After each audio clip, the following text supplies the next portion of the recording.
So button on the right, Chris, sorry.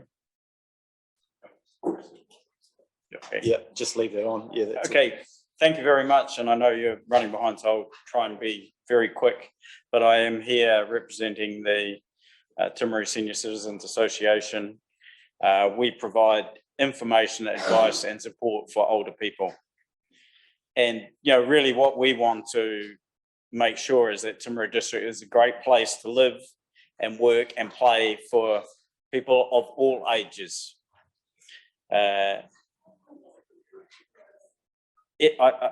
know you've already sort of talked about sort of numbers of people aged over 65.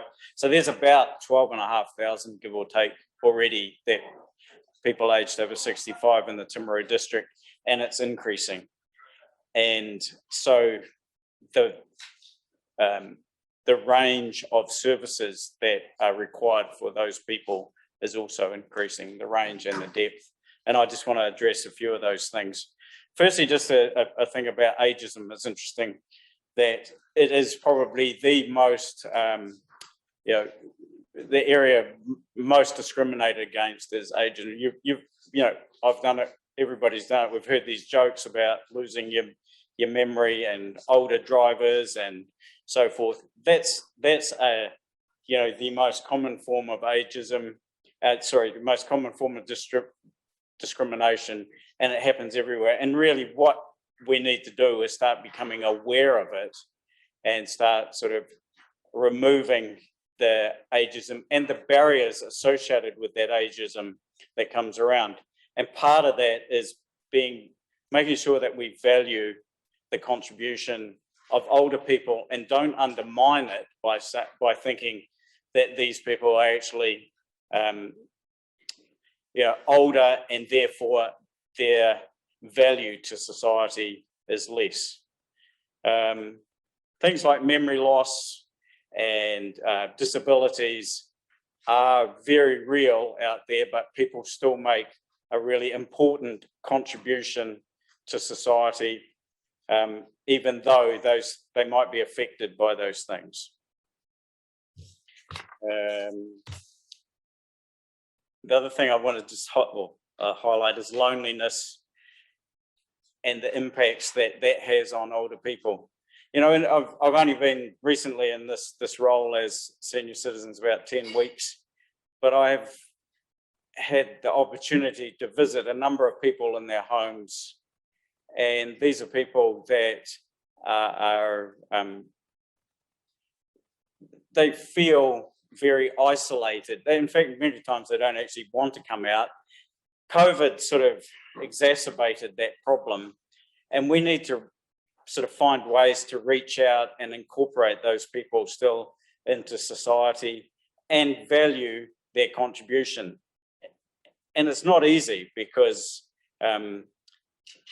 we don't really have a sort of register, if you want to call it, of people living on their own that we can just sort of pull out and say, hey, this is somebody that we should go and visit. So it's only when we actually have reports from things like neighbours or something actually goes wrong that we can actually identify who these people are and then look at how we could actually be providing more services and incorporating them more into the community. There's a couple of things that are actually really impacting them even further now, and one of them, of course, is the removal of checks from the banking system and the removal, in many respects, of banks from our smaller communities.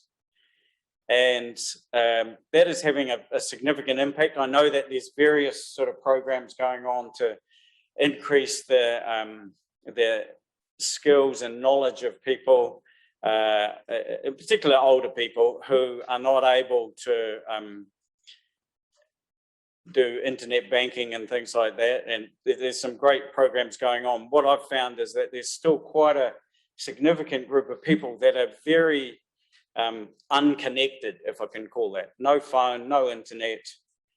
Geez, I went and visited a person the other day, didn't have a TV connection sort of thing. They listen to the radio. That's their primary means of communication sort of thing with the outside world, living on their own in a small flat. So I just wonder whether the council can play a role in that. I know that there is sort of wider initiatives, and I'd have to say that the banks are doing some things, but there's this group of people that are just being left out completely. Maybe we can, in our libraries, I know we're doing some training, but maybe we could actually create some hubs in the libraries where people can come in and actually get assistance to do internet banking. I'm not saying that the council should fund the people that are there. I think the bloody bank should actually be funding that, but the council could provide the facilities where that could be done, so that people could come in, be assisted to do online banking, internet banking within the library, maybe one day a week or one afternoon a week or something like that sort of thing. The My Way bus service, I know that's provided by ECAN, but look, we need to keep it. It's a fantastic service. It is very well used by older people. Any influence that the council has over that, I think, should strongly be pushing for. I know that it's still in trial until about the end of October, I think it is. So if there's an opportunity to exert some pressure on that, please do. And I would also ask that that after the trial, when they go, if hopefully they go out to to tender and look at new providers, request flat floor buses, because that's what older people need, and they're one of the biggest users of My Way. Probably other people will deal with the fitness centre at the Southern Trust Event Centre, but let's just say a lot of older people use it. They won't use other fitness facilities. It's something that we really need to continue on with whatever the redevelopment is at Aorangi Park. The age-friendly communities is a fantastic sort of initiative, probably well overdue. I know that other councils have, are 10 years into their plan sort of thing, but at least we've got there. And I know that there's progress going on to that. So well done. I hope that the outcomes, if you like, of that actually get, really good take up around the council table as well. In terms of the, seniors and older people in Timaru, there is a need to provide more sort of financial support for NGOs and social work assistance for people providing services into their older community. Just this morning I was talking to somebody and we were talking about it, and the idea of they called it a chaplaincy service. Now, this is a non-religious type chaplaincy service. I'm just using that as an example, but that is something that's really needed out in the community, so that some people can go and visit these older people who are isolated and in many cases have medical impairments or disabilities. So that's really the basis of my submission, sort of thing, but I'm happy to answer any questions. Thanks, Chris. Really good. Councillor Gilchrist. Can I sneak in with two questions? The first one is, I noticed about the social housing, you suggest we invest more. How much more social housing do you think is needed for the people that you're dealing with? So in that older age group.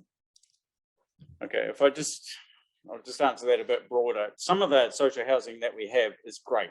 It's really good and it's very impressive, and people seem to have a very good quality of life. And some of it is very marginal. It's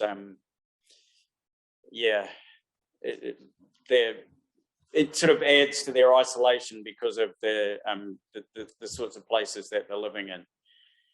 In terms of how much the amount, look, I don't know. I can't really answer that, Barbara. Maybe in a year's time I could, or something, to actually give a better answer. 10 weeks, yeah, but really. Yeah, but what I do see out there is people that are they have very modest incomes, just the pension and by the time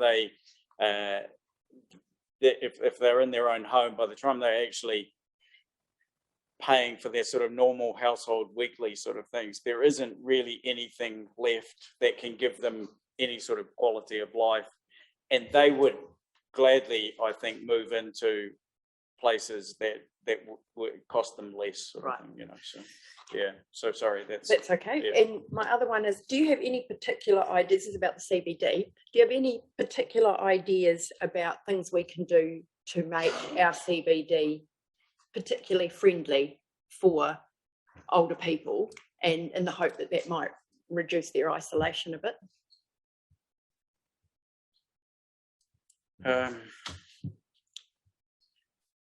Yeah, it's interesting actually. A lot of older people don't actually come into the CBD. Their sort of retail experiences are largely around the 2 or 3 supermarkets outside of town, and it's fairly, they have to have a reason to come into town, sort of thing. So I think whatever we do with the CBD has to provide additional reasons for them to come into town, which may be around events, as an example, or other things that they can do. So that's the sort of feedback they give me. The other thing is that, you're going to get the tiles. It still gets said to me as an issue, and parking, and the ability to find easy parking. My Way is starting to change that a little bit, sort of thing. I think people are more ready to use My Way. If it became more prevalent, then I think that would give people more reason, more opportunity to come into town. So make it easier for them. Make it easier. Yeah. So off the top of my head, those would be 2 answers that I would say, sort of around more things to do and then easier ways into. for them to Yeah. do them. Yeah. Thanks, Chris. Thank you, Councillor Wilson. Thank you, through you, Worship. Thanks, Chris. Just in regards to, and you highlighted it before, I had written this question down prior to you actually talking about it, the support in place around for our elderly. Often we get them to engage with our schools, kindergartens and those sort of areas because we know the wealth of knowledge and experience they have with them. Is there a thought or an idea, suggestion within your organisation that somehow we can generate a volunteer group to go in and visit some of these people in their homes, to reconnect with them and engage them with the wider community as well? Yes, I think so. And I think we definitely have a role to play in providing that. But at the moment, it's me, I'm it. That's all we have in senior citizens. And that's the idea perhaps of this non-religious chaplaincy service. So a group of volunteers that can go. There is already what's called an accredited visiting service, which does go into people's homes.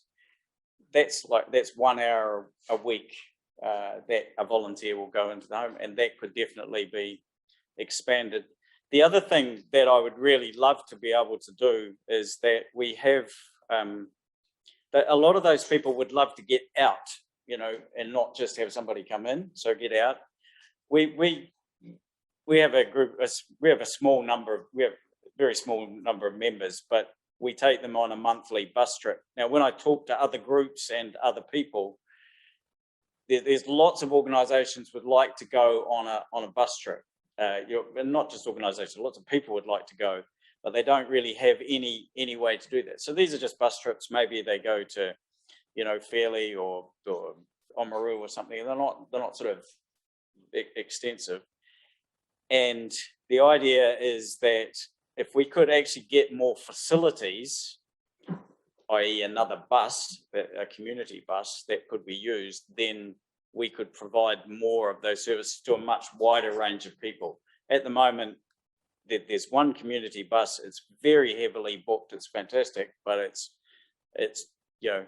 only one, and it's used by all sorts of groups in the community. So schools and sort of other not-for-profit groups and so forth. So I would just say those 2 things, Steve: the chaplaincy service, which I'm just calling chaplaincy for just so people understand what it's about, and perhaps a bus service, or at least a trips, bus trips type service that could be used in the wider community. I would say those are two things here. Okay, so if we can just drill it down, as far as your number one priority, if we were to looking at what is the most important thing for you at your current role, understanding you've only been in it for a number of weeks, that you want to be able to deliver, what you think is the most important thing, the parts of your submission. And I just want to get it in a nutshell.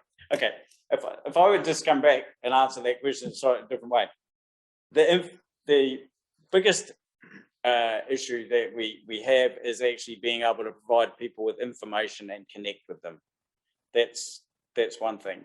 In terms of the actual addressing the isolation, that chaplaincy service, as I'm going to call it, and the ability to take people out on trips would be fantastic things to be able to do. But the biggest issue is actually information for people. Number one. Well, thank you. Final question, Councillor Oliver. I'll make this quick. Chris, I'm glad you highlighted banking because obviously living in Geraldine, we're very susceptible to the quite a few aged people. I think one way council may be able to help, as I've spoken to the ladies at the library, I think one thing that we really fear is older people withdrawing large amounts of cash to pay their rates. And I think that's one thing that council could probably enable better. Do you think it would be a good start to, because we do have a bit of a fear that people carrying around, especially older people carrying large amounts of cash is quite a real thing at the moment. Okay, I mean, again, just even from my first week in the job, the number of older people that on pension day go and withdraw their whole pension out and then carry it around in their wallet until the next pension day, sort of thing, paying their bills basically, or stuffing it under the mattress. And this is becoming now more prevalent now that checks are not available. So anything the council could do to assist that, but in particular, the payment of rates is a good example. If they were able to provide some way that these people could pay their rates bill through, I don't know, these people are not necessarily connected. It would have to be in the council facility. So The library or something. Yeah, I don't know exactly how that might work, but it's a very real problem, So Yeah. Thank you. I think we could probably discuss some of these issues, opportunities for the next hour, because there's lots of them. But thank you. We realise the importance of our role to play, especially in the library space, because that's a real active engagement with that older community. Obviously, Councillor Parker and the team are leading some of that age-friendly work, so I think that's going to feed really well to council, and probably end up being a similar document to some of the climate change work as far as decision making and what we need to consider before we're making decisions. So look, thanks, and looking forward to continued engagement in this space.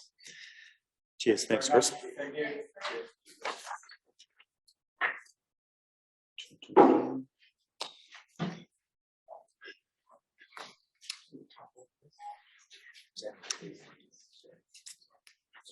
Just leave the mic on if you like, as long as it.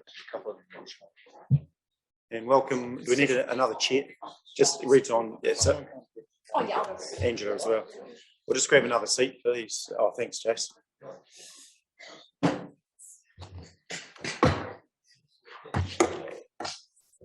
Just wait for Ange. Yeah, I'll go. That's right.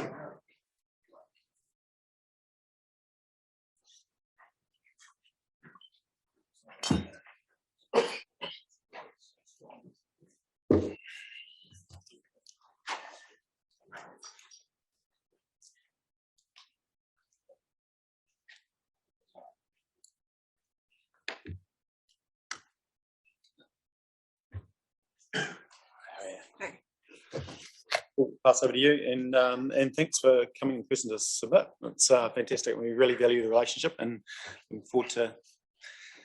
Very good. No worries. Well, thank you very much for the opportunity to submit on the long-term plan and to come and speak to it. For those of you who don't know me, I'm Jason Grant, immediate past present Federated Farmers South Canterbury. With me, I've got Angela Johnston, who's one of our senior policy advisors. Neil Barden, who's a farmer out at Kingsdown and a Fed Farmers member. Also, too, we did have Simon Johnson, who's our Timaru branch chair, was going to come and talk with us, but he's a bit of an apology, sort of loading cows and dealing with the floods. So, yeah. Just one thing I'd like to sort of reiterate: our submission from Feds is in South Canterbury is representative. We have about 550 members in South Canterbury, and a great majority of them are Timaru District ratepayers. So there's a big swath of rates go onto our rural members.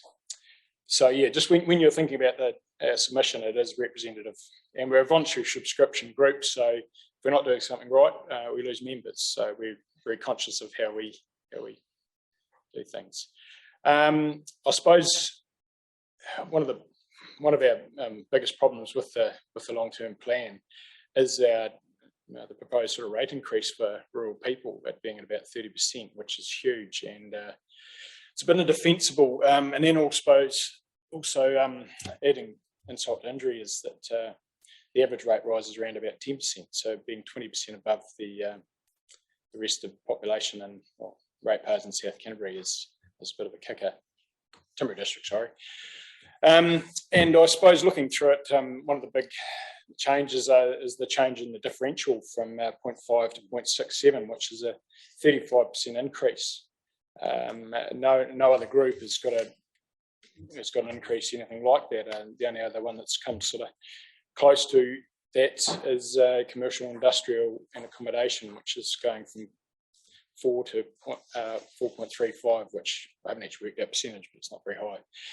So really, that is our big concern, and a lot of it's, a lot of the rates are being lumped onto general rates, and farming being a very land-intensive business, that's where we do get a big rate increase there.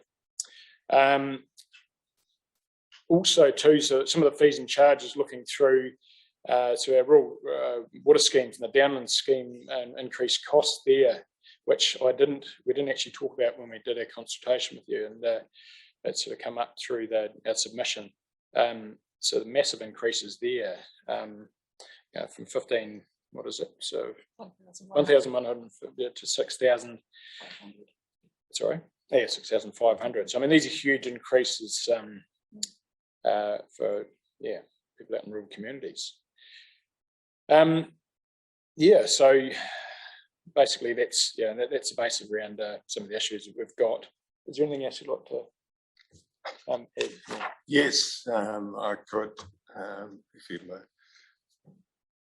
I've been around for a while and have been a ratepayer for a long number of years, and a rate increase like this is something I never ever thought I'd see in my lifetime. We used to complain about rate rises of anything over about 5 to 7%, and wanted the council to actually justify it, but to have a rate increase of in excess of 30% is, I've got to say, absolutely unbelievable. And I don't think most people truly understand the effect of the change in the differential. If you just bear with me. Okay, so if we just say the average Timaru section is worth, say, 300,000, and if you said that a reasonably intensive farming area is worth about $20,000 a hectare, that's, say, 15 hectares. Okay, and a 0.5% differential what we're in now, and that equates to around 30 hectares. So, okay, so that's the idea of balancing it out a bit. Now, the average farm size is something in excess of 200 hectares. So there is no way that you can say that even at the present differential, there's any equality between the average farm and a section of Timaru. We're paying a huge differential and difference in the actual contribution that we're paying. You know, my total rates bill, and admittedly that includes the regional council, there's something like about 16,000 a year.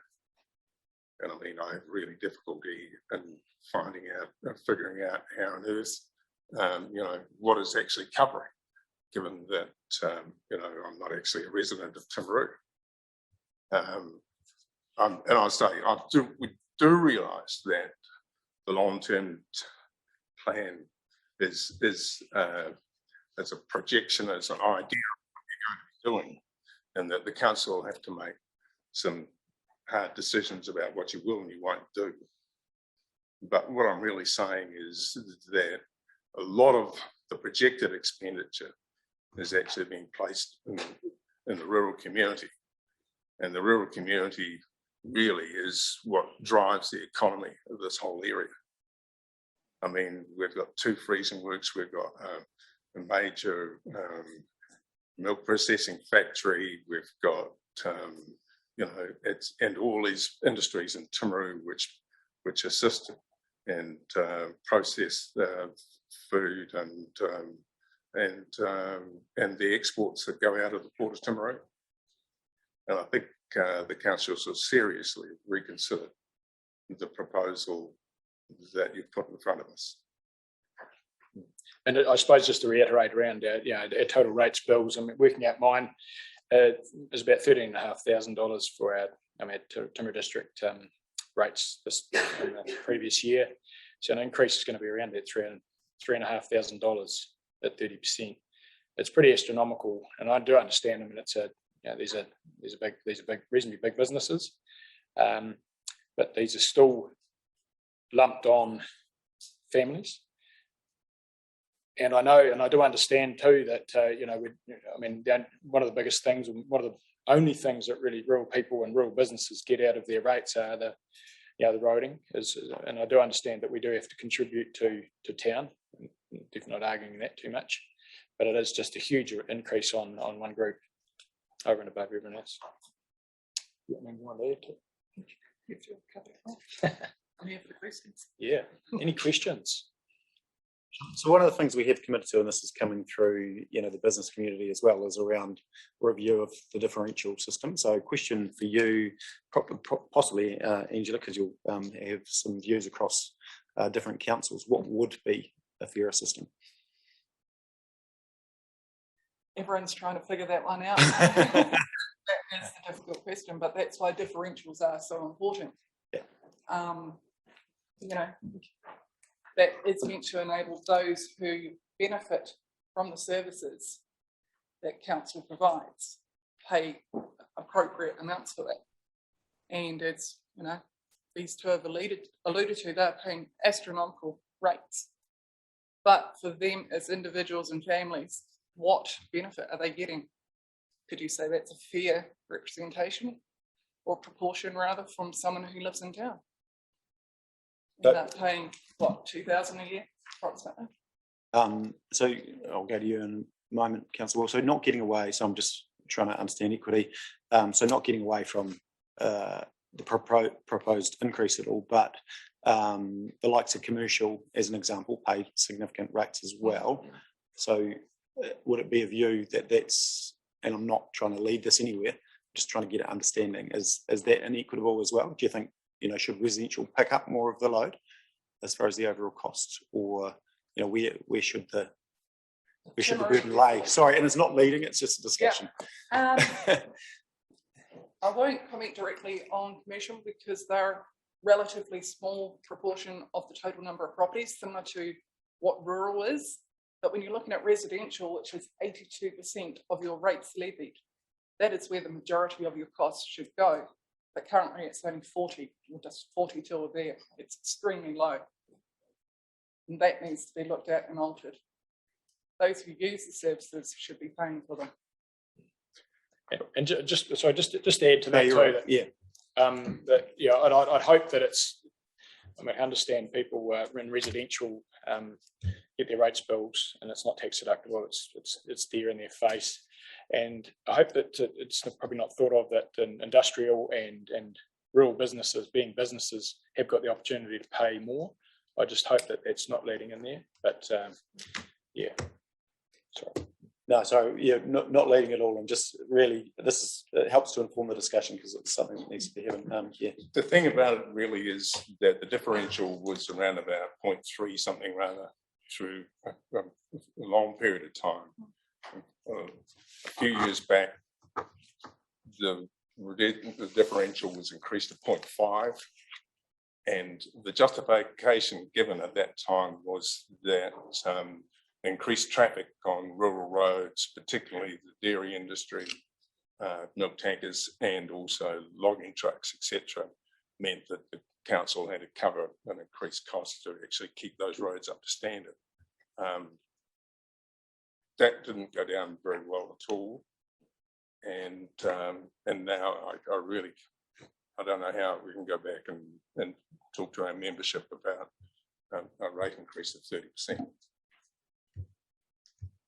We'll go to questions. Councillor Lyon. Thank you, Worship. Look, just an observation. Do you agree that these setting of differentials is a political decision? You know, because in my view it is, because if we sit around this table and set the differentials, they don't come from heaven above. It's a political decision. So do you agree it's a political decision? It's a decision that we make as a council to establish the differentials for each rating year. Do you agree with that statement? It's the council decision. That's what we do. It doesn't come Yes. from on high. No. So just, yeah, So you agree with it's a that? political decision. Yeah, exactly. Yeah, and that's got to be highlighted. Yeah. And that's, I suppose, that's our biggest concern. Looking at the biggest increase is on one group there, and being a small number. It's a minority. It's a minority. So Yeah, so it's a question of equity. Councillor Booth. Oh, sorry. Yes, Councillor Booth. Would you agree that perhaps if things changed over the last 20 years in farming and perhaps more intensification and more intensive use? Would you agree with that? I would agree that the dairy boom has had a huge impact on farming in this area, but there's a very significant portion of farming that is still farming hill country, still running sheep, and very marginal enterprises. And there's quite a disparity there. And I do think that people get carried away about the value of the dairy farming enterprises in particular, but you also got to be aware of the huge debt load that most of these enterprises actually carry. I think I'd agree with you too. In the last 20 years, we've seen a huge increase of intensification in value and gross incomes in the land. And with that's come increased traffic. But one thing I've noticed, I've seen a decrease in our quality of our rural roads in those past 20 years as well. So if that was sort of worked out, and I know it costs a lot more now to maintain these roads, the costs of everything have gone through the roof. But if we're going to be facing any sort of rate increases, we'd like to see a lot of emphasis put on improving our rural roads. So if we went back to say 25-ton trucks instead of 30-ton trucks, would that help with your efficiency, or would that be negative for your efficiency? It's definitely helped in efficiency. So no, it's been important.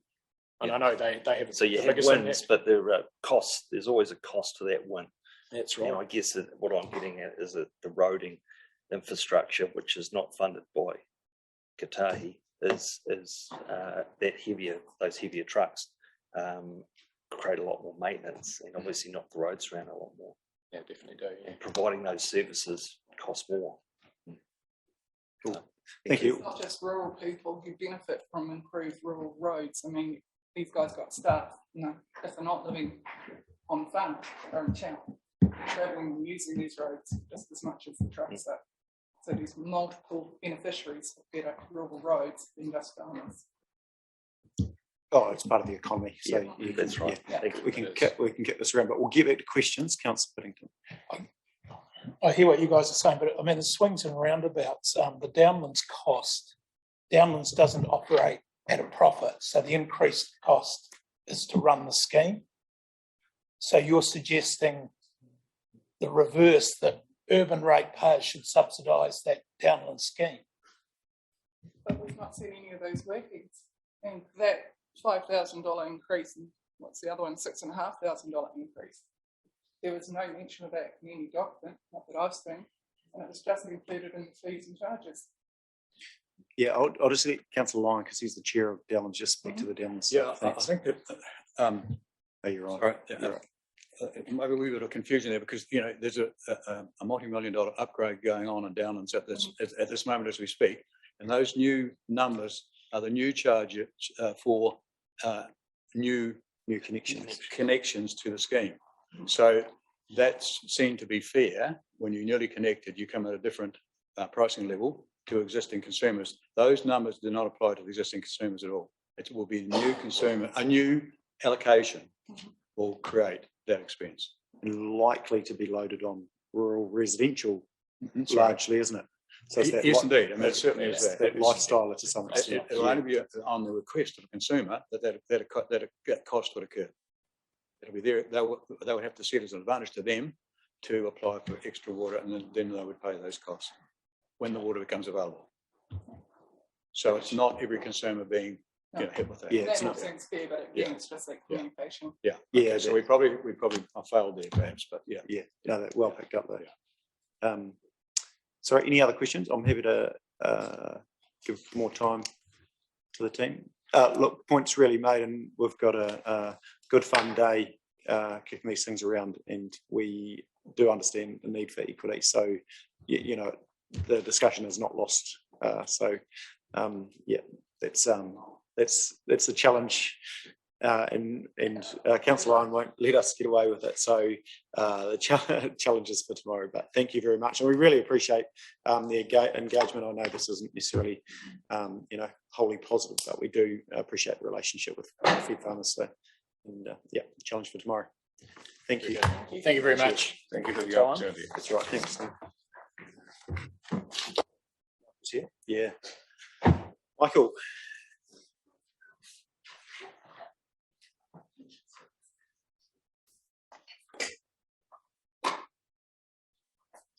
Thanks, Michael. Appreciate you submitting and really keen to obviously crosses on district plan. Yeah. But really keen to hear what you've got to say.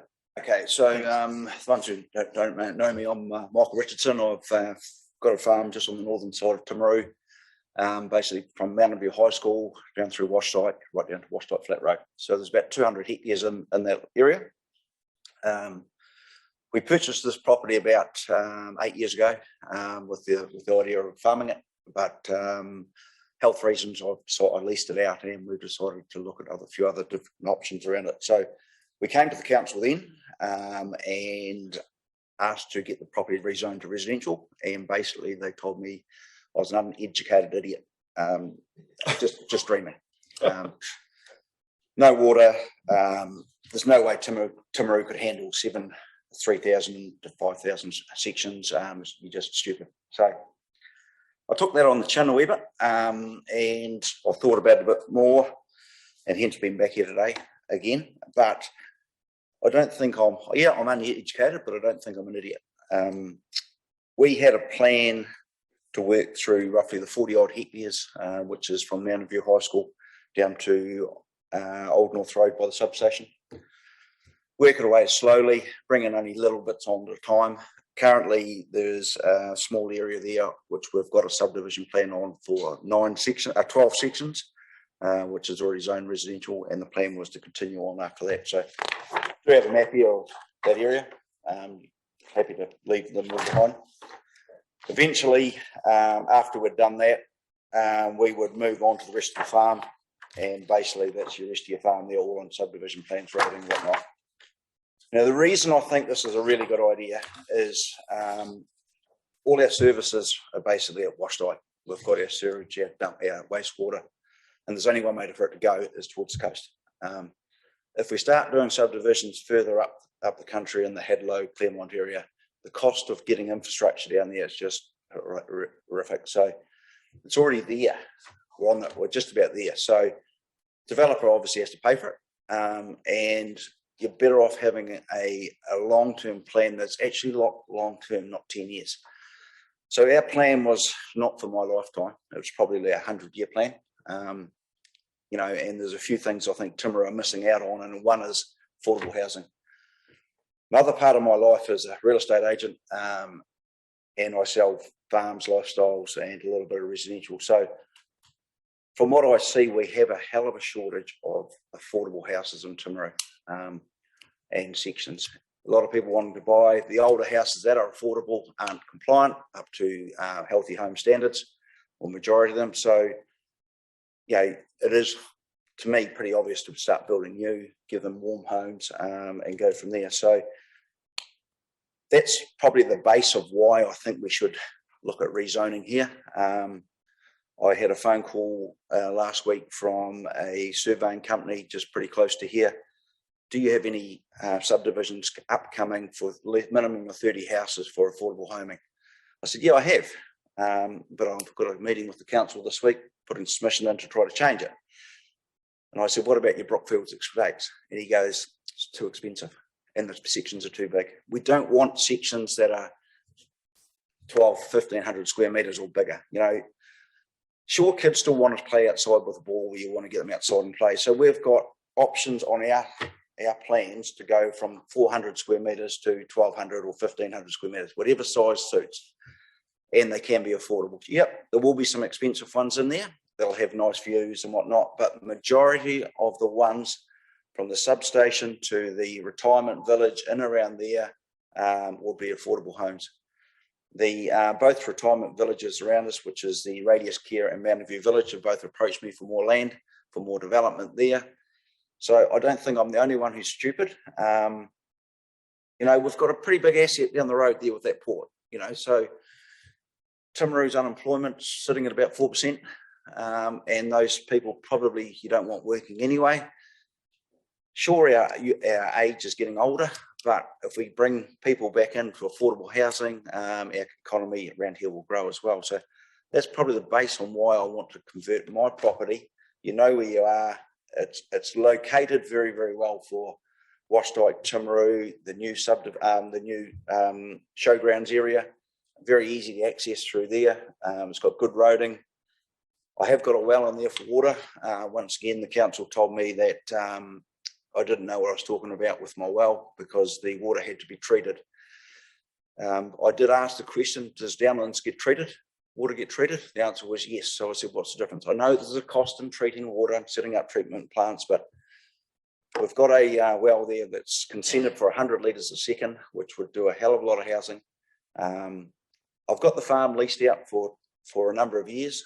I put pivots on it, which have got a 20-year lifespan. So like I said, I'm not talking tomorrow.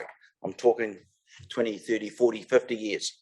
But if you've got a plan in place, you'll be able to utilise this a hell of a lot better than what you are. And I'm not saying I'm going to own it in 20 or 30 years. I'll probably be dead. But, you know, it's a good foundation for the council, for the region. Any questions? Yeah. Yeah, there will be. Michael, thanks for that. You're really topical, obviously, at the moment. Have you had any conversations with a planning team or anyone around? Yeah, I've had a few, and the ones that kicked me out pretty quickly. Recently? Not recently, okay. No, but the council have been to me about 12 months ago regarding cemetery. The cemetery is obviously full, yeah, and to see if I had any land that was suitable. And I said, well, yes, we will have, but you know, there's also housing that needs probably for live people, I think, more than dead people. Yeah. My view. Okay, Councillor Booth. Yeah, thanks, Michael. It looks quite logical to me. So, but anyway, how did you get on with the current flooding down on your lower stuff? There's a really good waterway right through the middle that goes through there, and I'm grazing cattle in that gully at the moment, and there's not one bit of mud. Yeah. And basically, I'm sort of feedlotting them there at the moment, and it's good as gold. So we're quite elevated. Once you get out of the gully, you wouldn't put them right in the galley part, but it is quite elevated. Through that galley area, you could make a hell of a nice reserve through there with mountain bike track coming back up to the school and around. So there's definitely options around there. There's high tensile wires through there, so you wouldn't build directly under them, but it is pretty nice area. Yeah, no, it certainly makes a lot of sense. I think you'll find the appetite's perhaps changed a little bit. In more recent times for such ideas. So Yeah. Very good. Go any further questions? No, that's cool. And we're doing growth management strategy review at the moment, so it does tie in timing wise. As far as developing, are you looking to develop yourself or partner? Look, I can't afford to develop myself. So I'm doing the first one on my own, see how it goes. After that, there will be looking at different options around different developments and different stages and how we fund it. So like I said, if I developed it all, I'd be a very wealthy man, but there's no way in hell I can afford to do it. So yes, we'll be looking for different ways around it. Okay, cool. Thank you. Any other questions or fine? I think we'll look to. Oh, sorry, Councillor Billy. Sorry, Michael, how many houses did you say? One of those. Well, I haven't actually counted them, to be honest, but that one there was that stage there. Have a look at that if you like. Okay, cool. We're looking at about probably 700, 800, 900 on that one, and then this plan here is about 3,000 on these ones. So so it's substantial. It's substantial. And Timaru can't handle it. I know it can't handle it at the moment, but down the track, so there's it goes that way. So there's your Washlight Flat Road, Old North Road, Water Tower. Where I'm talking at the moment is down through here. So that's the start of it. There's your retirement back there. This is what I've already done. This is your retirement village. And you have your village in this week. Okay, thank you. So you have to leave those with us? Yep. Okay, we'll pick that up with the growth management strategy. Yeah, so really appreciate you coming and submitting. Really topical, obviously, at the moment. So great. You just leave there and we'll, Thank you. Thank you very much. Cheers.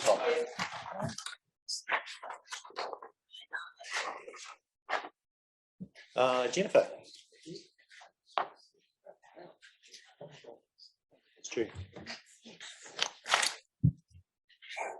Hello, thank you for giving me this opportunity to address you. My name is Jennifer Kire. I'm here as a ratepayer of Timaru, but as a supporter of the Egontai Art Gallery, and this is my private submission. I've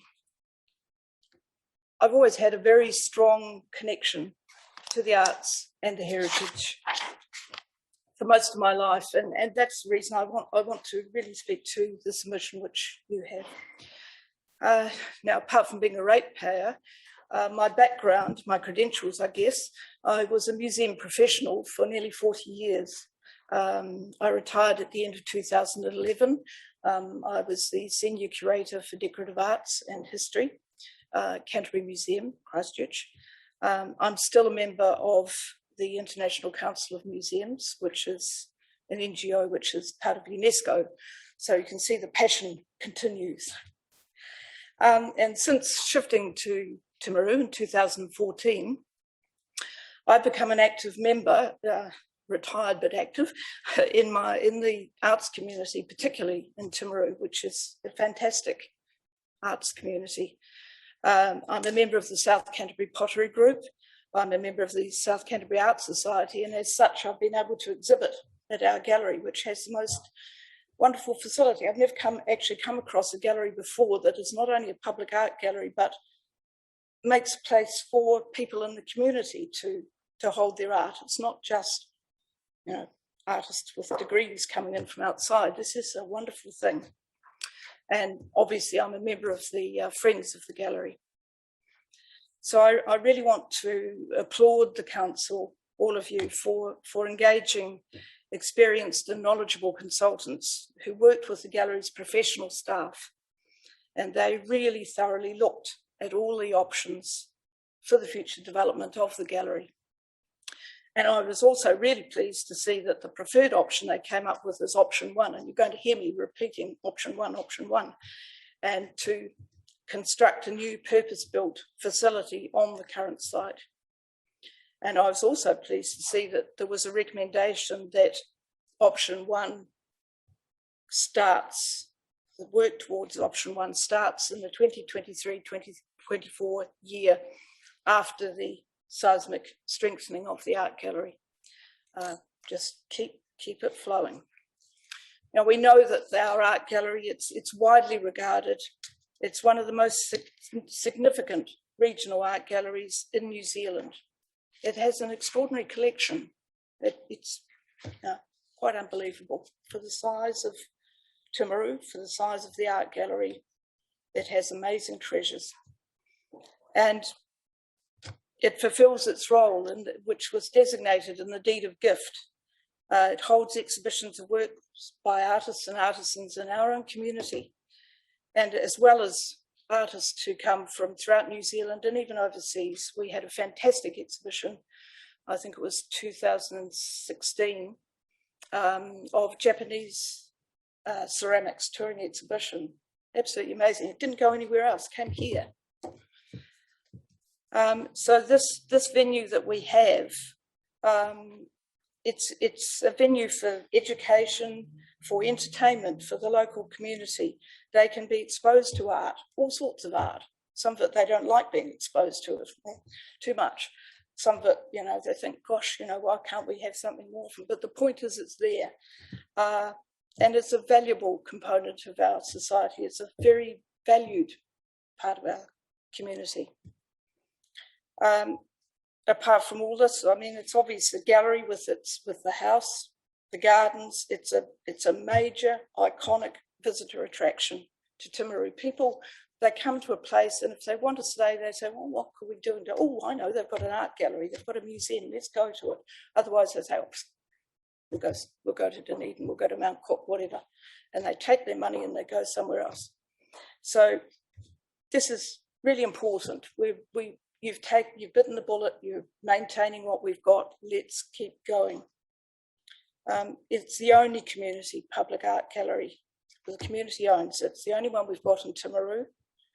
Let's keep it. Please support option 1. I was quite horrified when I read the reports that the 1978 and 1995 extensions, they've only got an estimated lifespan of another 5 to 8 years. I mean, obviously they're not going to fall over probably, but they weren't built to last. That's the way building goes today. That's kind of scary. It really is. I'm not supporting options 2, 3, or 4, but I want to talk about options 2 and 3 because obviously other people will be supporting them. I don't think they're cost effective at all. They're very short-sighted. It's a short-term solution. Now, I know that when the gallery the seismic strengthening is going on, it may be that they will need to find some off-site storage. Let it only be short-term, please. It's only putting off the day when you have to bite this bullet. It doesn't solve. To put this forward as a long-term solution doesn't solve the long-term issues that the gallery is facing, the ones that they're living with day to day. I mean, I've been through these. I can really relate to this. I've been through it as a professional, working in an institution, and it was a much larger institution that didn't have storage. It didn't have adequate display space, and it takes a toll. It takes a toll on the collections, which is what we're all there for, to preserve and make available for the community, but it takes a toll on the people who work there too. And that's not a good thing. These other options, you're going to have to buy somewhere, or you're going to have to rent it. That's a cost. Even if you've got a building within that the council already owns, it's got to be converted. You can't just sort of say, oh, look, there's an empty building, we'll stick everything in that.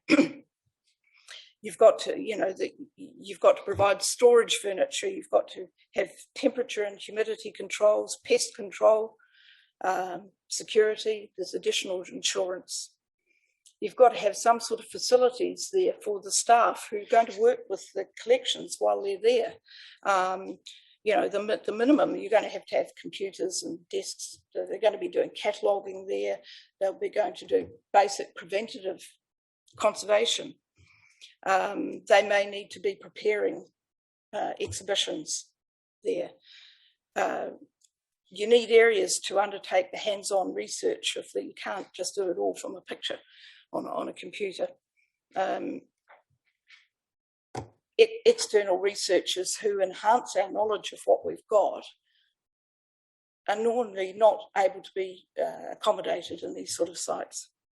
You're going to have transport to take the collections back and forth from Waiiti Road. So they're all costs. Just talk to staff at any museum and gallery throughout New Zealand who've had to go through this. I mean, Te Papa, all of their stuff was wrapped up. Often you don't even have access to the collections, and neither does anybody else, because it's all got to be wrapped up to go into storage. That in itself is a major, major job, believe me, and you can't get at it, and it can sit there for years if it's allowed to drag on. I don't know why option 4 is there actually in this thing. I think it's just a red herring. It's an idea that was rejected, very much rejected, clearly rejected by stakeholders when we had these submissions last year about the seismic strengthening and so on, and the building of the heritage hub. And we don't have a building. You're going to have to buy one. But you have to buy a site to put it on. And why split the two? Why split our art gallery in two? You're going to end up with one or other not really functioning. You're going to have twice the staff. I mean, if the gallery needs, if there's an extraordinary exhibition, and we're only talking about exhibitions, there is some space going to be in the Heritage Hub that they can use, and that's fantastic. But it doesn't answer the gallery's everyday needs, and it certainly doesn't answer their storage needs, because that space up there is, in the Heritage Hub, is primarily going to be for the museum. Now, the extensions were provided for in the original deed of gift. They allowed extensions. The Grant family recognised that a gallery couldn't be, and it must not be, constrained by the limitations of a building that was originally designed for a completely different purpose. It was a house, no matter how lovely the building is. And so therefore there were extensions built, as we know, in 1978 and 1995, but they don't meet the needs of the gallery today. And that itself is a positive thing, because it shows, in one way, because it shows how successful the gallery is. The regard that it's held by the community. I mean, it's grown. It's grown out of its boots. Yep, sure. If I can just sum up by saying that, please support option 1. I think if you go for, you're looking for funding, you need the community buy-in. You need to have something that's viable long term, and you're not going to get funding from government or private sources if you're going off of some half-baked, delay the biting the bullet situation. So thank you. No worries, thank you. Any questions, team? Good submission. Okay, you'll be hearing more about it later on today too. Yeah. Okay, thank you. Thanks very much. Appreciate it. Cheers. Nicola.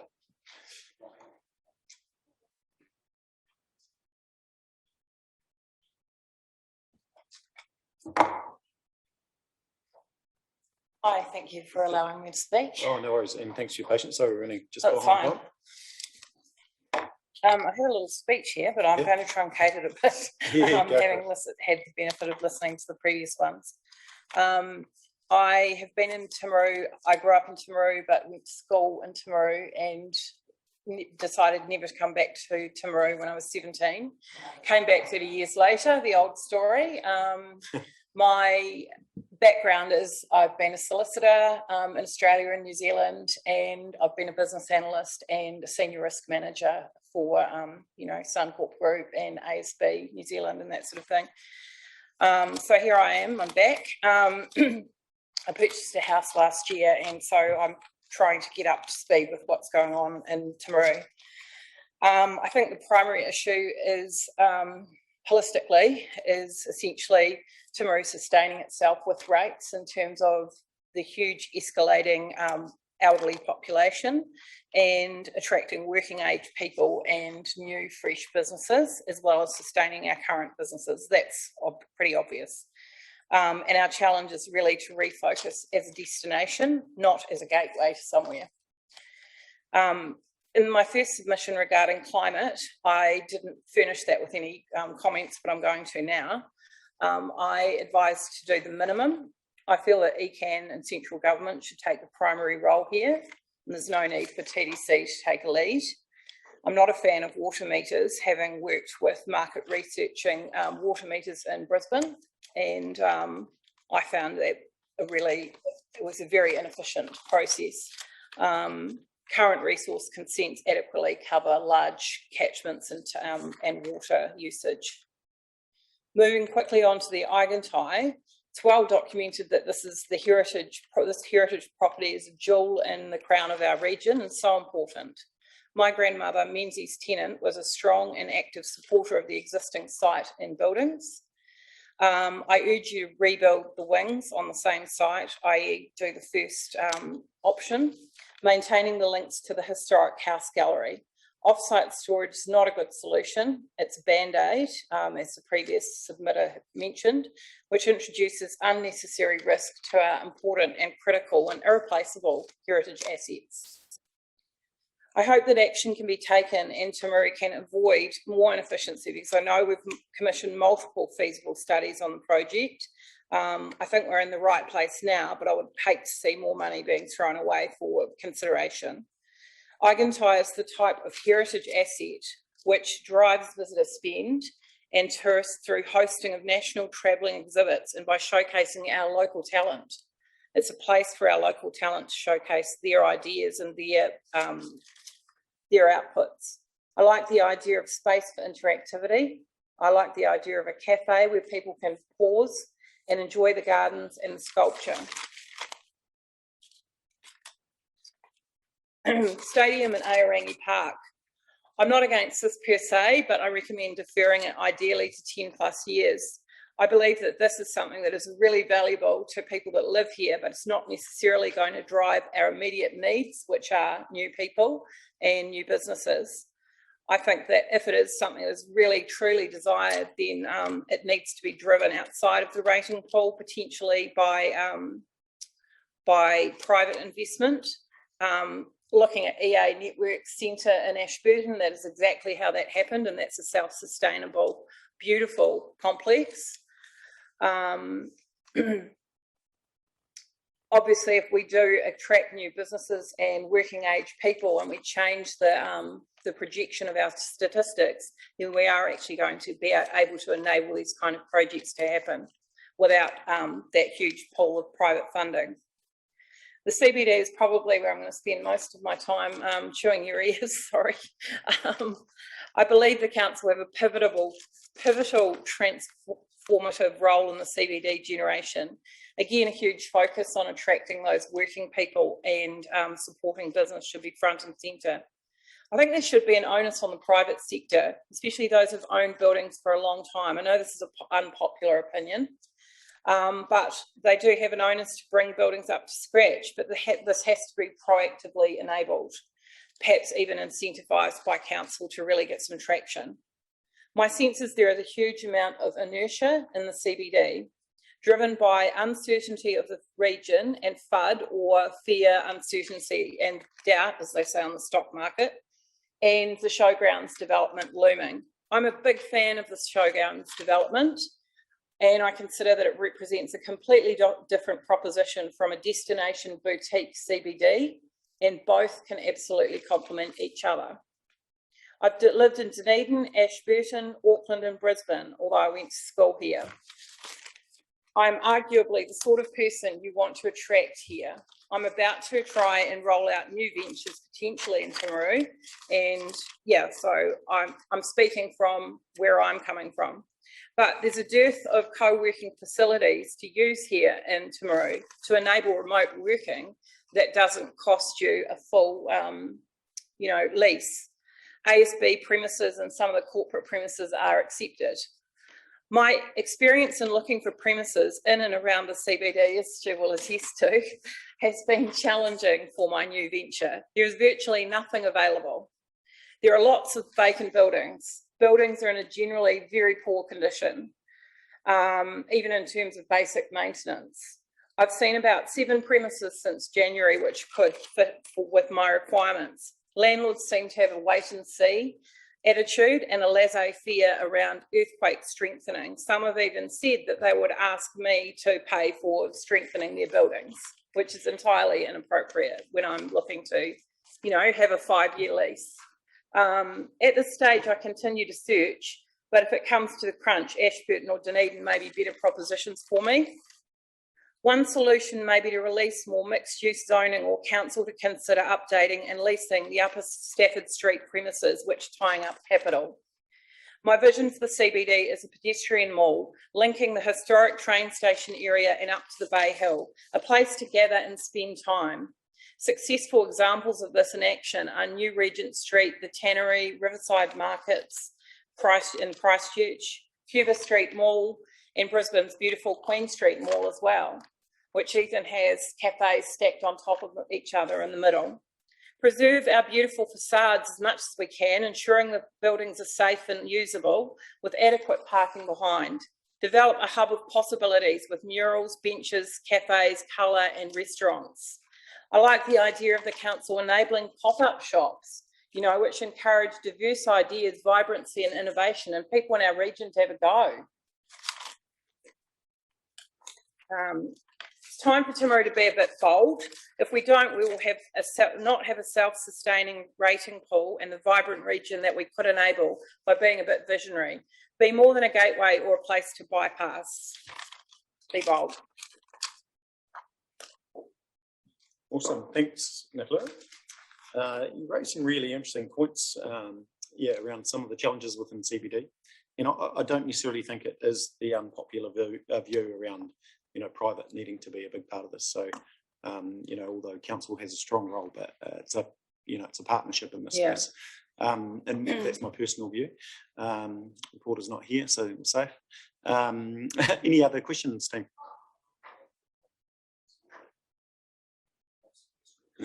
Really good, really well covered, and Oh, thank you. Really appreciate it. Thanks. Thank I you. didn't know what I really was doing, but anyway. Oh, thanks. Hopefully. Thank you.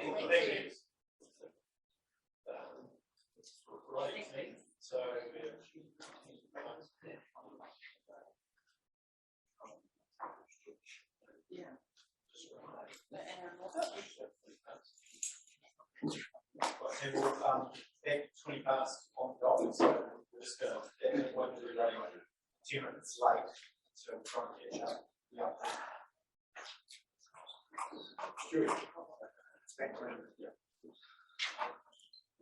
There's nothing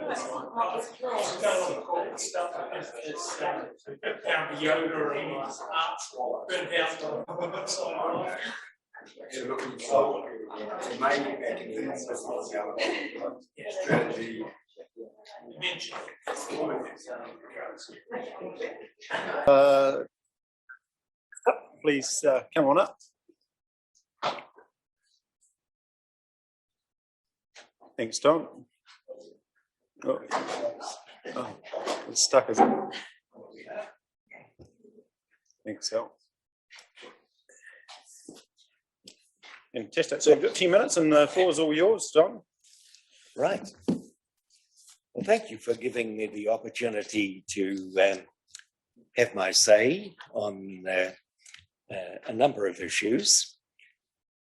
Now, I think I know quite a few of you, but I'm Don Reeford, landowner out at based on Hadlow Road. And I'm not going to, you've got your notes in front of you. The first one I noted, I was a little critical of the showgrounds development in particular. I feel this has the potential to fragment the town, and I could have supported the hub and some development in the CBD if that showgrounds hadn't gone ahead. But I feel that I can't agree with that. My own opinion is that it might have been better to have created a forest park on the showground area and carbon farm it. So that's the that one. And on the issue of trees, we move to climate change.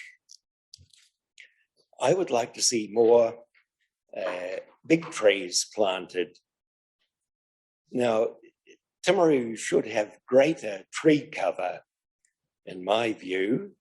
Even a city like Christchurch only has around 15% tree cover compared to Sydney, 26%, Moscow, 29%, Paris, 26%, and New York, 39%. New Zealand cities appear to be chopping trees down to make way for development. So I don't think council is taking this aspect of helping to mitigate climate change seriously enough. And you'll note my comment on the trees in Grasmere Street have gone, and the ones in Waiti Road, the old RSA building soon to go. Now, these large trees are very important. Little trees are nice, they beautify, but they don't sequester the amount of carbon that a large tree will. And for birds, which I think most even townspeople like birds, the large trees are very necessary. So a black mark there for for chopping trees down and reducing the tree cover. I note their collection of rainwater. Some of our friends have rainwater tanks, and I think this should be mandatory for all buildings, certainly new buildings, to collect rainwater collection tanks to water garden, washing cars, etc. And it reduces the amount of water going into our wastewater systems. Now, the last issue I've got on my list is the contentious issue of rates.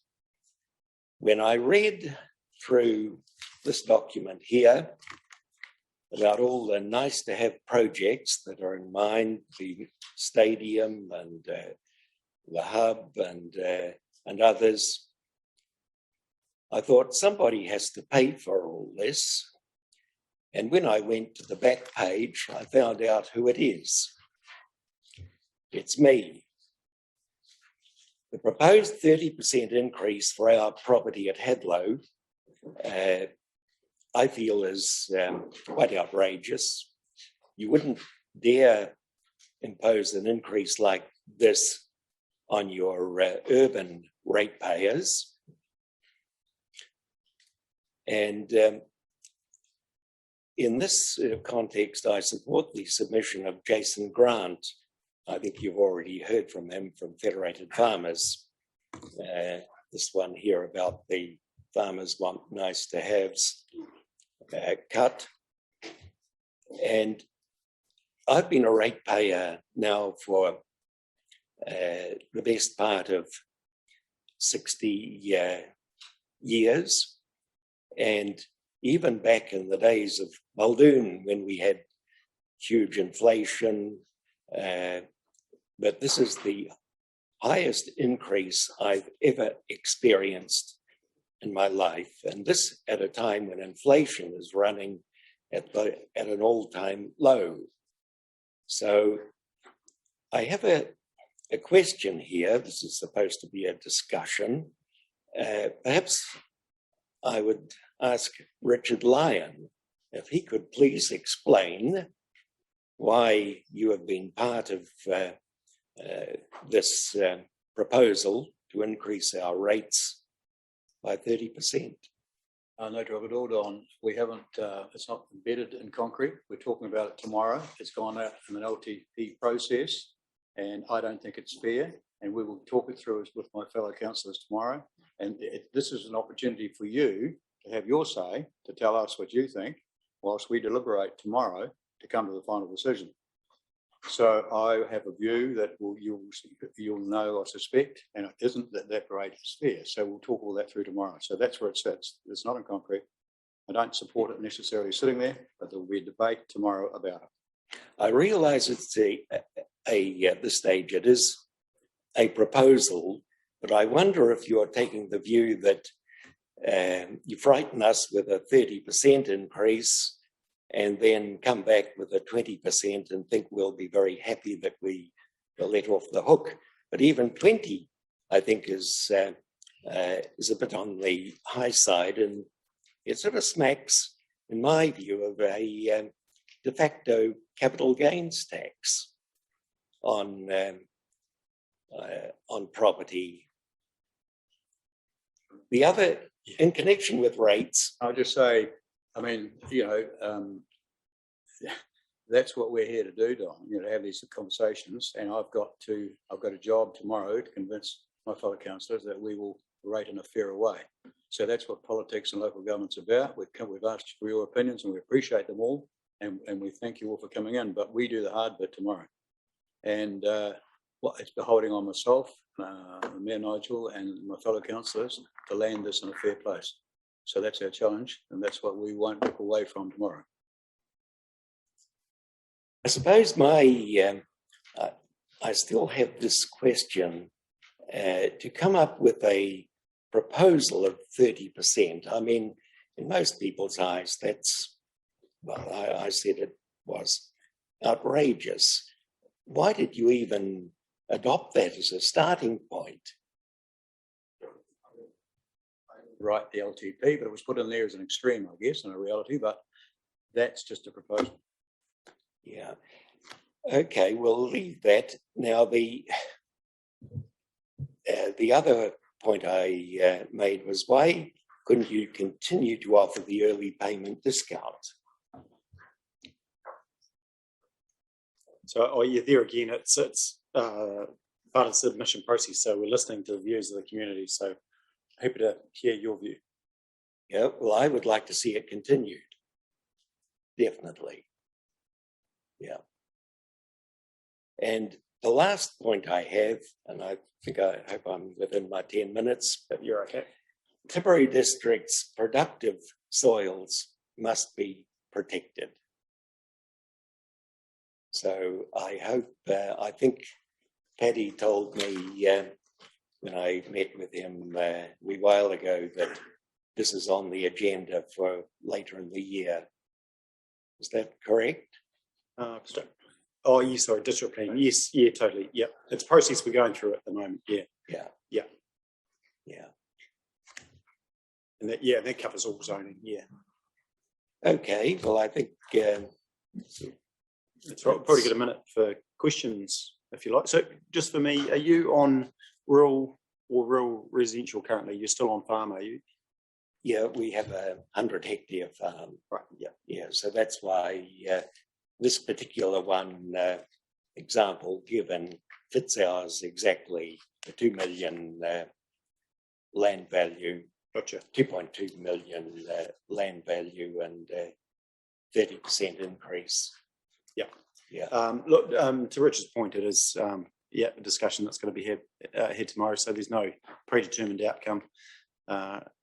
Take your point around the 30% and then get to 20, and it might look like we're helping you out, but we take that view, but that's not the case at all. So it's up for discussion tomorrow. So you make me happy if you knock the naught off. What's acceptable? What's an acceptable number in your eyes? Well, we've got inflation at supposedly, as it's measured currently, under 2%. So 3% would, I'd go along with that. Okay, noted. Good. Yep, point noted. Don't think we'll be able to deliver that, but point noted. Thank you. All righty, moving on. Now, thank you. Really appreciate that. Welcome. We've got Sue Connolly.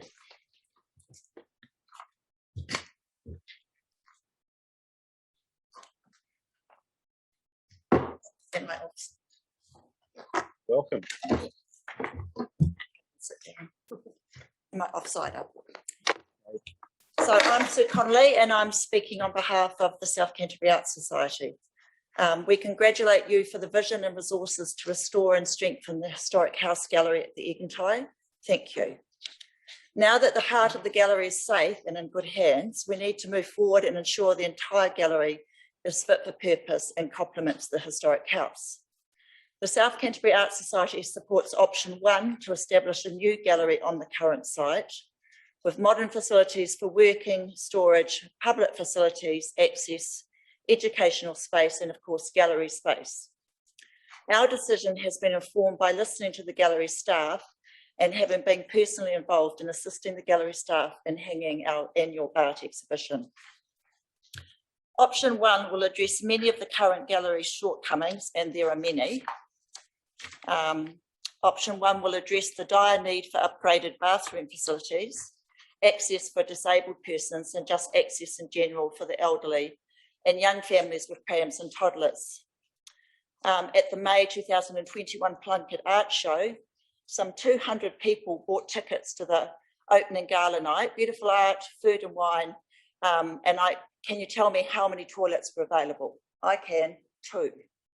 There are 2 toilets in that whole facility for that number of people.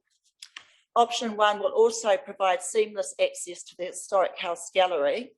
How will full public access be achieved in any other options?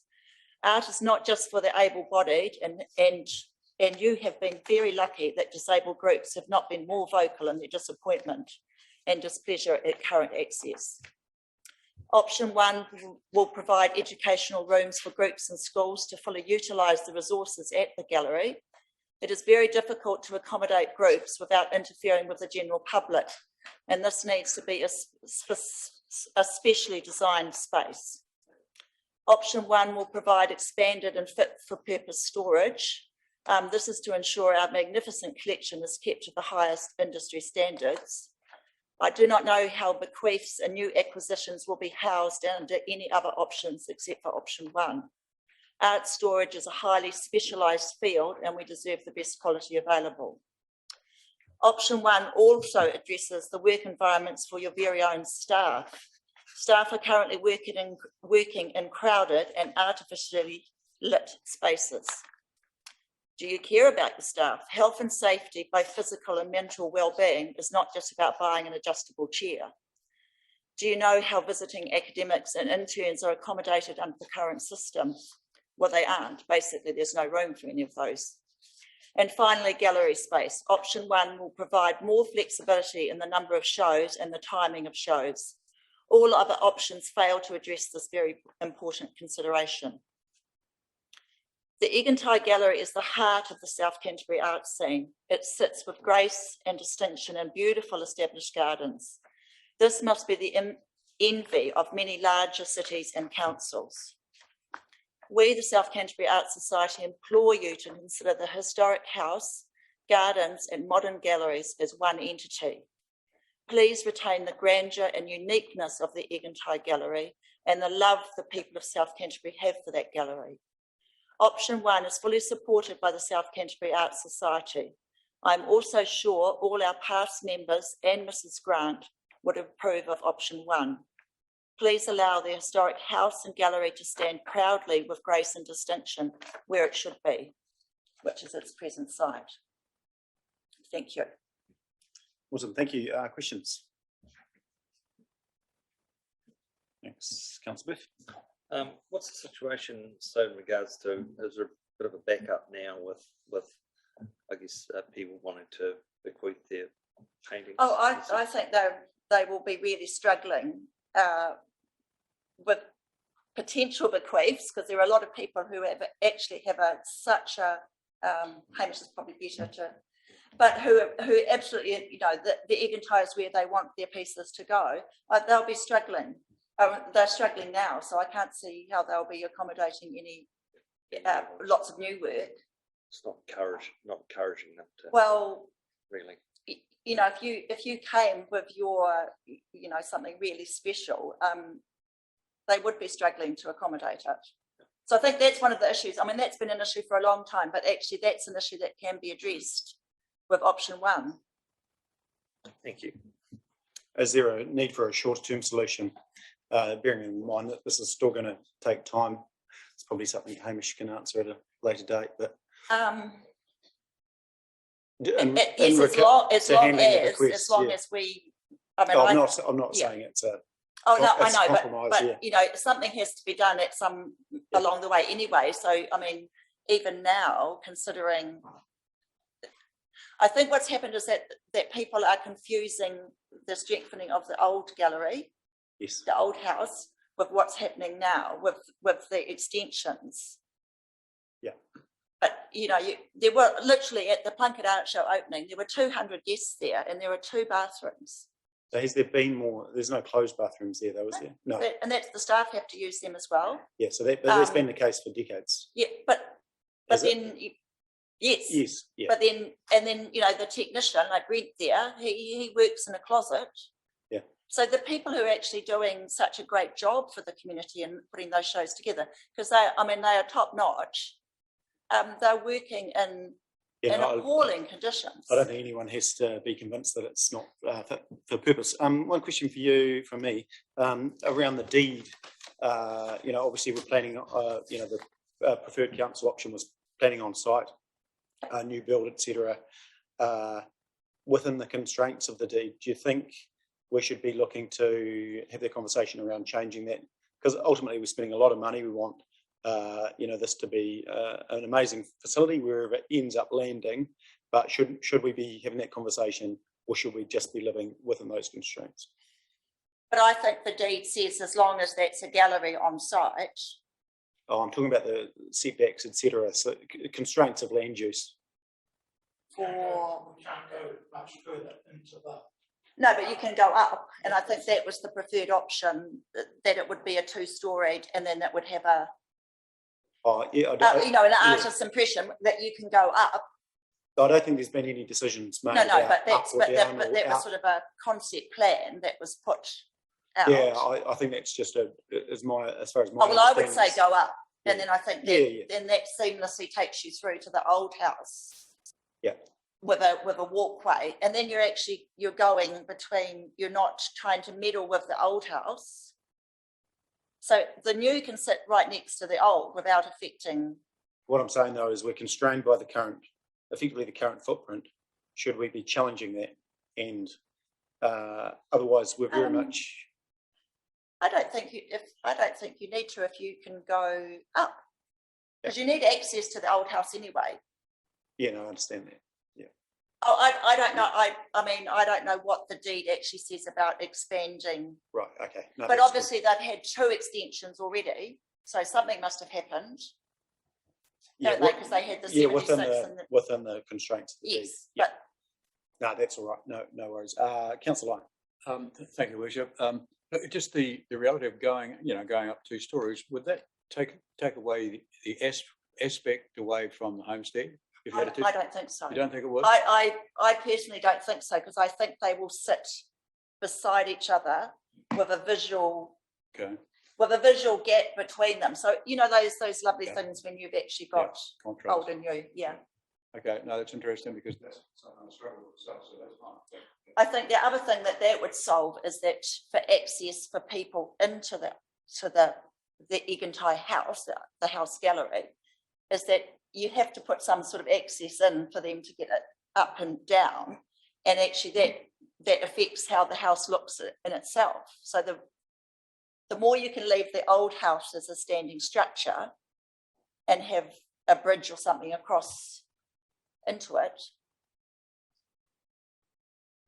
Well, that would be my idea. I think they can stand beside each other. Yeah. Without, there's without lots of meeting. examples where it happens, but it's a challenge for design and Yeah. architects. Any other questions, Stephen? No, thank you. I really appreciate Okay, it. thank you. Thanks.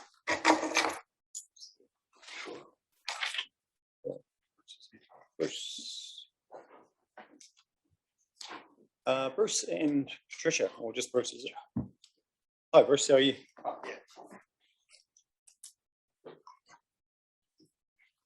Yeah, floor is yours. Bruce Appleby. My wife didn't come with me this afternoon. She's in a wheelchair, and just listening to the last speaker, it's something that I wasn't going to bring up today, but I didn't have it in my submission, and that is Egontai, but it goes further than that. It's the access for people with a disability. Sorry, My wife's in a in this wheelchair. building? Is that what you said? Yes, a disability. The house gallery, that's probably 30 years since she's been in there. No access. So everything that goes above one floor needs a lift attached to it. At least the sports centre has. And that's the only council building that we've got in town that has got one. My first issue is, or not an issue, I agree with the long-term plan. I think it's great. As long as we've got money or can afford it. You just told me there's a predicted rate increase for the next 10 years of 91%, using your figures. And if someone could guarantee me that my income is going to increase by 91% in the next 10 years, I would go along with it. But I can't see that happening. And I can't see that happening for a lot of people in this town. So we have to find some other way of funding it. Yeah, I don't think that's comparative as far as percentages of an income versus percentage of a cost. That's only part of your costs of operating a household, but your point's made. Yeah.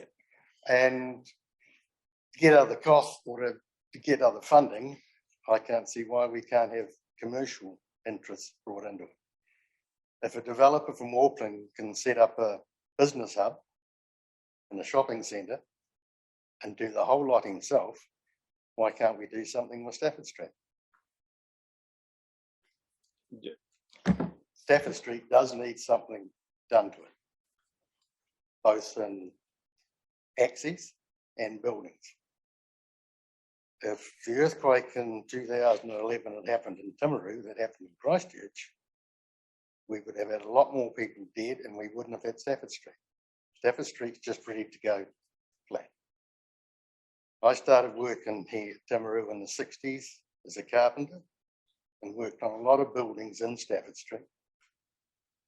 And all of the mortar is doing there is keeping the bricks apart. There's nothing holding anything together. There's one or two buildings that withstand an earthquake. There's one building in the south end of town that's classed as dry stone stacking. So the old buildings, the stone buildings that were built in Timaru, like the old police station and main school and various others, they had bits of stone and they took chunks off them to make them square. So they got all these slabs of stone that weren't very thick, and they, from the foundation, they dug down to clay and they stacked them one on top of the other and then plastered the outside to hold them together so they wouldn't fall out. And I know there's one, I think there must be more than that. So it basically really needs a bulldozer through it. But my biggest issue is rate increase. I know we do need all the bells and whistles and things that look nice and sweet, but we need to fund them rather than outside ratepayers.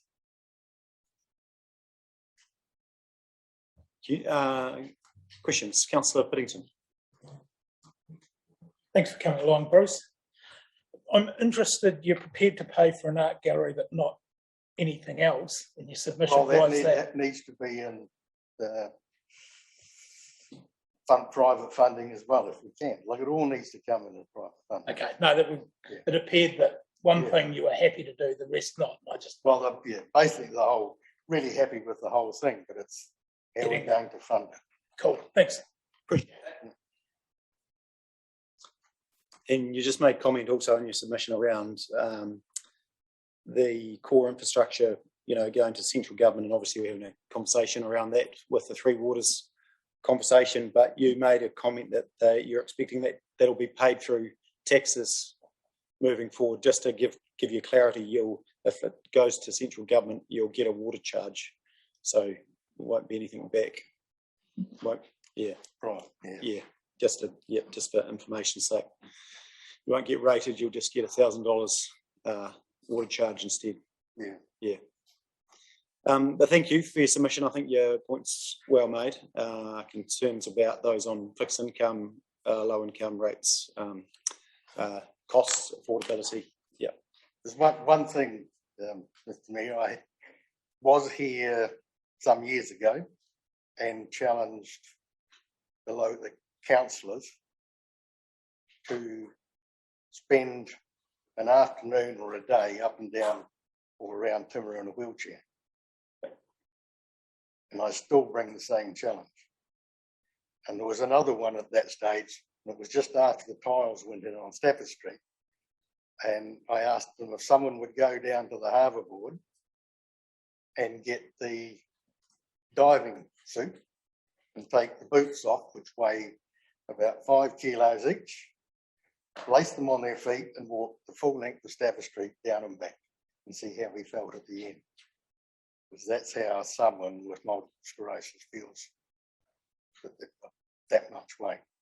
So there's a couple of pieces of work. One we're doing in around age-friendly strategy, which takes into accessibility to all our buildings, and we're conscious that some of them aren't fit for purpose at the moment, and the new infrastructure that we build will be fit for purpose. But also we've got Councillor Parker, who's a nurse that works in with aged care and others. We've also got Councillor Gilchrist, whose husband is permanently in a mechanised wheelchair as well. So those views are well represented around this table as far as accessibility and stuff. But I take your point about the challenge of a wheelchair, but those views do come into the council and around our consideration. So and sorry, Councillor Lyons. Oh, thank you, Worship.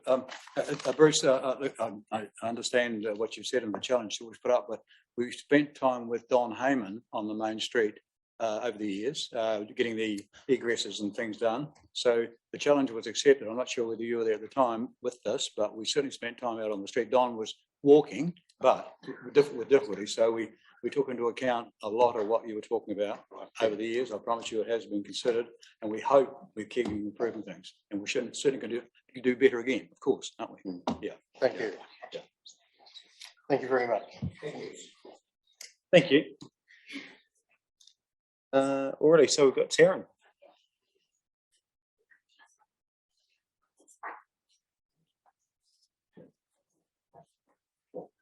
Hi, Taryn. Thanks for coming in and submitting. Thanks. So I clearly, after sitting here for a while, have decided I should stay off social media. So I think I responded to, well, it was just putting an idea there on the climate change and using, people were going on about the waterways, but actually putting carbon sinks into the ocean. And because Mother Nature's tried and tested model, we've got 59% of CO2 that we still need to find more sustainable ways of absorbing. So that was basically just what my thing was about, was like putting maybe the idea of creating a carbon sink, like kind of an aquaculture into the ocean, where you could plant some seaweeds and stuff like that and create little reefs which can absorb, and especially along our coastline, and maybe planting along, maybe from Jack's Point downwards. Sorry, I don't know the area very well, but pointing down and planted going down more south to try and just on the erosion on the coastlines that we've got going. So that was really all I wanted to say. Thank you. Councillor Gilchrist. Yeah, thank you, Chair. I was really interested when I read your submission, and I wonder, have you heard about the brown seaweed farms? People think I'm mad when I talk about this in such a farming district, but it goes along. It's a massive carbon sink growing brown seaweed just off the coast. So they do it in quite a few places around the world, and as you say, it's a massive carbon sink, and it grows at about 1 metre a day. And it not only provides habitat for fish and things and increases the fisheries, but it also, you can use it as a stock feed and a biofuel and use it to improve the soil. So I just wondered if you knew about that. Along the same lines. Agriculture, I think, but it was more in North Island somewhere. But yeah, so like you're saying, that also while you're doing that, you'll be building up the fish reserves, the stocks, which we also need. Yeah. So I mean, it's like a kind of a sustainable, a more sustainable way of trying to take care of two problems at the same time. Definitely something could be interesting to try and find investment in. Yeah. Someone to, massive carbon sink. Well done. Councillor Booth. Also, okay, so is this something that grows under the water, under the? Yeah, so it's kind of like so like on the reefs, you've got the reefs, and then you've got, it's like seaweed and stuff like that. And you would demarcate kind of an area on our coastline if you were able to do that, getting permission from DOC and that. And you would start aquaculture by planting the seaweed, or however you do it. I'm not an environmentalist, and I don't have green fingers. And then creating little coral reefs along with it, because the crustaceans is what actually brings out that sucks the CO2. But you need to build it up. And so would that work with their alluvial sort of system where all the shingle sort of moves up and down the coast? I think so. Okay. It's also one way you could potentially look at creating green jobs. Sustainability actually for South Canterbury itself. But mainly what you think we should be offsetting our carbon? Not offsetting, it's a way to actually get more CO2 out of the air. So currently with the carbon sinks, I think I put we've got only 17% of CO2 that the ocean is sucking up, and sitting with 59%. I mean, that's globally, it's not just. But one way is everybody's so focused on land, but nobody's really looking at the ocean. And if you could put a carbon sink into the ocean somehow, you would be taking care of, you'd be helping to slow down potentially the erosion we've got on the South Canterbury coastline. Thank you. Thank you. We need to create a coastal zone so we can rate the seaweed farm. It's a wonder. No.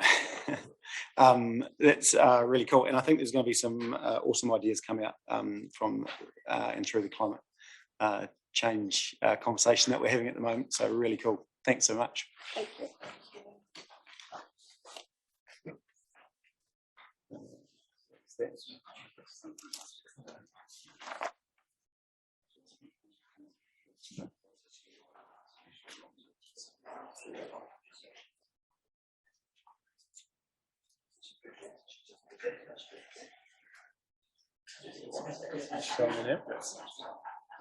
Oh yeah. Hi Margaret, Nigel here. Can you hear me okay? Yes, I can indeed. Yes. For you, hold on. Just have to turn it up so we can hear you. Just bear with us a wee moment. Yes. Can you say something again, Margaret? Well, good afternoon, ladies and gentlemen. Yep, just a tiny bit. Yep, that's all good, I think, Margaret. Floor is yours. Thank you. Thank you. I'm speaking about the stadium gym, of course. I won't read out my submission because you have amazing stamina, I believe, already, having heard all the diverse submissions. I hope some photos will be shown to you in due course too. Now, what I only want to expand 2 points. My husband and I were part of a small team who fought to have this gym reinstated when it was closed by the Timaru District Council in 2015 and relocated to Sea Bay. This, I'm afraid, just didn't work. There were no circuits, no group interaction, and some difficulties in access. It was just absolutely wonderful for us when South Canterbury Sport reopened our gym in our old venue. It was wonderful. Now, you will have, I hope, have heard from plenty of others who say that up to 200 attendees a week come in and into our own little community area there. It increases our physical, not only our physical, but our mental health and our social connectedness.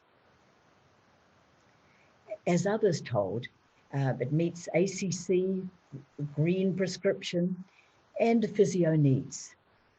And it also meets, of course, ladies and gentlemen, the commitments from the Timaru District Council for government plans for healthy seniors. It is a success. Well, us oldies, and we range from 50 to 190-year-old, want to be part of the sporting community. We know extensions and developments for sports are needed, and we endorse that. We know all our young people need increased areas. But we also want to show young people that they can continue to exercise healthily into their senior years. Remember, age comes to us all.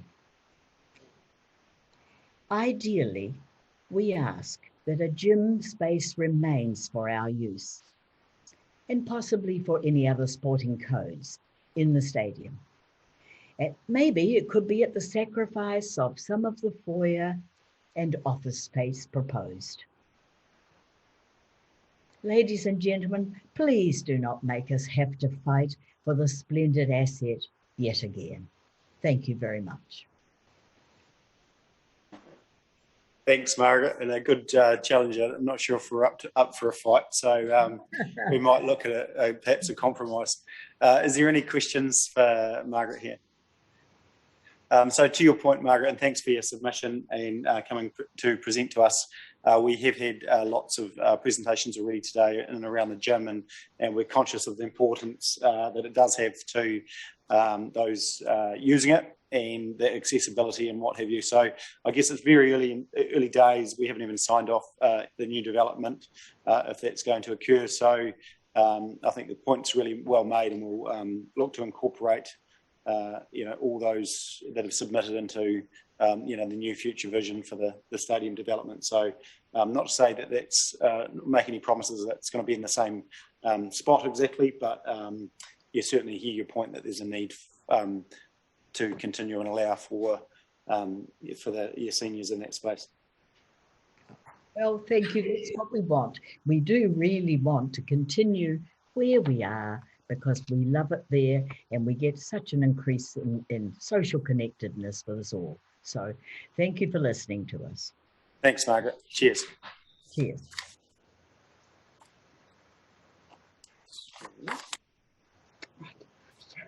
Yeah, so it's only part of it.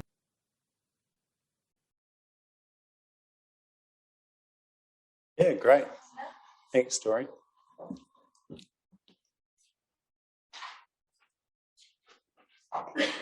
Thank you.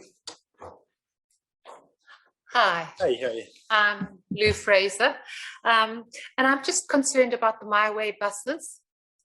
I mean, I'm in total agreement that we all need a bus system. I mean, that isn't up for arguments, but a bus system, a bus route. And I think we're sort of verging on being a taxi service. And are we not infringing on the taxis business? I mean, why are we doing it? Why aren't we just doing a bus route?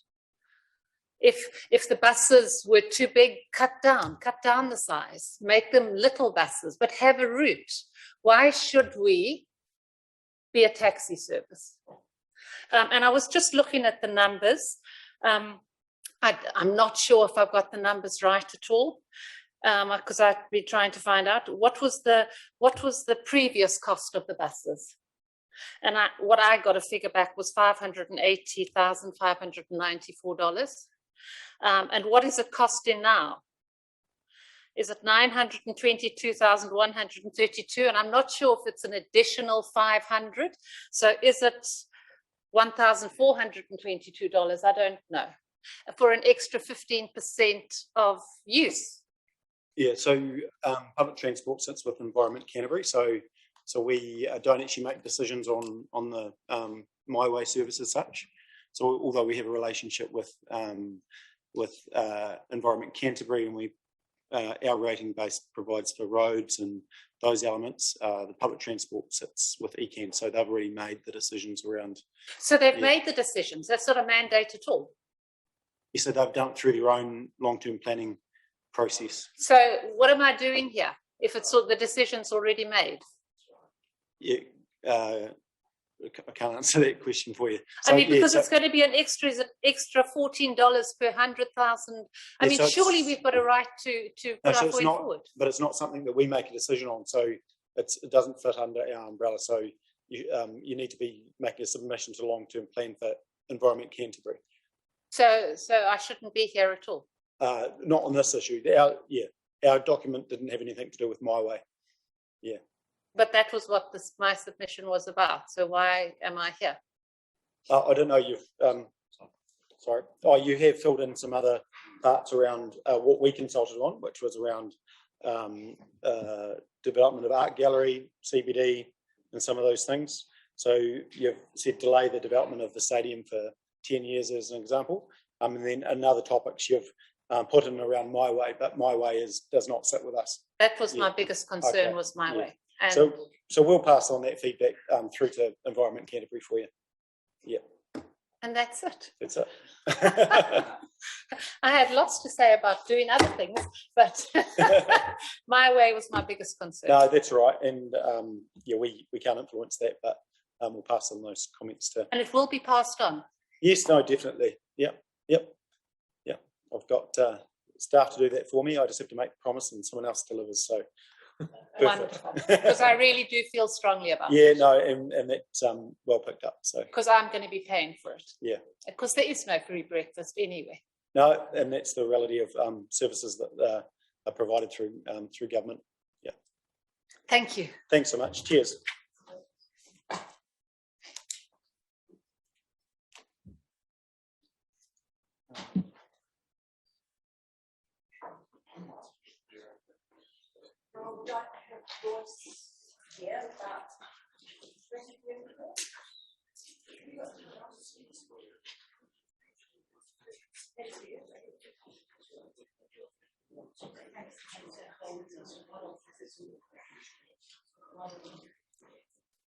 I chose 3 people from the community board here.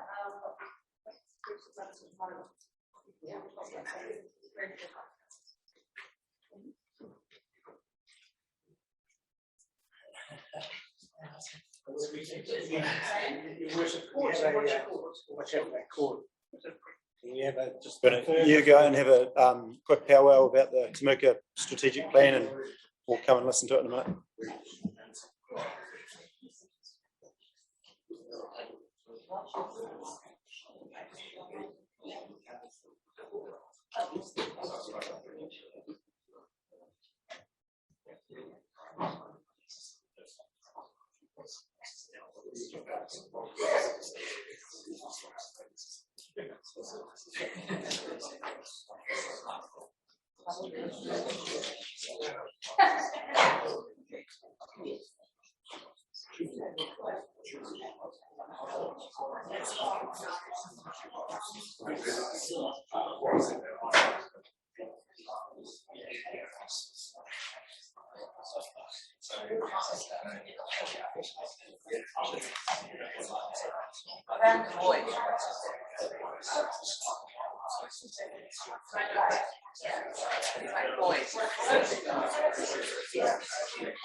So Steph will be shooting with her, and I've told her that she was going to come in, but I don't know, I can't help it. Yeah.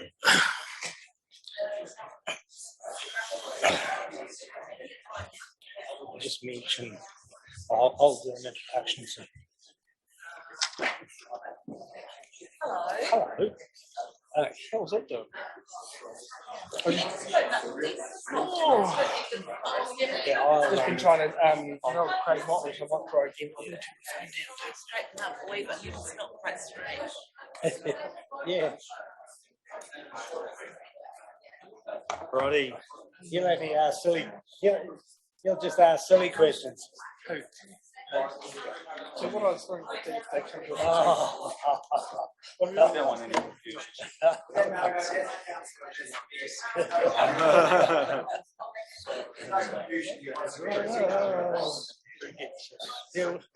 one's the brains, one's the monkey. I'm not sure which one's which.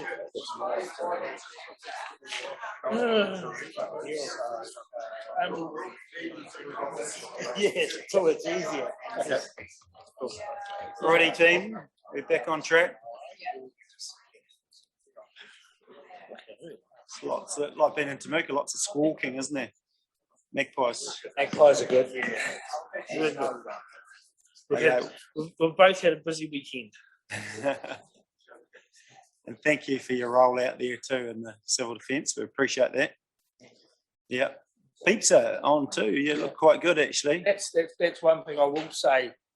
That especially the team worked really well out there, but the welfare ladies did an extraordinarily good job. 80 people housed in homes, random homes around Temuka, just by ringing people up, saying, we took some, they took some, all this sort of stuff. So 80 people that just needed somewhere to sleep, and we just got those with families, prioritised those, and the rest had to sleep in the stadium. So, we tried to do our best with the assets that we've got currently. Yeah, look, and thank you for that. It's a pretty good example of how the community comes together in times of crisis, isn't it? So let's hope. Yep. Thank you, Your Worship and fellow councillors. This submission has come from, even though my name might be at the top of it, it has come from the community board, from everybody. So we all, Charles, and Charles is going to speak to it, and I'll just sum up a little bit at the end. Thank you. Okay, so Steph McCulloch was going to be here as well. She's scheduled to be here at 2:30, but we're doing it now instead. There's a bit of a history. The bypass has been there now for nearly 30 years. Very little work has been done to the development of that, and we feel that it is time to do something with it, and there is some enthusiasm to do something with it now, and it's good timing to be involved with it.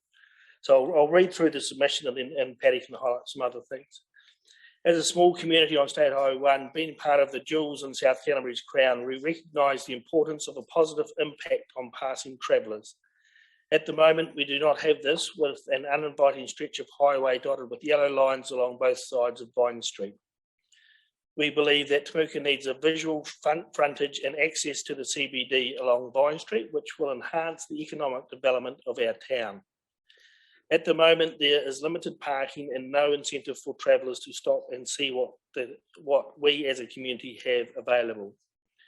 The recently purchased car park along Vine Street is full to capacity many days of the week, and there is a serious need for more such designated car parking space within this area.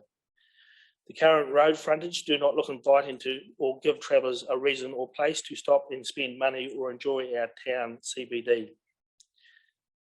As this consultation is in conjunction with the Timaru District long-term plan, we have to think long-term for our community and consider what the council can do. What can the council do that would be of most benefit to our community and achieve the most positive outcome? Purchasing these areas would be a huge asset to the Temuka Ward and the Temuka District Council with multiple uses, and also assist in the future proofing of our town. Developing this area for parking would have a positive economic impact for our CBD now and encourage future investment from developers where they can have business access from both frontages, and Paddy can allude to some of those points in a minute.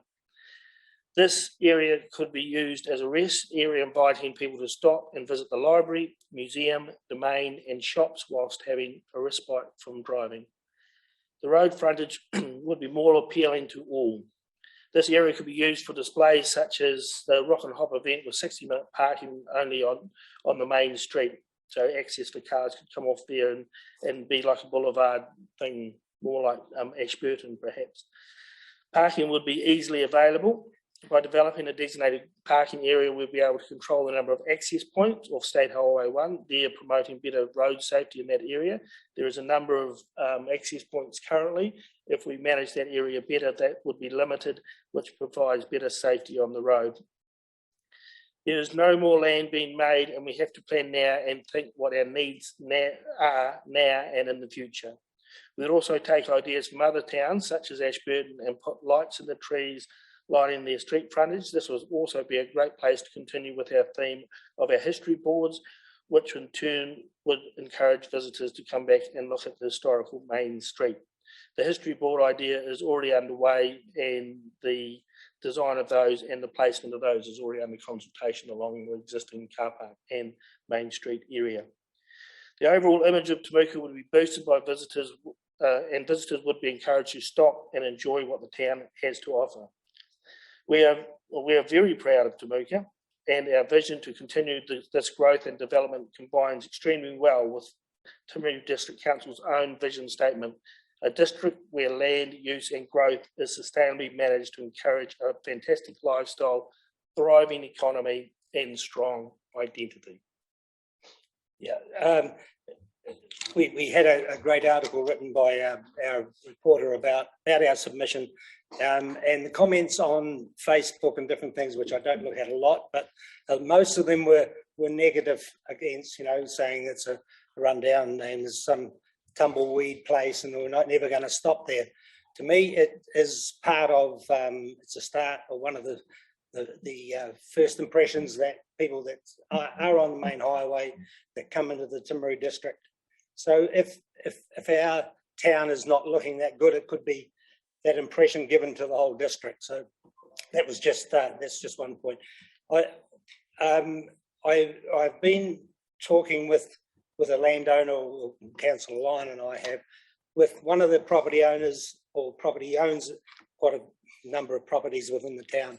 He is really keen to work with council and prepared to spend some money. There is another landowner that we believe is really keen to, and we have yet to meet him or them, are really keen to get involved and are prepared to spend some money in creating an area. And these two businesses are very close to each other, so it would actually work quite well. We are asking for support, financial support, but we're asking for enablement. We haven't got a figure, but all we're really asking for is that we have the support of council, that we are to enable us to work with these property owners that are prepared to spend some money. They're there for the long run of the long term of the town, and they've got the town at their they're really supportive of keeping our CBD going and make it a bit better place for people to arrive and destination. So just we're open for some questions, but that's just some thoughts for you people to take on board, and hopefully we can all work together. It's not just asking council for money, we're asking for, just basically support. But if there was some money there within the system, we would help you spend it. Good on you. Yeah, so basically we want to get together with the current landowners and business people that are there, especially the landowners, but we know there's some real enthusiasm to do something in that area. And if we can manage that, even as a business community, manage that development, but we want to know that also that we've got the support of the council where there is some expenditure going to have to occur. So when we're having those preliminary discussions about as a group of entities, how do we see, and I think that's what we'd like to do is go to the entities and say, what's our vision for 5 years, 10 years in this area? How do we want to achieve that? then but we want to know that we've got the support too of the council to be able to have those discussions and not go to those meetings knowing that we may or may not get the support of council. Cool, thank you. Questions, Councillor Parker? Thank you. Kind of a question, kind of just something.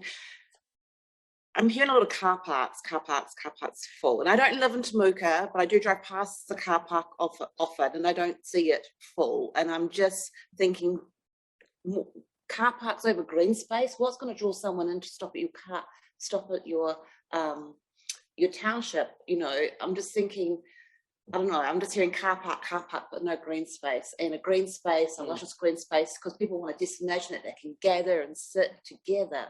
So just... We have a green space in our town square. So if you get people to stop, it allows them to go through, explore the town. There is green space. Yeah, and I take your point. And one of the developers is looking at putting some green areas, you know, within that. Yeah, it is limited. Mm-hmm. But we, you know, we need to have that part of our town tidied up. Absolutely. And I'm sure you'll agree with that. So how we go about it, we're starting. Yeah. You know, we're not looking for tomorrow. We're looking at, and the owners of the property are not wanting to doing it tomorrow, but we just want something to look forward to and work to in the future. When we had the initial discussions regarding this, and we thought, okay, we want to do something because it's been all about community, people coming from community, and everyone knows it's a visual eyesore for our town, and we want to do something to help. So the first idea, easiest idea, is trying to get some car parking over there. That's complex because it's multiple titles and that type of thing. But so now we want to. When we started this to where we are now, there's other information that has come to our hands. That's why we want to be able to go and talk with these people and have those discussions, knowing that we've got some support from the council to be able to develop that area in a way that's going to suit the town. If I can further answer that, the car parking is what the businesses will want to do, and it's us to give it some scope to beautify it, give it some, you know, just make it as a council's role. That's how I see that happening too, as we do something about beautifying that if they're putting the infrastructure in and the car parking in. So developing a strategic plan for your... But we can have a strategic plan in Timuka. That's probably a good idea. I don't know who we could work with to get something like that. Sounds good. You can put you in bronze somewhere as well. No more time for questions. Councillor. Thank you. I suppose we're here at long-term plan submissions and everything else, and very difficult for us as councillors sitting here today when you've come with a sort of a proposal submission, but no idea actually what you want to do with any money, how you want to achieve it or anything. So I find it a wee bit difficult for us to make some decisions moving forward into our 10-year plan when you've got no idea yourself what you want to achieve and what sort of money is involved around it. We've seen other other groups submitting today who've got good plans in place and got an idea what they want as far as financial sort of support around their initiatives. So I find it just a wee bit difficult today to sit here and try and go, great idea, great suggestion, but then you tell me how we can improve this moving forward. Definitely agree with everything you've said there, because this is, and we understand that this is a last minute submission that we've put in here, and I'm not particularly happy with the amount of planning that's in there at this stage, at this level as well. But we want to have something to start from, so we can move on from here. We possibly should have been in a bit earlier and got some other information in, but we didn't know some of the other information that's come in since. So we want to move forward in a positive way from here. So would you agree with me that it's a bit of a fly by the city pants type of submission at the moment? I wouldn't quite say that, but I would say that we need the support of the council to be able to have the discussions about what we want to do as well. Okay. It is a little bit loose. Yeah, I agree with you. But we as a community, there's always been talk about, and I don't want to repeat myself, there's always been talk about the back end of Timuka. So when the LTP came up, we were as Charles has alluded to, we were a bit late in coming on to something. I think, oh, we should be doing something. We keep talking about it around the table, but not doing something positive. So this is our positive way of trying to move it forward. Yeah, look, and I think, timing and then capacity of varying groups that come to council are always going to be consideration. So it's never going to be perfect. And what we receive, and I don't think we can just say, well, hey, unless you've done all your perfect planning, present the numbers, that's the only thing we consider. I think we have to be more open to that. So I think it still has a value, and we can potentially consider options around that. Councillor Booth. So really it's about the reactivation of your CBD, and that's what it's going to allow to do, is allow to happen. People are going to pull in, park easy and walk through to the main street, and obviously that's going to smarten the whole look from the road, and it's going to be a lot more inviting when you're driving past, I suppose, isn't it? That's what you're ultimately trying to that's achieve. right. If we can get one of those landowners that potentially could have an access point that comes through from there, through onto the main road, and it would be to their cost to do all that sort of stuff. Then the access onto the main road into the township as well would be enhanced, because at the moment there's only one access point, which is through the car park in Vine Street. There'd be could potentially be another access point for walking traffic to go in, which then might encourage, if more people stop, more people travel through the town, encourage people to think, okay, that building's spare, there's more foot traffic, we've got something to do, bit of potential, we could buy a cheap building and do something with it. Cool, thank you. And so, Councillor Booth, your point, so a question for you is, this fits into City Hub and the townships effectively, isn't it? Absolutely, it's a key part of their reactivation, if you like, and it's a great initiative, and I just think it'll really be good for Tamika. So. Cool, thank you. Thanks, Team Tamika. Okay. We haven't got any branding, but that'll be good. Yeah. Cool. So, Royce, are you all good to go? Yeah, thanks, Royce. Oh, yeah. Yeah, good, thanks. Yeah, good. Yeah, thanks for coming and submitting. So it's all good to go, and at your leisure. Fantastic. Okay, so forgive me, this is a pretty new space for me, so forgive me if I appear out of my depth in any capacity. But so over the last couple of years, whilst getting my young children, 5 and 2, into cycling, it sort of flared up an old youth passion of mine, which was BMX riding. It was something that I really loved as a kid, but as I got to 16, like most sort of kids of our generation, we sort of put those childish things aside and moved into adulthood. But yeah, needless to say, while I've been down in the bay and around the community, I've also noticed a bit of a lack of things for youth to get into, of the 7, 8 and upward range, other than your usual team sports and things like that, fishing and going up the mountain, which can be a bit costly. There's not a huge amount of things for kids to do. Now, we all ride bikes, have done, most of us, pretty well, and have used it either for transportation or amusement in some form or other. I propose that a 4-stage build. My initial vision has expanded somewhat since the submission, as it is quite a last minute thing also, and I was only aware of the submissions pretty much days as I was concocting this. So I believe Timaru can become a international cycle centre destination, and as a part of a 4-stage build, I propose that a pump track be built, which is what you are seeing here, these asphalt tracks. Now, pump tracks, the idea of it is to generate speed using your body to create your own momentum. It's a fabulous feeling of flow.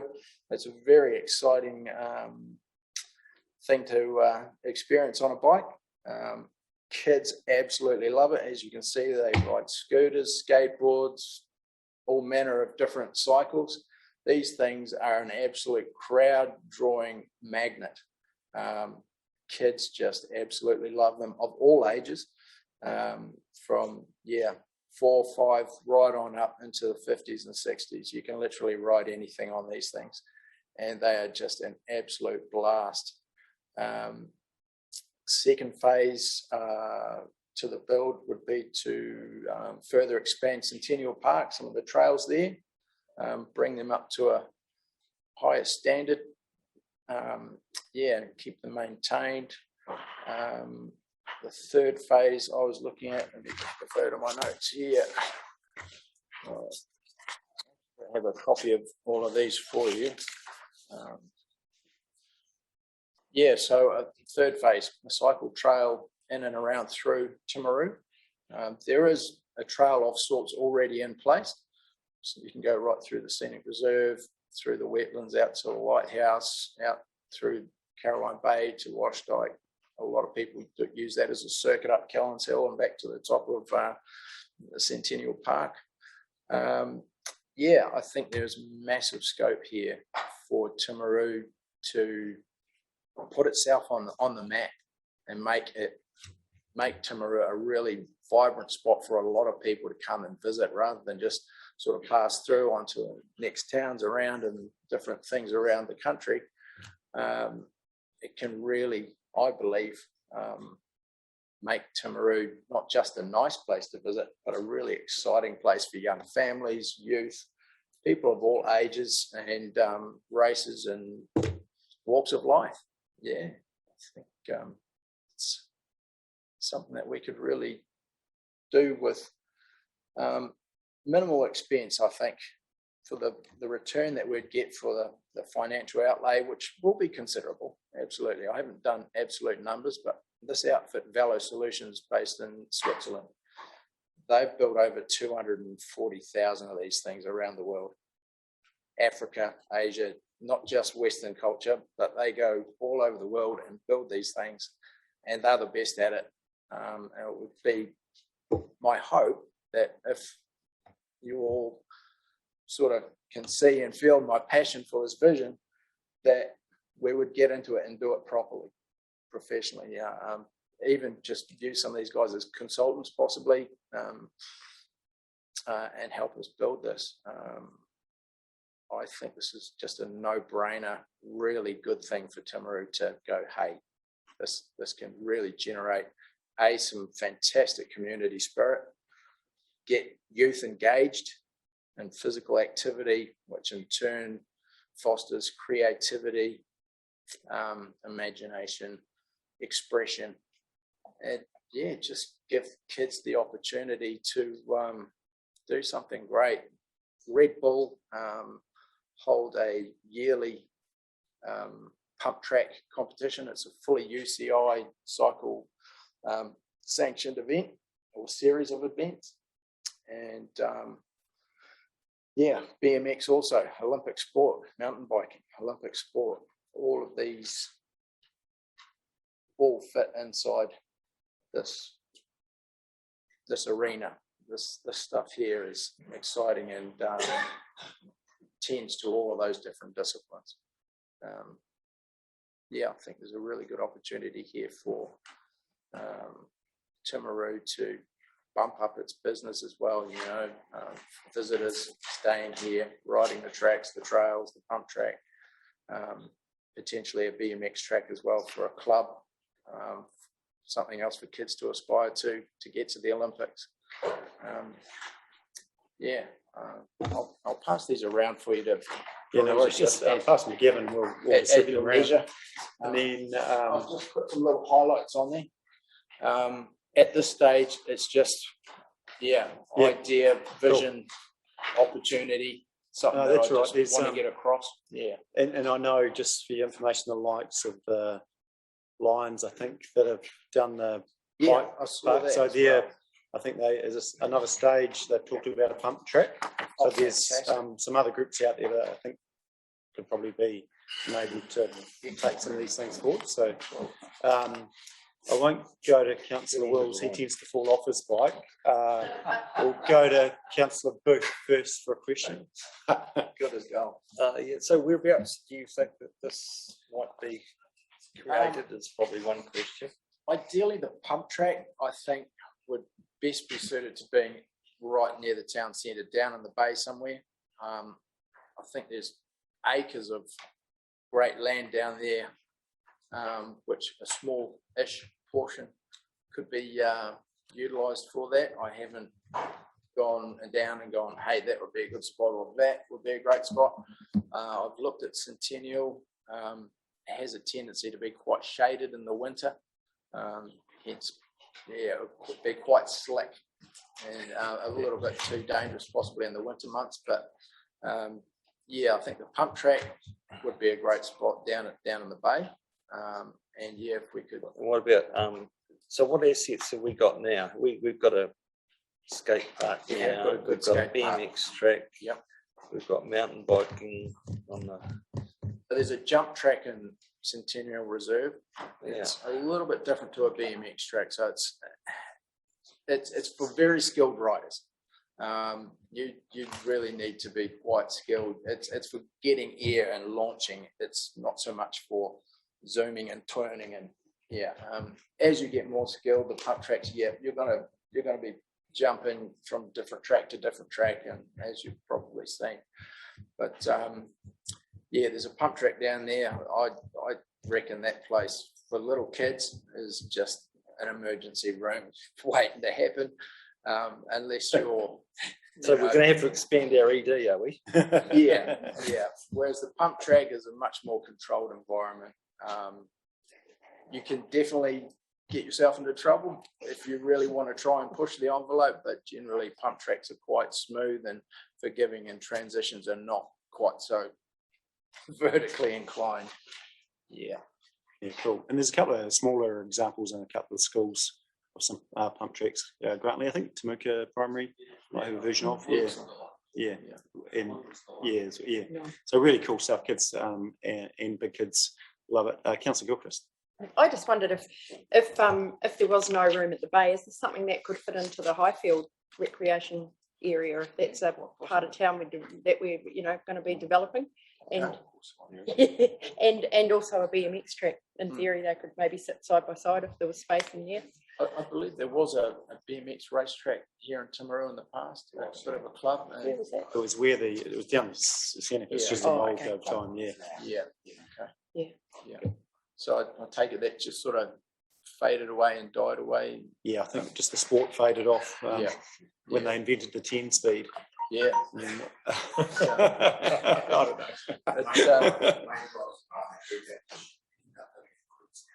Okay. Yeah, sure. Need something to enable you to bring back Relay 20 councillors. Yeah. Kids bike parts, that's okay. Any other questions? Sorry. Really fun submission and thanks, and really cool to see something focused on kids and youth. Yeah, absolutely. So and lots of opportunities. So and I do know some of those special interest clubs are pretty keen to help. I'd definitely like to be involved. If we do get any sort of further movement on this, I do have a heart for the youth of this community, and I would really like to be able to serve in that capacity. Yeah, cool. So yeah, I'd definitely be up for moving things forward in any way possible. Cool. Thanks, Royce. Appreciate your submission and your passion for it. Thanks, Thank guys. you. Appreciate it. Cheers.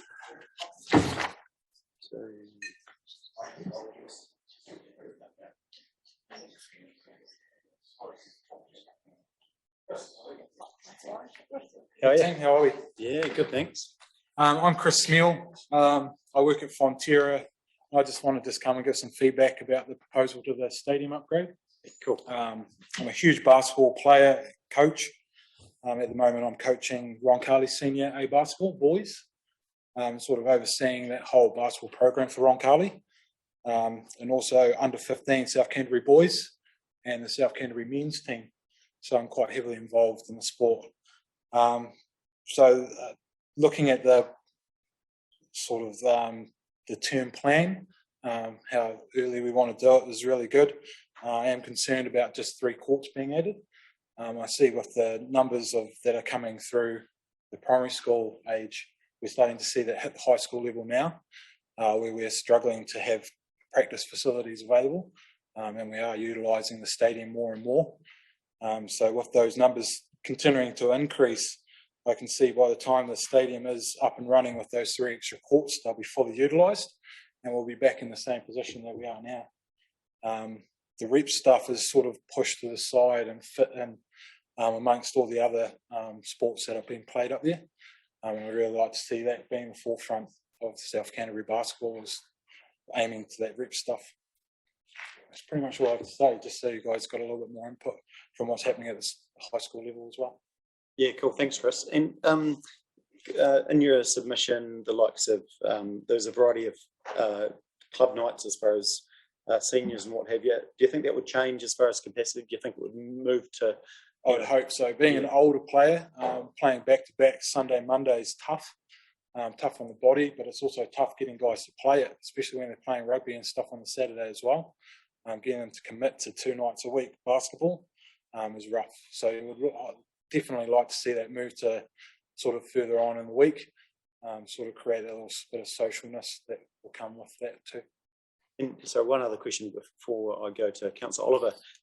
Basketball in the community is such a big sport, and we're looking to provide more in-court, inside space, which is great, but accessibility and, when no kids want to kick a ball or bounce a ball around, what do you think, is there an opportunity to provide better basketball, or are we providing enough for basketball, just having outside? somewhere for them to jump in on the weekends and have somewhere to run around.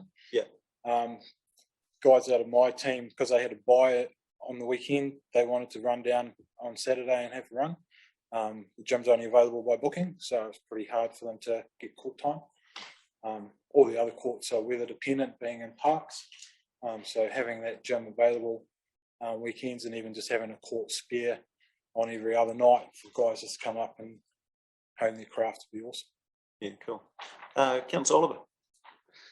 Yeah, Chris, good. I love basketball myself, and unfortunately our club folded in Geraldine. So I'm just wondering, Chris, what do you think's driven basketball to get such big numbers? And is this a trend, or do you think this is going to be ongoing? Well, it's been ongoing for so long now, it's sort of hard to call it a trend. Yeah. I do know that the breakers and that publicity that came through that has probably crafted these young guys coming in. But now that it's cemented, I just think it's going to just grow and grow. Stephen Adams obviously being a huge driver as well, but now that the kids are able to get in and see it, and now they've had a hand of it, I don't think it's going to slow down at all. Probably YouTube's helped. Oh, that too. Yeah. It's Awesome. really available now. Yeah. No, that's awesome. Thanks, Chris. Thanks. Given Councillor Pennington. Yeah, hey, I'd just like you to talk a wee bit, it's not about the stadium, but there's a perception that school gyms are underutilised, but you'd be able to tell us. Can you tell us? Yeah, so the issue with the school gyms are that they're not really set up to hold, especially top-level basketball. We require a shot clock and stuff like that, which most of the schools don't have, or none of them have, I don't believe. I haven't seen Craigheads, but I know that Timaru Boys is a smaller court which can't be used for club or comp level. Roncalli is fully utilised now on Friday nights, but they do not have the facility of a shot clock either. So we'd need those facilities upgraded or utilising the stadium. Yeah. Those, probably to your point also, those are being used across code, aren't they? Netball. That's right. And yeah. Other codes, yeah. And we're seeing an increase in netball levels through Roncalli now that's putting a real pressure on practice times and that sort of thing. Councillor Wilson. Thank you. Councillor Paddington jumped a wee bit on my question as well, so there's a wee bit of a crossover, but pretty much we talked about other halls.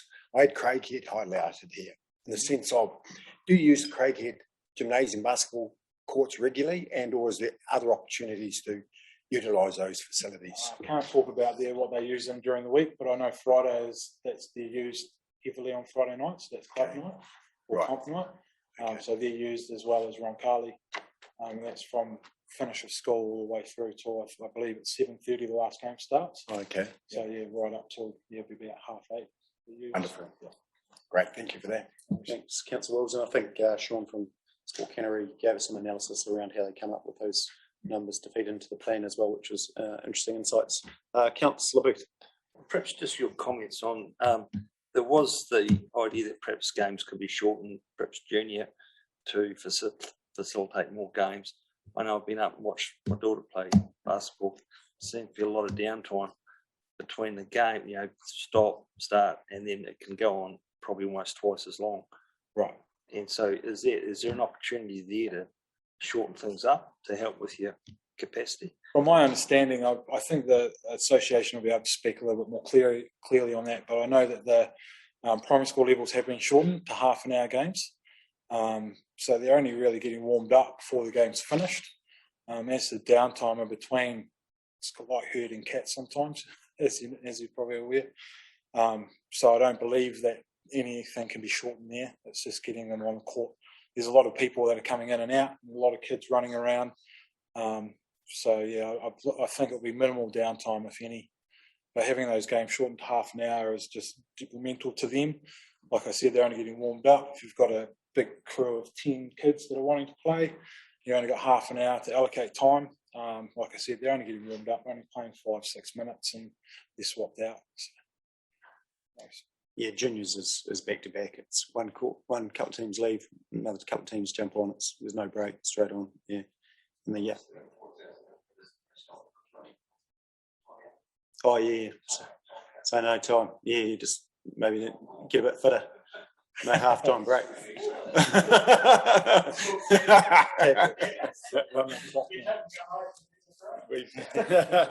Why have you got so many champions? Or Councillor Booth, back in the long-term plan submission, suggested no breaks. No, work them hard. Thanks, Chris. Great to see your passion and all the work you do for your chosen sport. So thank you. Really appreciate that. Thanks very much. Geez, you're tough. Tony's here. Yeah. Okay. You happy? Yeah, Tony, you happy to go now? Yeah. Thanks, son. Oh yes. Sorry, just before you, and nice to see you, Tony. Welcome. Please grab a seat. Just before we let you start, I'm just going to pass a resolution to extend past the 6 hours again. So I'm happy to move. Thank you, Councillor Gilchrist. Put the motion to the floor. All those in favour, please say aye. Against, carried. Thank you. So the floor is yours, Tony, and thanks for coming and submitting. Right. I've got two things here, Nigel, so I'll take balancing the budget first, if that's yeah, okay go for with it. everybody. Ready, you go. Okay, thank you. Yeah, thanks. Right, I am, first of all, my name is Tony Blackstock and I live out at Seadown. Right, I'm registering my opposition to the proposed rates increases in balancing the budget in the Timaru District Long-Term Plan 2021-31 consultation document. 1, a rate increase of 10.5% for 21-22, followed by a 4.9% increase onwards, represents a rate increase of 170% for the 10-year period to 2031. 2, a rate increase of 10.5% for the same period, followed by a 7% increase until 2031, represents an overall increase of 203.1% for the 10-year period of the district long-term plan. 3, I find a 10.5% rate increase for 2021-22 to be too high, and based on points 1 and 2, my annual rate for the current year, which is $1,422.20, will increase from $2,417.40 up to $2,889.06. 4, I am currently retired and my income is from national superannuation. I do not foresee any government increasing my pension 170% or 203% in the future. 5, Timaru has an ageing population. I struggle to budget for the current rate levies, so what does the Timaru District Council propose to do when people are unable to pay?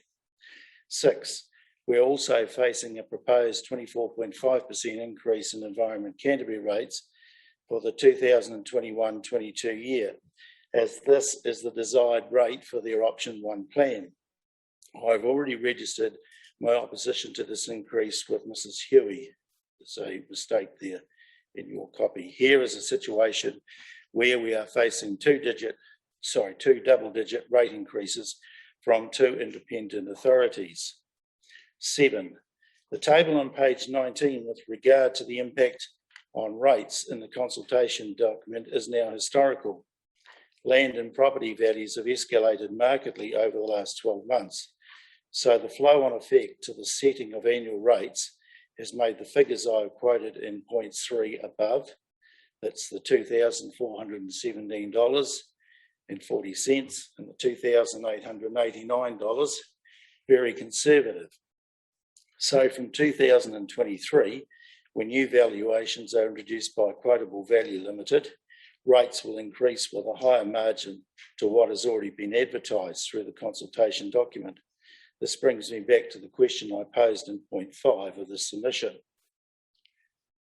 8. The Timaru District Council should focus its spending on the core services of drinking water, sewerage, waste management, roading and footpaths.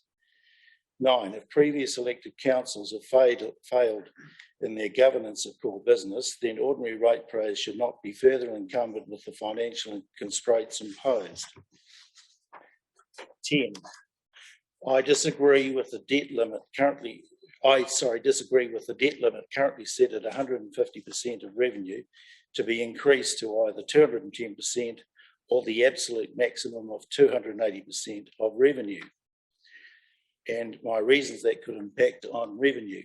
A, the worldwide COVID pandemic is far from over and could well last for many years in the future, affecting ability to trade and hence our ability to maintain reasonable expectations of employment. B, interest rates are set to rise, but we have no knowledge of what these will be or what impact they will have on our economy. C, currently our main trading partner is China, and there are definite signs that New Zealand's relationship with China is being challenged, especially in the field of human rights. China reneged on the deal that was made with Britain over Hong Kong, and the communist government have openly stated that they will attack Taiwan. We cannot ignore the state of the trade relationship between China and Australia at present and not acknowledge that China could treat New Zealand in a similar manner. D, a major natural disaster, not unlike the Christchurch earthquakes of 2010 and 2011, or high impact rift along the Alpine Fault, will have a severe impact on infrastructure, core council services, and a revenue-producing economy. And this concludes my submission on that aspect. Did you want to talk to the other elements of your submission now, or were you happy to take it as read? Did you want to take that as read, or we can go straight to questions, just whatever suits? We can go straight to questions if you want to. Yep, no worries. So questions for Tony? Around rates, and don't argue with the figures. Tony's got a maths background, so the numbers are likely to be correct. I take into account your concerns around rate increases. I think just a little bit of history on the back of the COVID year where we ended up being 2%. I think and not to say it's right or wrong, but our rate increase was meant to be 7%. And so had we travelled along the lines that we would have COVID taken into account, your points around the future of the economy, etc. as well, it would be around 5%. So very much as a sort of a catch up to get back on track. Not to say that's right or wrong, and that's why we have a submission process, but that's sort of the background to that. Yeah. Any other questions, comments around? And you're certainly not the only one to make points around rate and affordability, and it is certainly a concern of us around those on fixed incomes, etc. Yeah. Did you want to talk to the climate related stuff? Yes, I wouldn't mind reading it out actually. Yeah, that's fine. Yeah, we've still got some time.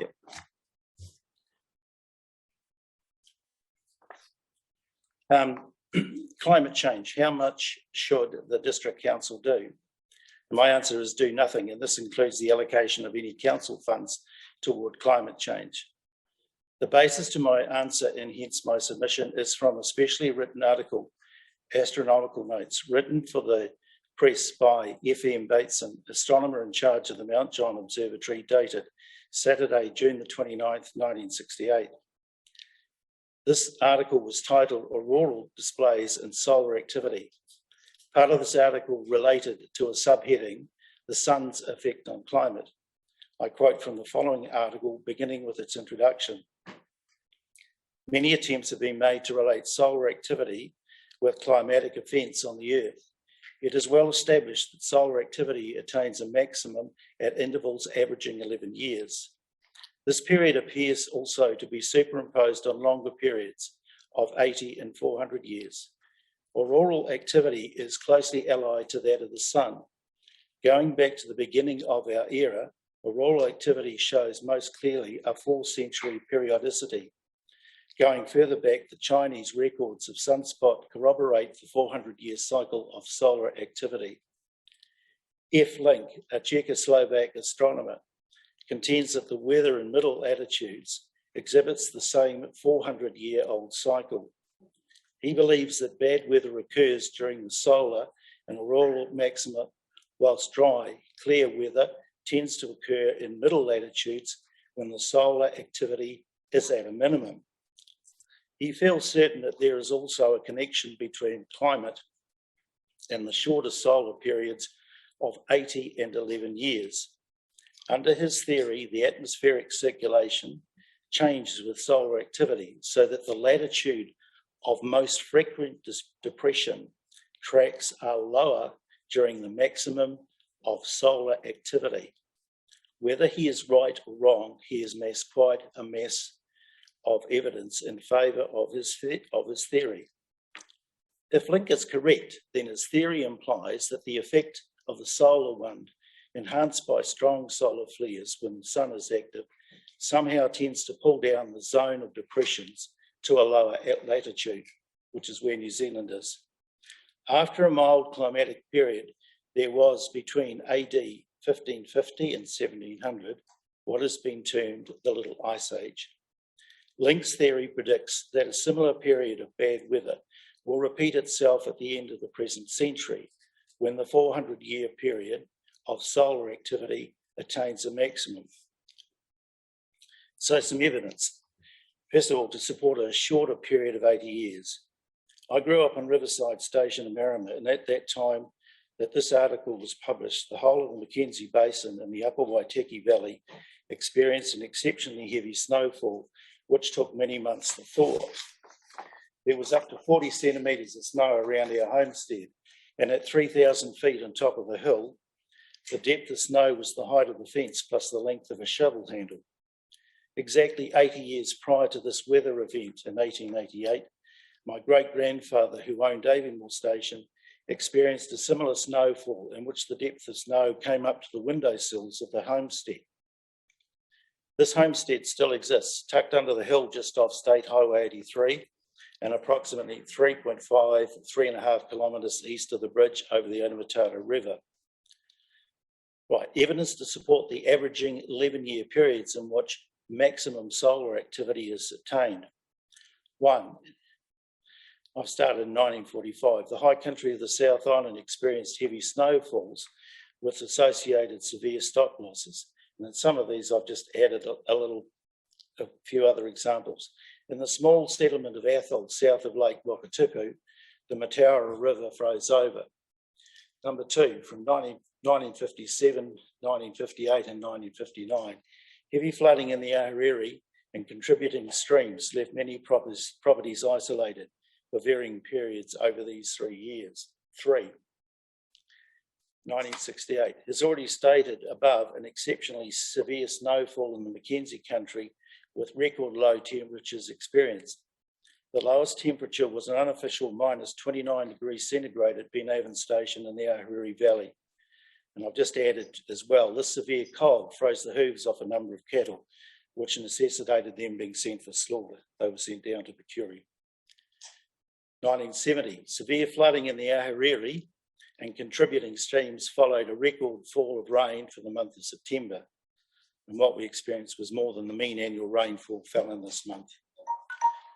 1983-84, Heavy rainfall was experienced in the rain shadow of the main divide throughout 1983 and into 1984, but climaxed in December 1984 when the diadem range flow recorder for the Ahuriri exceeded 520 cubics.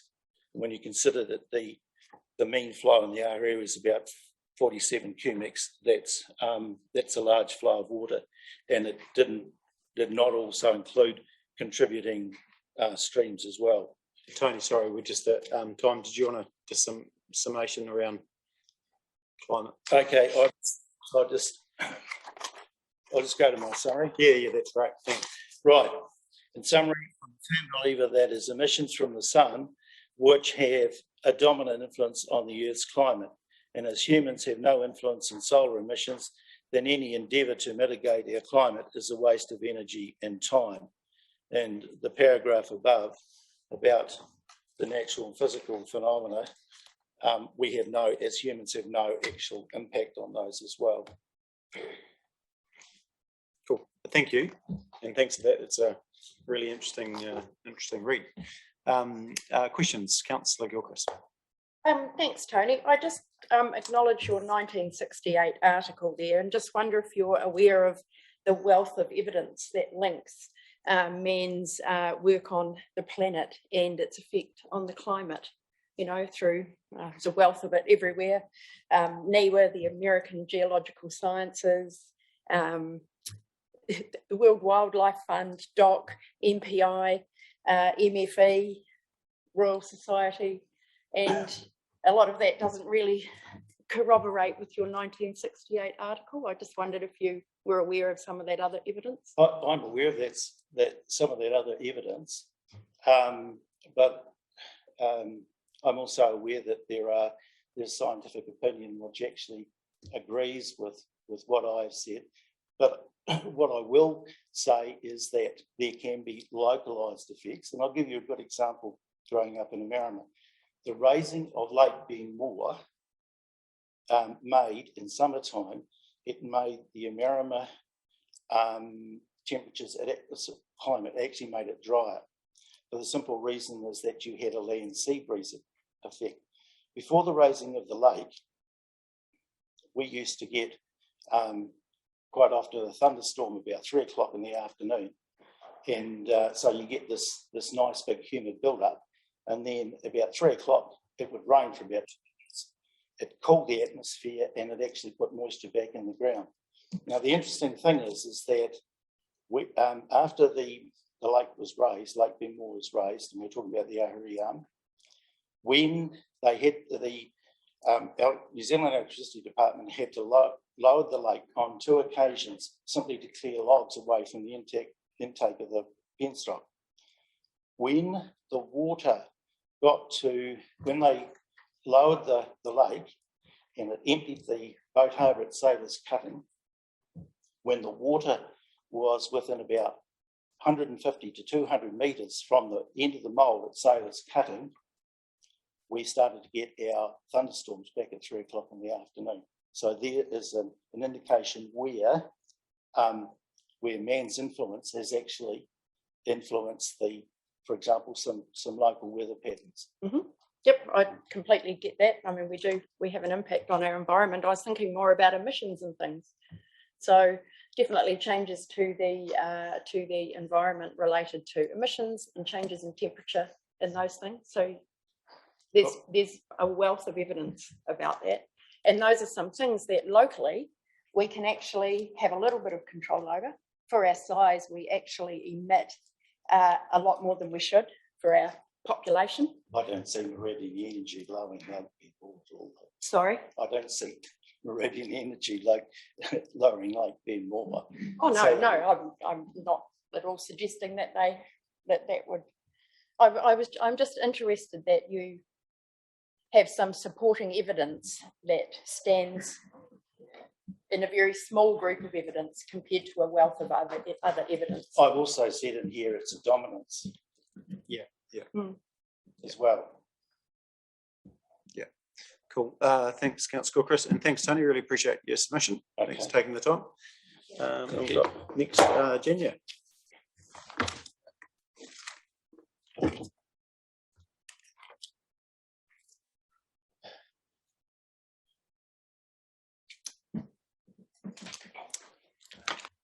You've got your blue bin already, so we'll solve one of your issues. Yes, I was going to make mention of that. Good coincidence. So, thank you. Good afternoon, Mayor and Councillors. Thank you very much for the opportunity to give a personal presentation and accommodating a time change to today, even though we're still in a civil defence emergency. The irony of having to choose between a civil defence call to stay home and to continue with the consultation process has not been lost on me. I hope it gives you food for thought at some stage. My written submission was relatively brief and on point, but the overall message is very significant, important for me to be here today. Do what you can, as soon as you can, while you can. On climate change, I alluded to the flawed modelling that ignores scientific observations. The true nature of science is never settled, as predicted outcomes depend on assumptions made and critical variables can be guesstimated or ignored. The term climate or global warming was lost on me as we headed over the Lindis Pass in the snow on the 11th of December last, then -6-degree frosts last week, and it's still only autumn. I wish the warming would come sometimes. The climate is changing. That's what climate does. The dry of the last 3 months and the targeted rain of the last 3 days is not normal, nor were the floods of 1986. Thank goodness South Cantabrians rejected the scientific report now from the now ECAN that the dam would not stack up to economic cost-benefit analysis. If that had not been pushed through by locals that understood the risks and benefits of the scheme, you would have a far bigger mess to be dealing with today. Good science requires robust peer discussion and an acceptance that observations and paradigm shifts over time will validly confirm or change the expected scientific outcomes. However, there's no excuse for flawed calculation of the carbon cycle, giving rise to an emission trading policy that's all about a tax and less about environmental sustainability. I listened to a presentation the other evening that had New Zealand $1.2 billion carbon credit annually, if the calculation included all the elements of the carbon cycle. You know, when I was at uni and doing physics and science, I didn't do biology, but I was always taught that you can't create matter, it can only be transformed. So for a while, I've been grappling with the concept that animals can pass more carbon into the atmosphere than they can consume when they also build babies, produce milk, or produce fibre. And I still haven't had that answered until someone told me, oh, they don't count the grass and what the fodder they eat. That's not part of the equation. To me, that's not science. You can't have a closed cycle carbon system that you're supposed to be getting to net zero, or as I've even read, zero carbon, and actually have life on Earth. That's zero carbon's crazy. Don't buy into the flawed calls to reduce your income by an excessive reaction to shonky scientific methods. We will laugh in a couple of decades about what's happened. Do what you can to mitigate the risks of unpredictable weather, coastal or inland. So you've got Petiti Point in the coastal area that something needs to be done. And perhaps the simple option of putting some of the basalt rock from Mount Horrible, long-term, long-lasting rock in front of the cliffs may well be a good protection to stop the cliff faces and the clay getting into the sea and degrading the sea area around it. The Egontai option should just be got on with. Fix the house, secure quality off-site storage, do what you can as soon as you can.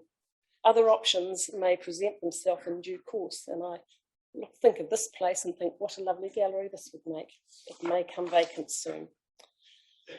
Likewise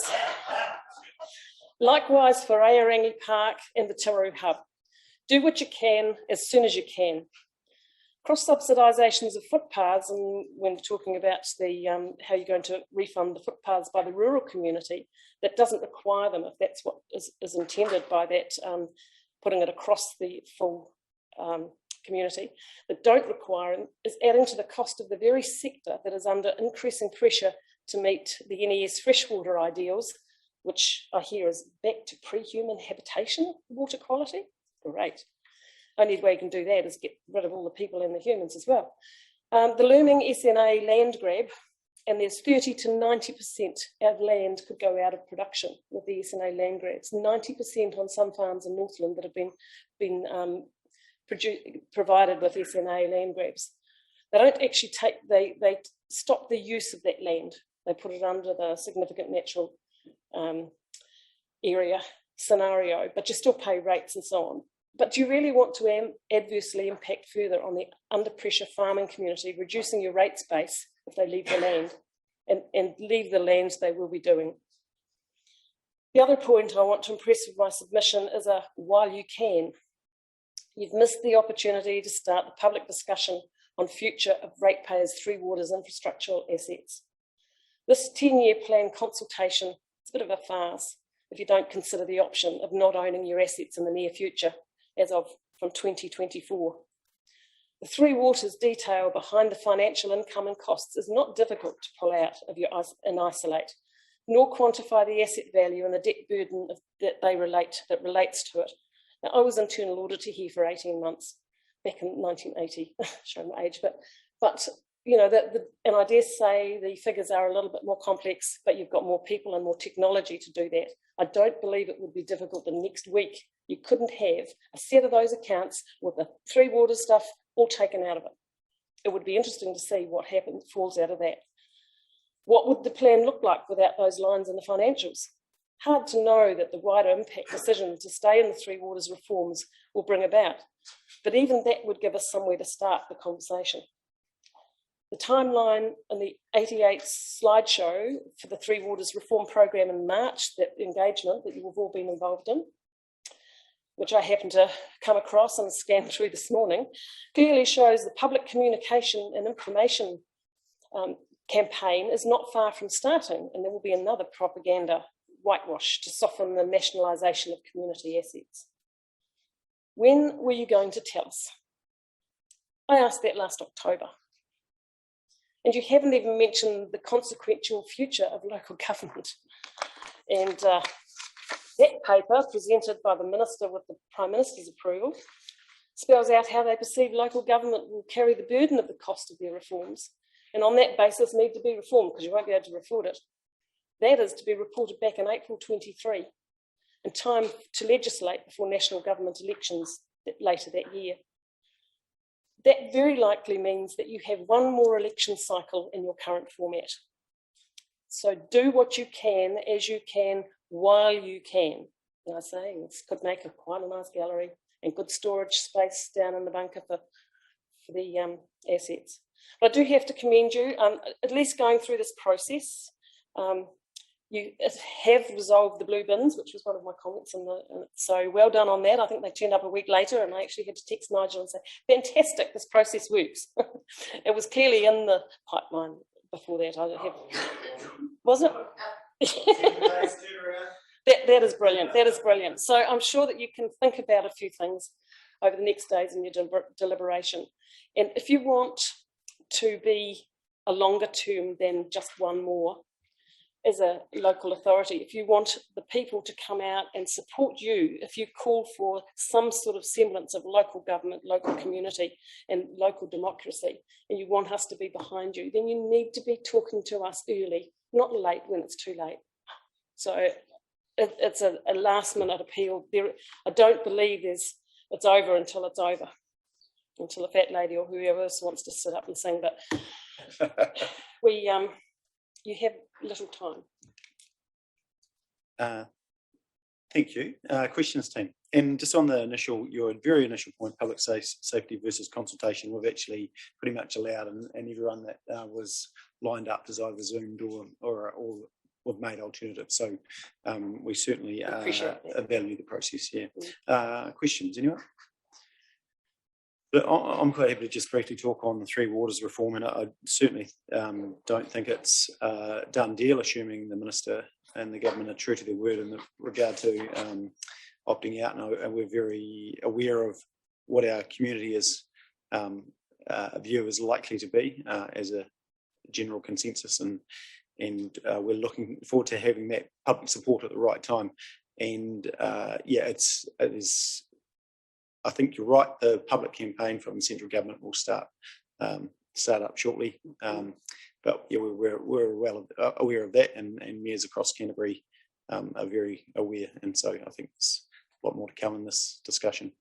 Yeah, so I don't think it's too late at all. Yeah. Just see the discussion with the public though is happening after it's mid 2021, which is on the timeline. Is the cabinet are making the decision? Yeah, they're not hanging about. This is very central government driven. The whole of the reforms, the whole package. And right now they are vulnerable. They have every ball they've just about could lay their hands on up in the air. I don't know that they know whether they're coming or going, and they're under emergency themselves still, so that they can do whatever they want, which is dangerous because you could find things happening very quickly, like when they changed legislation in one day on the 19th of May because they'd been caught out with an illegal rollout of a medical experiment. Councillor Booth. Correct me if I'm wrong, Mayor Nigel, but we were instructed not to consult from the memorandum of understanding. I do believe that's. However, this was your way to be able to start sneaking that in to the public, saying this is what it would look like with or without. And doesn't that give some alarm bells that you're asked not to consult with anybody? No, because it is going to be. The problem is with consulting on that now, the whole thing could be washed out. So we're going to end up consulting on that one singular item. And I think that has value because the community will be engaged on that one singular item. Otherwise, it could have got lost in this document. So look, you certainly take your point, but certainly not lost to us. And I think you know where I stand. So we're not certainly going to give our lives away to centralisation. Good. I think that days or weekends like this weekend show you how vulnerable we are. My daughter rang us up. I'd already pre-arranged with her if we had to move because we're out at levels, and in 86 in our area people were evacuated not because their houses were inundated and we've built to all the standards and we haven't got water lying around, it just goes through the gravels very quickly, but because they were cut off from either side. I was involved in the regional council Southern Area Committee when we didn't accept the comment of the Opua Dam, and knowing that was there, and if it was right, and I checked in, it was about 65% full way back in March sometime. So, well, I knew we hadn't had any rain, so I was figuring it was. I read today, I think it was 15%, and it's gone back up to 75% now. So we had taken the effort to put in place the mitigating climate issues, and it's worked really well, really well. So I wasn't worried about that. But anyway, she rings me up this afternoon. She says, I've just been at the supermarket. The shelves are going dry. Is there anything you need? The shelves are going empty. And you know why? Because we can't get up the road. Now, when we came here in the 77, we were resilient in this area. We had our own bakeries, our own milk treatment station, everything you could need. If the roads went out, we were fine as a community. Over the last years, since the 80s, when the first reforms happened, we have lost resiliency like no business. And you can't tell me these 3 water reforms are going to do any different. They are going to exacerbate it no end. So absolutely wish you stick to your guns in keeping a local solution, because when those bridges go down, like only 2 years ago, there's nobody coming to help. We've got to be able to do something locally. And you've got to be able to have the food and the growing necessary. One of the things is it not possible for, we must have lots of space, storage space and so on around, asking the big supermarket chains to make sure that they have, especially when you get a warning like you did last week, you're going to be 3 days, it's a heavy event, it's a major, can you make sure you've got a few days supplies in the area so that you can feed your supermarket, so that we can feed our people? Someone's has to ask those questions. Is it possible a council can do that? Yeah, we do push back around resiliency, and I think if we do get 3 waters taken off us, we'll say you can take our civil defence function as well, because we're going to have our art stored in our operations centre, so we're not going to be able to have capacity. Thank you. Thanks for your passion. Appreciate that.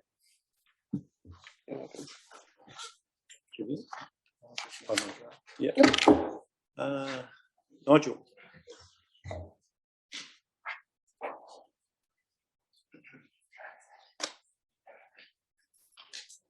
Anoj, how are you?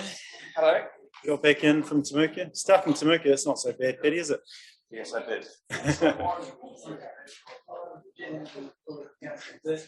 What's that? Oh, is it someone?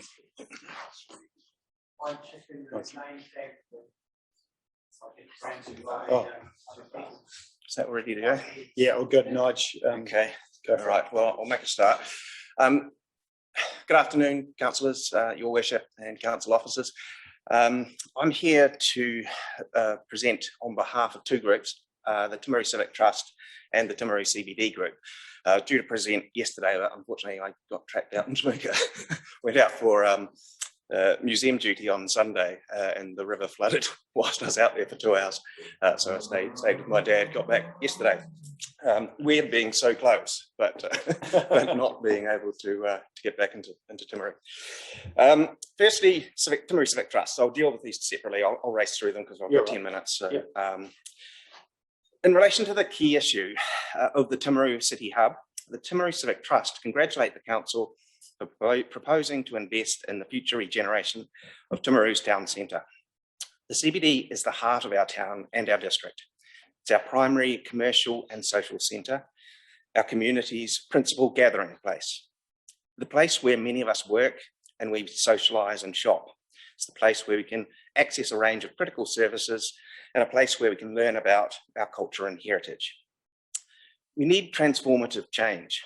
Our town centre is suffering from a multitude of challenges, including the impacts of online shopping, COVID closures, competition from out-of-town big box chain stores, earthquake strengthening, and the impact of the recently approved showgrounds retail development, all of which will need to be addressed in order to restore the heart of our town to the thriving social gathering space it used to be. Given the historical underinvestment in the CBD over the past 25 years, this proposed investment in the regeneration of our town centre is well overdue. The City Hub regeneration project will likely take some time to complete, and at the end of that time, we hope that we will have a town centre which is vibrant, welcoming and fit for purpose that will continue to serve our community well for the following 25 years. For these reasons, the Timaru Civic Trust support option 3, transform, for the City Hub, Timaru City Hub. As part of the ongoing City Hub regeneration work, we would recommend that a range of specialist consultants be engaged, e.g. parking, transport, landscape, urban design, retail, planning, market research, etc., to assist the council with the CBD regeneration process. The Timaru Civic Trust have been actively engaged in improving our town centre since our inception in 1989, and we're very keen to be actively involved in the ongoing design process. Our committee has a range of expertise and skills in the area of local history, architecture and urban design, we are very keen to work alongside the council and participate in this exciting regeneration project for Timaru. We would strongly recommend a collaborative design process, which places heritage at the heart of the design process. Ka mua, ka muri, an ancient Maori proverb that means walking backwards into the future. The design process must take into account the past as well as the future. To know where we are going, we must first understand where we have come from. We must include mana whenua as a key participant in the design process, and we must respect the work that our forefathers have done in evolving and shaping our town. This is a chance to celebrate and embrace our past whilst working together to create a better and brighter future for our community.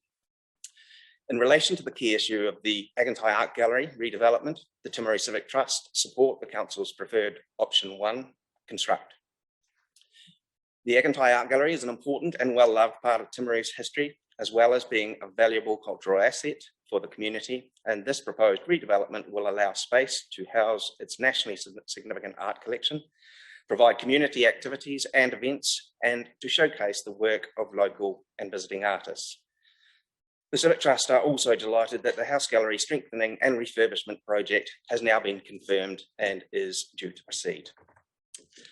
In relation to the other issue of proposed bid policy, the Timaru Civic Trust support the council's proposal to introduce bid policy. So changing hats. Timaru CBD Group. Again, starting off with the key issue of the Timaru City Hub. For the CBD community, the proposed investment in the regeneration of the City Hub is the main key issue in the proposed LTP that is of vital importance to the CBD.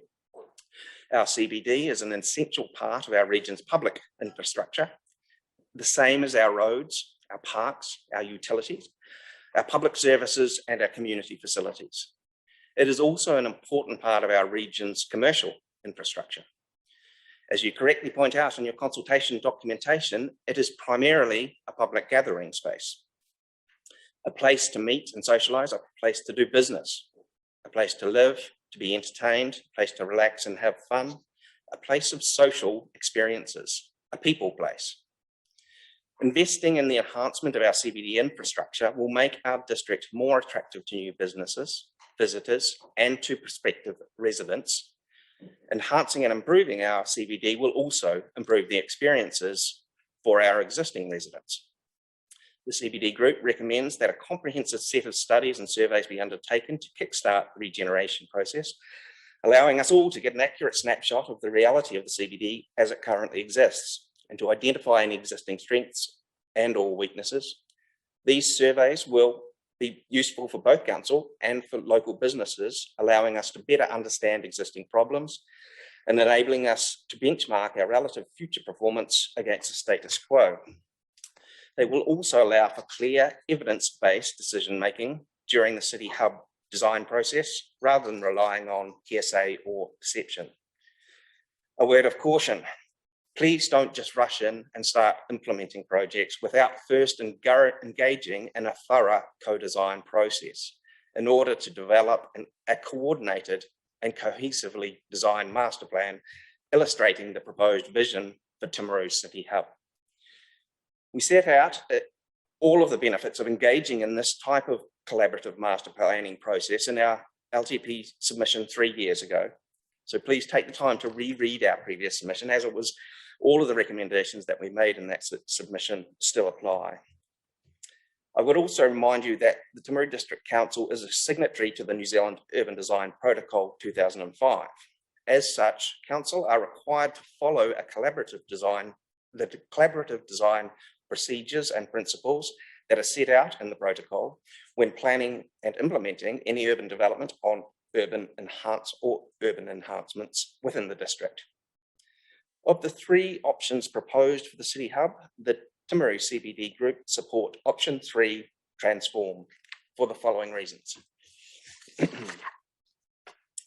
This investment from Council will contribute to the renewal and regeneration of the public realm, the streets, the footpaths, the lighting, the parking, the street furniture, the public spaces, etc., in our CBD, which will improve its viability, its attractiveness as a social meeting space, and enhance its reputation as the district's primary retail and service centre and the heart of our community. This level of investment in our public realm will inspire confidence in our CBD and help to stimulate further private investment in both new business enterprises and upgrading of existing businesses. It will also demonstrate to the rest of New Zealand that we are serious about making Timaru a really great place to live, work and play. We need transformative change to happen in our CBD. There has been historical underinvestment in the CBD. It's nearly 25 years since the last major upgrade of our CBD's public realm. And in our view, this investment in regenerating our town centre is well overdue. The age of many buildings within the CBD means that there will need to be significant private investment required by building owners within the next 12 years to bring the buildings up to seismic strengthening requirements. Whilst many existing building owners have already done the strengthening, others find it difficult to justify the enormous expense without seeing a commensurate investment in the upgrade of the CBD's public realm by Council. This level of investment by Council under option 3, transform, will give building owners the necessary confidence in the future direction of the CBD to invest in upgrading their own buildings. Council business rates in the CBD are significantly higher than comparable residential rates in Timaru. This means that the CBD community bears the brunt of the cost of this investment, by paying for it through the proportionally higher business rate take, and the CBD community would like to see some of that historical rate take invested back into the CBD. To this point, the CBD group would also like to see a better and more transparent accountability from council, illustrating where our business rates go and what services and enhancements they are actually spent on. The council and TDHL's recent unilateral decision to sell the showground site to a developer for a large new shopping centre on the outskirts of Timaru undermines the CBD's long-term viability by allowing a significant increase in retail business capacity within Timaru, which is economically unsustainable for a town of our size. This will cause CBD businesses to close, and some will likely relocate out to the showgrounds. In order to counter this decision to sell the showgrounds land, a similar level of investment in the CBD, i.e. circa $90 million, will be required to enable the CBD to compete with this new super mega hypermart development. We would recommend that TDHL's function of purchasing property in the district be ceased. They have demonstrated through past actions, including the showground sale, the buy-up of land in the south end of Stafford Street, and the proposed sale of Alpine Energy shares, that they are a secretive and uncommunicative organisation who are completely unwilling to consult with key stakeholders or the public regarding these decisions. Corporate interests should not come before the interests of the local community. As a public entity wholly owned by the council and the ratepayers of this district, TDHL need to be more publicly accountable and much more transparent and open in their decision-making process in order to work for the good of the whole of our community, our society, and our environment.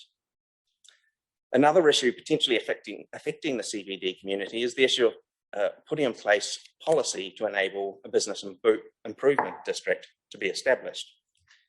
This could be beneficial to the Timaru CBD community in the future should they look at setting up a bid scheme for the CBD. Bid schemes across the world have helped to rejuvenate traditional town centres by focusing on enhancing the local economy, strengthening local business networks, and working together collaboratively to provide a vibrant, sustainable and resilient town centre community. The Timaru CBD Group support the enactment of this bid policy. Both the Timaru Civic Trust and the Timaru CBD Group wish to thank the Council for the opportunity to submit feedback on these LTP proposals and to speak to you all today. Thank you. Thanks, Nige. Questions? Councillor Wills. Thank you. Good submission, Nigel. Just in regards to, we're talking about some of the privately owned buildings, recognising the fact that there are already some building owners who have invested into their buildings. You talk about private investment / support around other building owners. How do you see the government, or sorry, not the government, the local government here, support the owners who have already invested into their buildings? And would there be an expectation then that we should be giving them some sort of recompense for what they've invested compared to trying to invite and encourage other building owners that haven't gone down that line? The question is, should we subsidise business?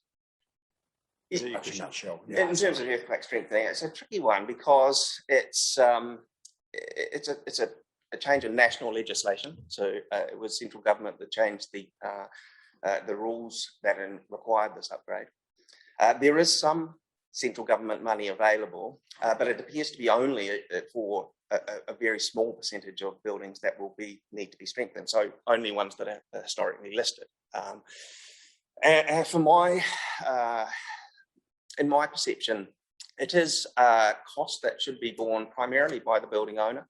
They own the buildings, they get the result from it. But I can see the difficulty in that the investment is generally a large investment that requires the strengthening, and you don't get anything more from it in terms of floor area to be able to increase rents, etc. So it's a cost that's borne by the owner that really they find very, very difficult to claw back. So therefore, I think central government money is appropriate. On a local issue, in terms of local funding, it would certainly help to have some more local funding available. There is maintenance funding for heritage buildings, etc. There is nothing really for earthquake strengthening. Given the large sums of money, I think it would be difficult for local authorities to fund that.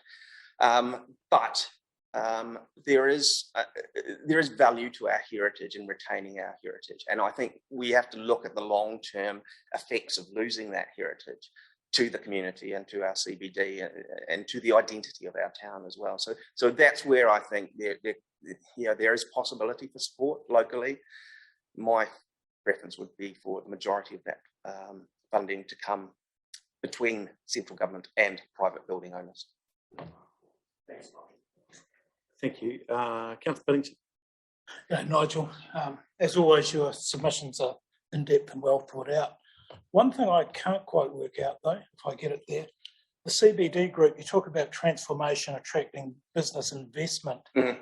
You guys never put in, as a CBD group, where you thought the art gallery would be. I would have thought a group like that would have wanted to see it in the city as part of that transformation. Not necessarily. There was a discussion. We stayed silent on the issue of Egontai, as we did with other issues, for example, climate change. And I think generally for both submissions where we have stayed silent, we were relatively happy with the proposals that the council were proposing there. So it's just the issues that affected us we really focused on. And so the Timaru Civic Trust commented on the Egontai. The Egontai, there were mixed views within the CBD group about Egontai. Certainly there is, we could see value of exhibition space within the town centre, which would enhance the town centre. But there's also the issue of the Egontai having its identity where it is. I should disclose I'm actually on committee friends of the Egontai as well. So, so there's more to come. That's right. But for me, we didn't want to submit on that because we felt we were comfortable with the council's preferred option on the Egontai, which I think is option 1, that it stays where it is and it is rebuilt on site. So that is implicit in that. The other thing is, I think if you were to shift the Egontai, you'd lose all that identity. You'd have to change the name. The name's associated with the building where it is, that location where it is. So that was another issue that we. Well, I understand that, but it's one of the few things council can actually influence to bring into the city, and that's why I thought the CBD group may have commented on it. Yeah, I think we're fairly relaxed with the Heritage Hub and the exhibition space that is proposed within there. No, that makes sense. Yeah, thanks, Councillor Billington. Sorry, just your sorry. That's right. One question from me before we go to Councillor Lyon. Bid policy, and sorry, questioning you in your role as CBD because you're also my landlord, so I don't want to mix that up. So bid policy did, and probably your views within the submission, did you do some survey around members to form those views? There are mixed views, and I think we haven't, we certainly have discussed bid, and we've been talking with council in terms of, as you know, with the bid policy. It's something that we've actually been driving the CBD group, is this bid policy, getting it through. So there is a majority that see the benefit of bid in our CBD group. There are other people that see it actually as just an additional rate.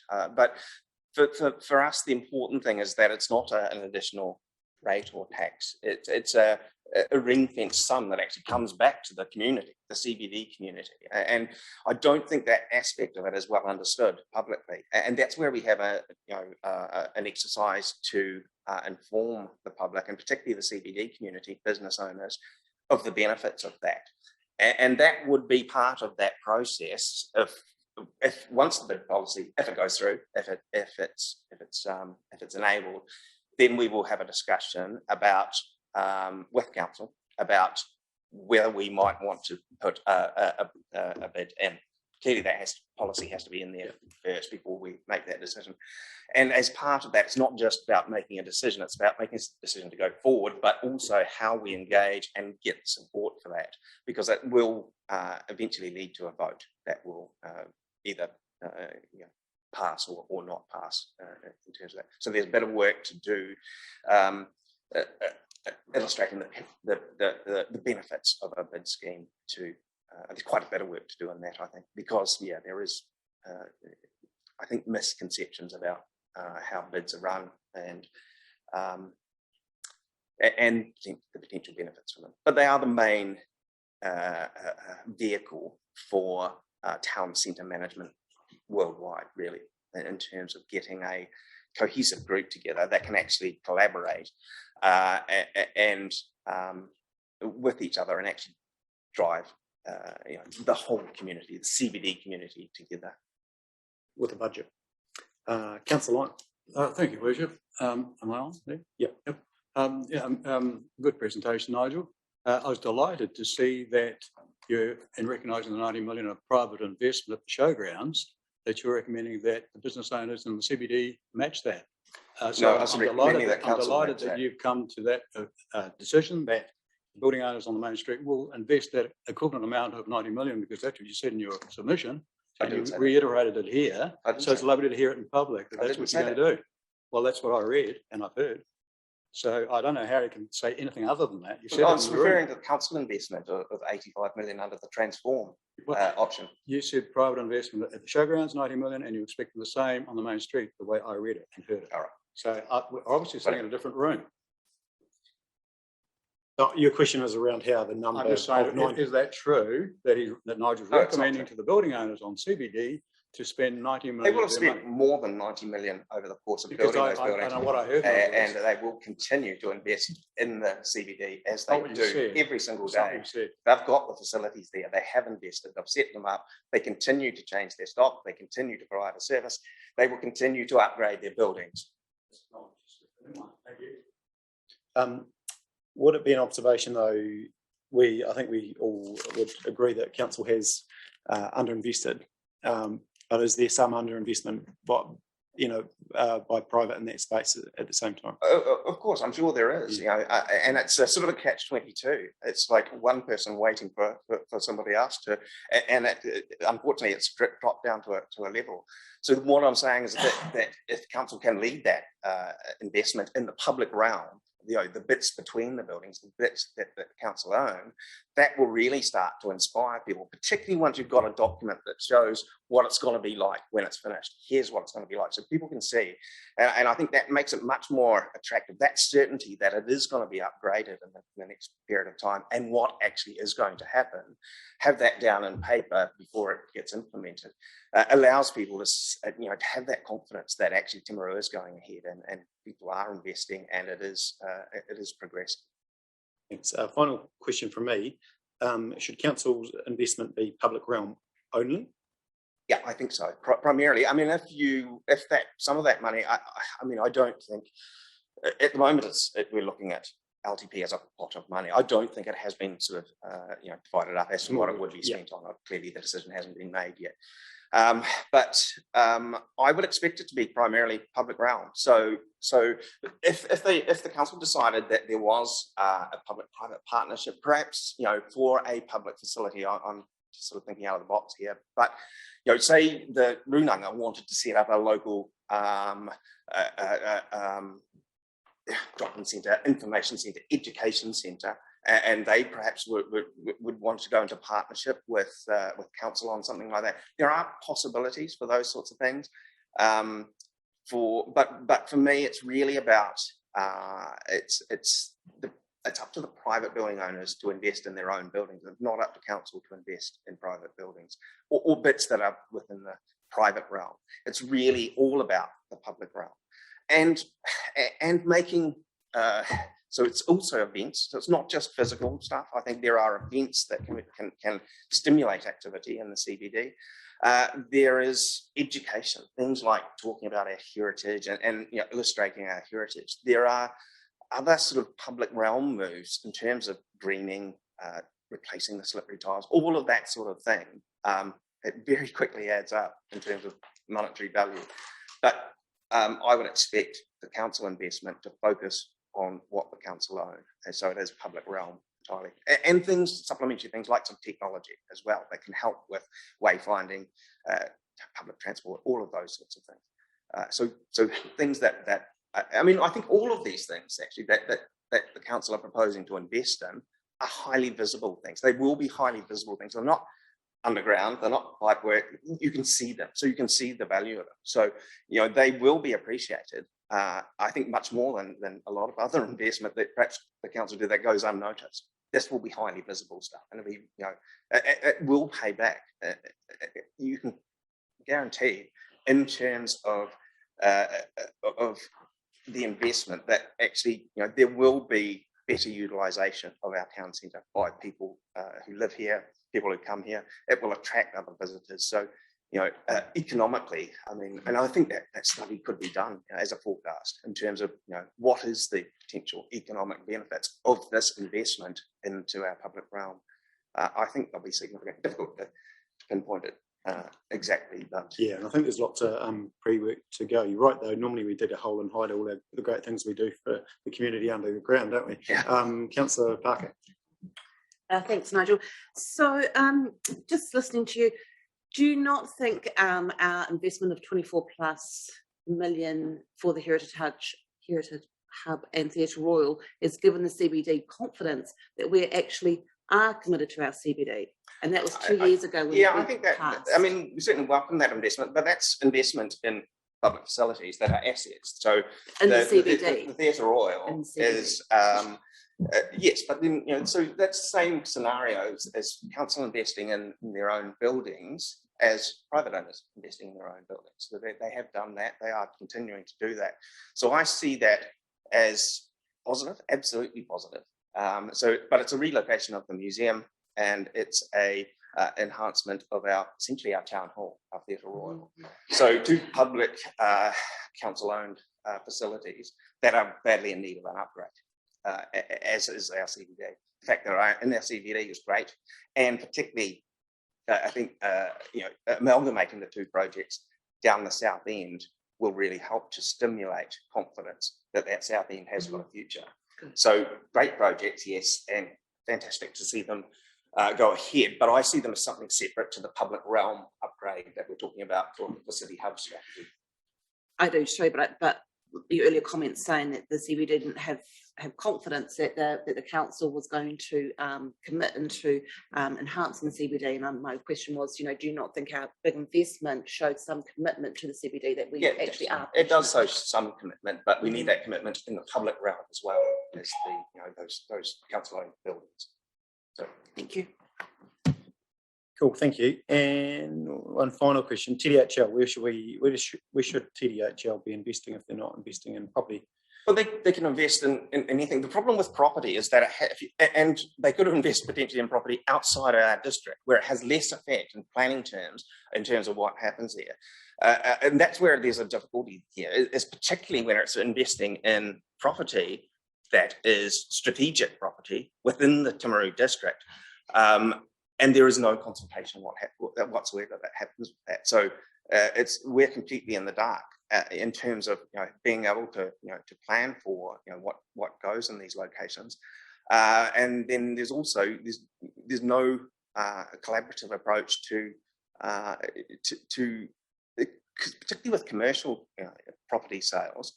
They have an effect in terms of the commercial economy. And I think, you know, the effect of the showgrounds is going to be enormous once it actually gets up to full development. And I think that has undermined the potential regeneration of the CBD. I don't necessarily think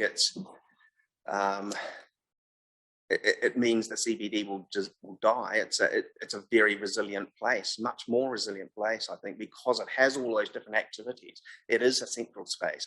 It has the port, it has the railway station. You know, it's a transport hub. It has people living there. It has civil and social facilities. So that mixed use nature of the CBD of all town centres makes them much more resilient. So that if the retail, if we lose retailers to the showgrounds, or if retail starts to suffer, there are actually other services and facilities within the CBD that can still make it a vibrant place. And our hope is actually that retail will start to rebound with all of the other challenges that it's facing at the moment as well. So that, I mean, the showgrounds development had THL not purchased it, the likelihood it would probably be sold by now and probably to a very similar developer and likely to have less constraints on it to directly compete with the CBD. What are your thoughts around just leaving it to the open market? That would be your preference? Well, if it was open market, then the open market can do what it wants really, as long as it's within planning terms. My objection to TDHL selling that land was that they bought it for strategic purposes, specifically to prevent large-scale retail going on that site. And I've actually got a copy of council meeting minutes. We don't have time to. From Damon Odie saying exactly that. So there's no dispute that that's what it was purchased for. So to turn around and then sell it back to, and it was bought to protect the CBD. So to turn around and then sell it back with no consultation to another big box developer, CBD felt like that was a complete slap in the face without being consulted. So, and all of the press coverage at the time when it was purchased talked about it as a strategic purpose. And perhaps, I'm speculating here, but perhaps that's the problem, is that TDHL as an investment group shouldn't be controlling strategic purposes. Strategic purposes quite often mean holding on to land potentially when it has a cost, and it might be burning a hole in your pocket, but you're hanging on to it for strategic purposes that are not necessarily economic strategic purposes. They might be social strategic purposes. So I think that's such as this TDHL strategy down the port, holding on to land for strategic purposes. I think you've got to be very careful with that argument. I don't know what they're doing down the port. I've no idea. They don't talk to us. I have no idea. But anyway, we're going down rabbit holes. Thank you, and we do appreciate your passion around the CBD and others. Thank you. Thank you very much. All right. Okay. Righty, Anna, can you hear me okay? Yes, I can hear you. Can you hear me? What's that? Can you hear me from there? Yeah, I can, Anna. Anna Clearwater. Cool. Yep, go for it, Anna. Well, having just listened into the last few minutes of discussion, I'm thinking mine will be a whole lot lighter for you all at the end of the day. So yeah, I'm Anna Clearwater. I live out at Geraldine, Cooper's Creek, in fact. So that's why we're not in there at the moment. Oh yeah, thank you, and just acknowledge it's been pretty tough for you out there. So yeah, how's it all going? You got rid of all the water? Not quite. No, we've still got the creek flowing down the road, but we're high and dry on our property, so we're okay. But, yeah, cool. Yeah, been an interesting few days. So my submission was very last minute, and I'd acknowledge not hugely well thought out, and I apologise for that. But I'm going on the theory that if nobody kind of raises an issue, you guys don't really know about it. So I'll raise it, throw it out there, and kind of do with it what you will, I guess. But it's probably about the council facilities such as the library, the museum, Egontai, the event centre. There may be others I'm not sure of, but two things to do with those. Number one is that they close at 4:30 for the most part, or earlier. And if that really rules out families from out of town being able to use those facilities, because by the time school finishes and you travel in, they're ready to close. And I guess the second part of that is that a lot of out of town families come into Timaru for after school activities. So we've been coming in for years. I've got 3 teenage daughters, and it's not a problem in the summer. You go for a walk, you go for a bike ride, there's heaps of places to go and things to do.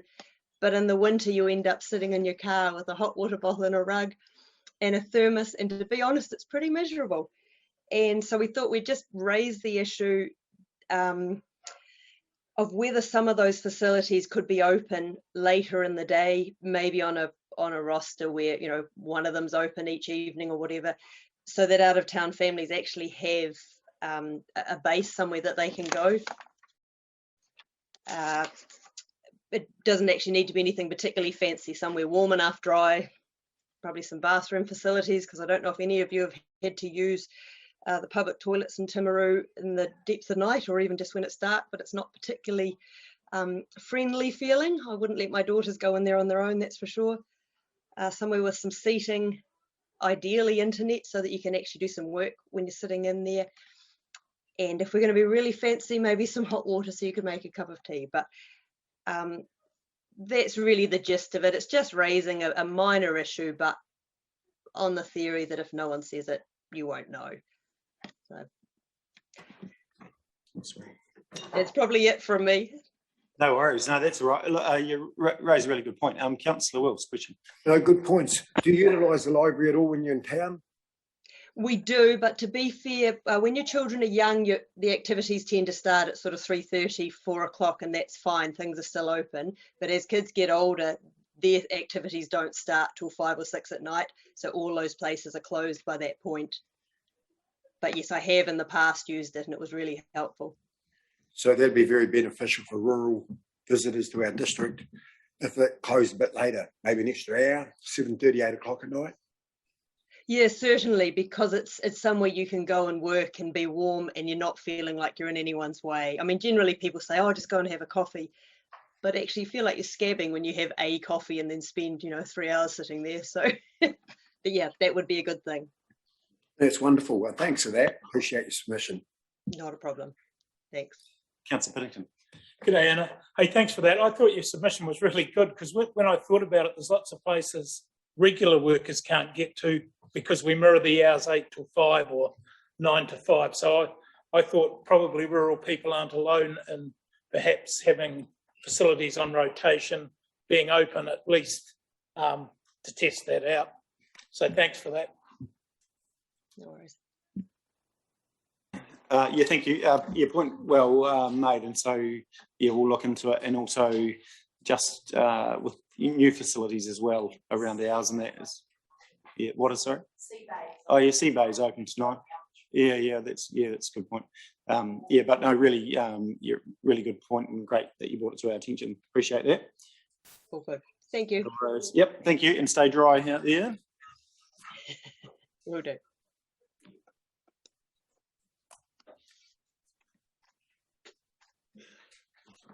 Juliet.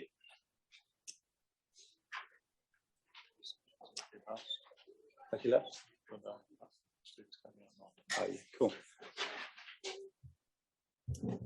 Thanks for your patience, Juliet, and you are lucky last for the day. Good afternoon, Mayor Bowen and members of the Timaru District Council. Thank you for allocating time for me to speak on behalf of the Friends of Egontai's submission to the long-term plan. My name is Juliet Crawford, and my colleague, Dr. Jill Harland, who planned to stand alongside me today, is stranded in Christchurch. We're both secondary school teachers, Dr. Harland at Timaru Boys and myself for 22 years at Timaru Girls until recent years. We acknowledge that at this time the Timaru District Council's supportive stance in preserving our house gallery and appreciated in the wider parameters of South Canterbury and indeed the whole of New Zealand. Some of the members of the Friends of Egontai are present today. In sending this unanimously agreed to decision from our group for option 1, we emphasise the important historic location in an attractive area of our central city area, which reflects our rich heritage, our valuable collection, and the precious legacy gifted by the Grant family. Our decision is greatly assisted by the scoping achieved by the Timaru District Council in past months, so that the work to be done has been fairly accurately financially estimated and therefore more easily achieved if, and hopefully it progresses, will come to fruition with fully understood and accurate costing. Our choice of option 1, which I will just read to you to remind you, to construct a new facility on the current site, which will foresee, and there are paragraphs here written. I presume you've got access to this. You have. Thank you. It reflects a common sense attitude, as far as I'm concerned, to a solution that would enhance and improve all the present facilities in place now, and they're namely exhibition space, educational areas, storage areas, and administration and office space, as well as disability access. All of our collection, both for display and storage, needs to be on one site and not have facilities scattered around the city, which would mean increased costs of staffing, maintenance, and security. One site would mean that costs could be reduced significantly. Our fundraising for our share of the estimated costs on the project of strengthening the House Gallery and the proposed new extension for rather more contemporary art space and education is almost underway and will continue with vigour as time goes on and the achievable option 1 becomes a reality and is an apt home of art for art in South Canterbury. Thank you. I welcome any questions. Thanks, Juliet. Questions? Must be a question. I'll put you on the spot if you're any, many, miny, mo. Councillor O'Reilly, thanks. Thank you, Your Worship. Pleasure. No, I take what, and by explaining it, and as Dr. Howland is in a submission, given us all those, great options to support and your support of it, and I think it's without preempting it, is great. I agree with it. I think it's a great old building and it's a great bit of land there that's got to be utilised. So let's just see what happens tomorrow. Thank you. Thank you. Thanks, Councillor O'Reilly. And I think I'd like to echo the words. I think it's well thought out, and it's time that we provide the community with a fit for purpose art gallery. So watch the space. Thanks, Julie. Thank you very much. Thank you. That concludes the day. Do we want to just? Oh, yes. Yeah, no worries. Yep.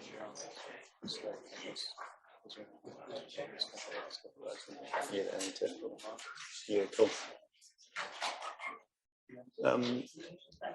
Okay, team will what's that? Yeah, we'll see if we can pick that up. I'm sure we probably can. Yeah, so and also we'll just take a couple of minutes. I'd like to just acknowledge the work that the kids have done as far as the art gallery. If we all look to the north, some amazing work and great engagement, I think, as far as bringing the youth into the conversation, the young ones into the conversation, as far as the work they've done. Some pretty cool drawings there too. A lot better ability with art than myself, that's for sure. Good to see there is some potential out there in the community, and a great initiative. Well, exactly. We will at some point in the near future. Hopefully, we'll have a beautiful gallery to, accentuate the beautiful art. And also, we're going to have the opportunity just shortly to, and the friends of the gallery will quite enjoy this. So this is one of the youth engagement videos, and this one.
There we go. So that's John Winner, and pretty good fun. I think he's done all the music himself, Councillor Pist as well, didn't he? So highlight the art gallery as well, which is pretty cool.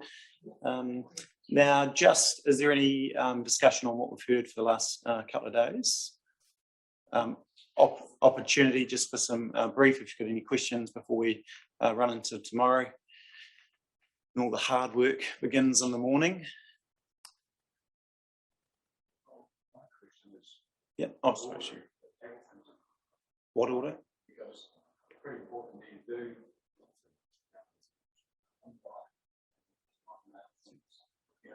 Idea of the first going to be addressed, or is it not? No, I think. Yeah, I think your point. There's a lot of question around additional funding and how we. A lot of things to talk about. Yeah. Yes. I think what we may have to do is approve some things in principle potentially, just and then go back to confirmation, because obviously it's all got a dollar effect and effect on the rate, Mark. And, yeah, so I guess the order of the agenda that was set out is essentially covering all those other topic issues prior to considering all the big issues, and then the rates sort of discussion at the very end. That's what's interesting. We always come to the rates come to the end, and all the regulations we manage to spend in people's minds, and then what the reality is. Yep. That's why I was here. Yep. Yep.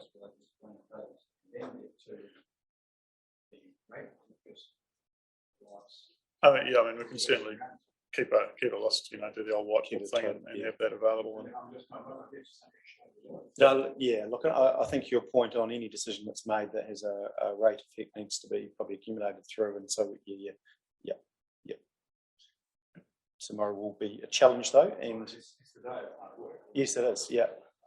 Yeah, and after 25 years, if you're confused, then the rest of us are.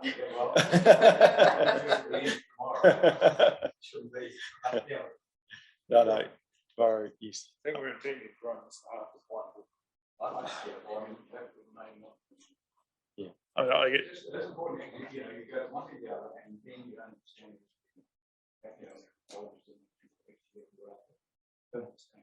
Yeah. They understand the right take, where we're getting it from. Have that discussion, kind of everyone wants to come with on what we not. We can start on wood. Feel free, yeah. Because we're probably going to have all of that. I think that yeah.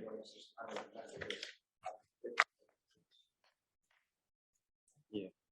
So so what I think overnight I'll present a bit of an approach in the morning, and possibly one of the conversation around equity, if you like, might be a conversation earlier than later. Yeah. So we'll take that into account, Councillor Piddington. Yeah, look, I'm a bit like Richard. What I would have liked to know is we've got all these wishes here. That's a number, and it's going to be a ridiculous number. So how we peel back? So I probably would have started in the reverse with a number there if we agreed to everything that everyone's asked for and come down to it. My other concern was kind of, can we have an explanation on differentials? And I know we've talked about it, but how we landed at 30% for rural. Yeah, how that ends up coming out. Yeah. Yeah.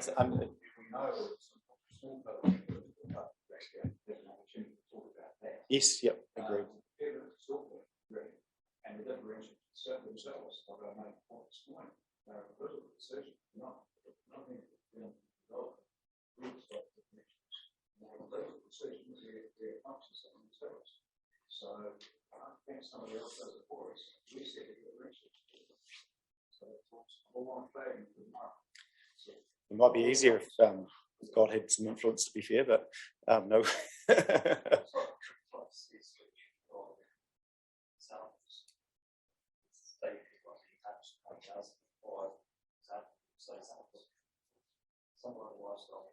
Just put your mic on. Just put your mic on. Al. All right. Yeah. So just the affected people, just some examples of where they are now and where they're going, perhaps the size of their property, Yeah, so we can get an idea. Yeah, look, I think there's probably been some work done to sort of preempt this conversation as well. So, yeah.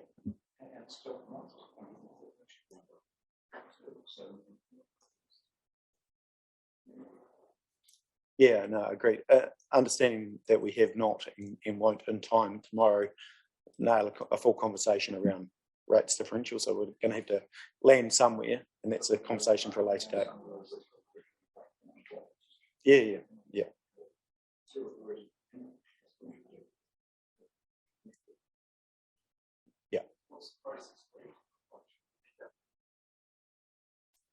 Well, it is a matter of the process. When you, I think, work your way through what you've heard, you've got to hear the submissions, you've then got to look and you look at it in the round as to what you have been asked for. And as we go, we tend to say this is the effect. So that you work your way through, you then get to the point where you go, okay, is there some stuff that looking at that you don't want to do for whatever reason, or you want to change? And then I think you will be, when you've agreed a rate, I think you will be, where you've landed, I think you'll probably ask yourself, well, how's this distribution for But it will go backwards. I think it will go around. But because one more, you've got to start somewhere. But I think in principle we need to understand how the equity of it. You want to start with the equity? Well, just the principle of it, I think. Yeah. Where you start, you've got to start somewhere. And I think to some extent you want an idea of how much people, I think, speak. Yeah, thanks. And at the end, the next day will be potential for the rate. I think you only know there might be some iterative processes. Yeah, that's right.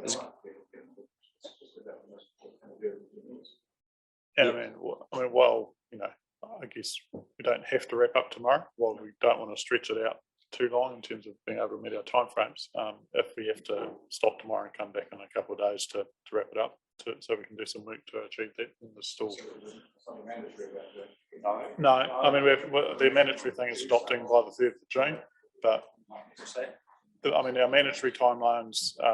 We have audit coming back on the 14th to do the final audit, and we have to adopt by the 30th of June. So there's still time, but obviously we've got a committee meeting on Tuesday.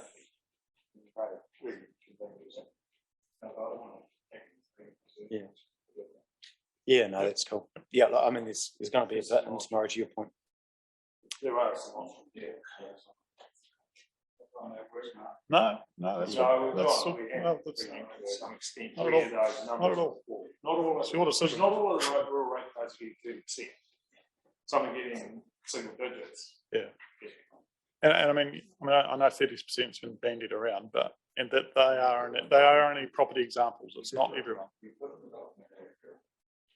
Yeah, we did, but the part of the reason for that is because we have to identify what are significant effects and what is significant. And if we didn't put it in the document, you'd begin to have a lot more potential feedback. Can you tell us what the average was, Mark? I don't know, Zora. So we've done some work. Zora, do you want to speak? Yeah, we've done some work on this since the docs. So what we are proposing around the rates and the differentials for tomorrow is we've done some work around each 4 categories. And so what we will print out for you tomorrow is a little graph that shows the distribution as per each of the differentials. Hopefully that will help decide or take the conversation further. But what you will get is 4 separate graphs with the distributions and exactly where each of those properties sit in terms of the quantity of the numbers.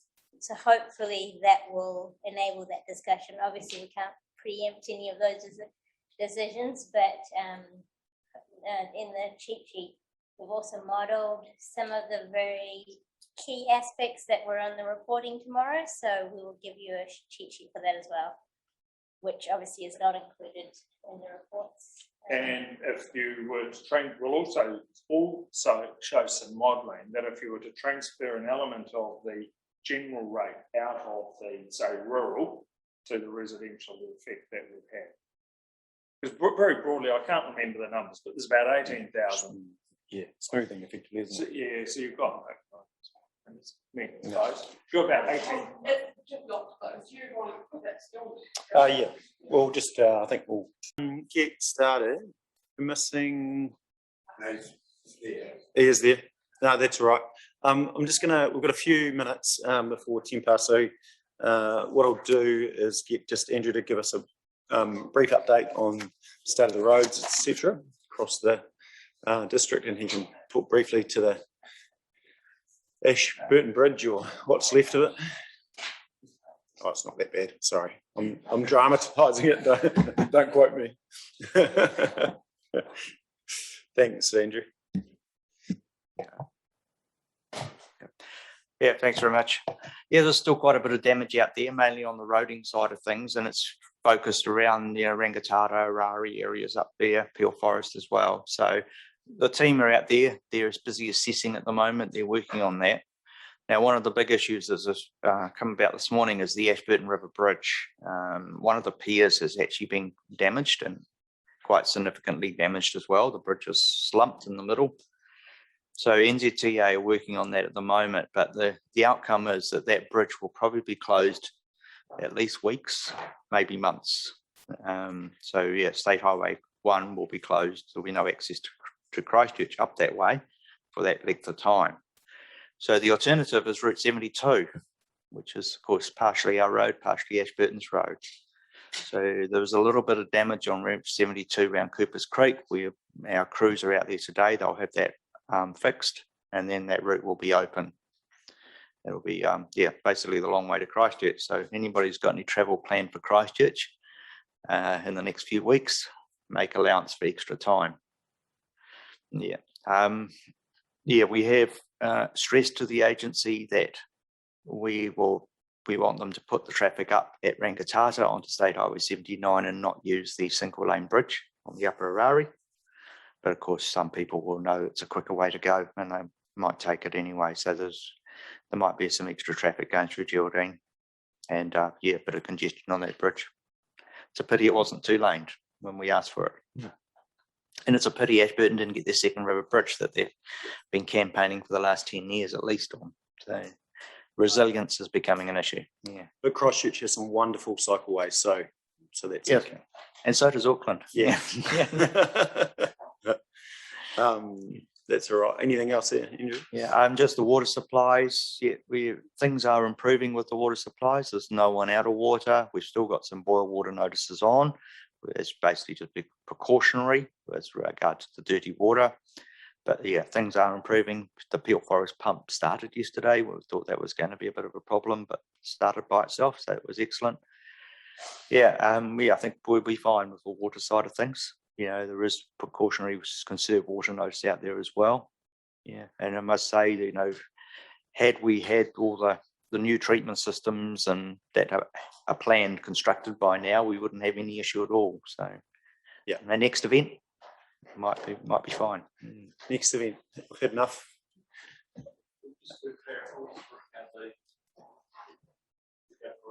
To get to Christchurch, up to Rangitata 79 onto 72, and then following 72 to get up to coming at Ashburton.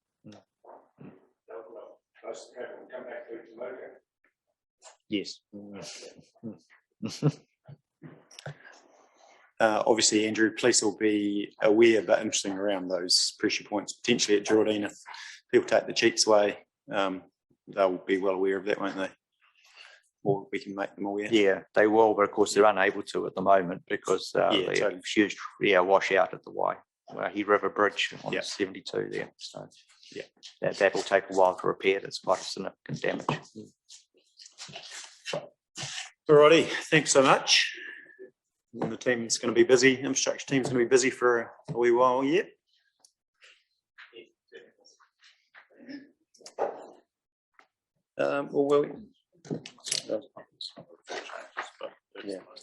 That's most up to date. Yeah. That's cool. Oh, is that perfect? Yeah, cool. Okay, brilliant. So we've had a few changes again, but your system should be up to date as far as the timings through Squiz. So we'll get into it. Welcome everyone. Great to see a few more SLT back in the room, back to their normal roles. Lots of sleep. Great to see the Geraldine folk who are about to present. Lots of looking restful as well, so that's good. Thank you, Janine, for all your hard work with the community out there. We appreciate that. So let's get straight into it. So we've got first Wayne and Janine, the Geraldine Community Board.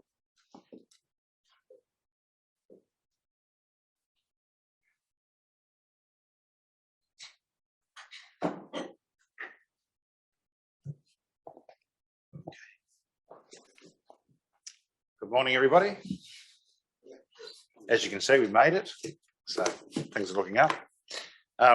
It's been elected. I'm going to talk first on the Woodbury Road seal widening. Then Janine's going to follow with the Geraldine plan. As you can read in there, the widening program has been underway, and it's already taken place on McEwen Road, and it's already taken place from Woodbury back towards Geraldine.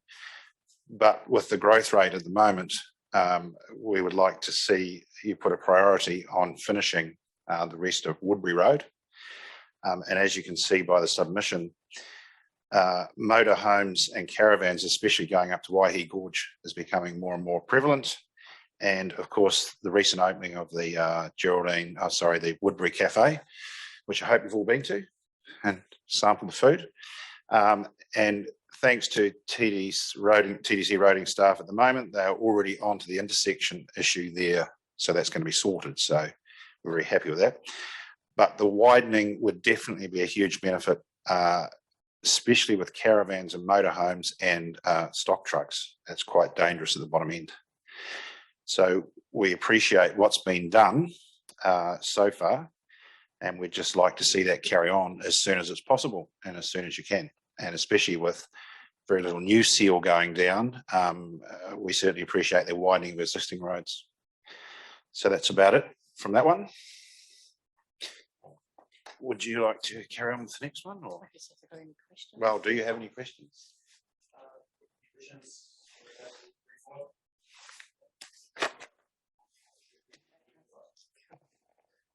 Move in this direction.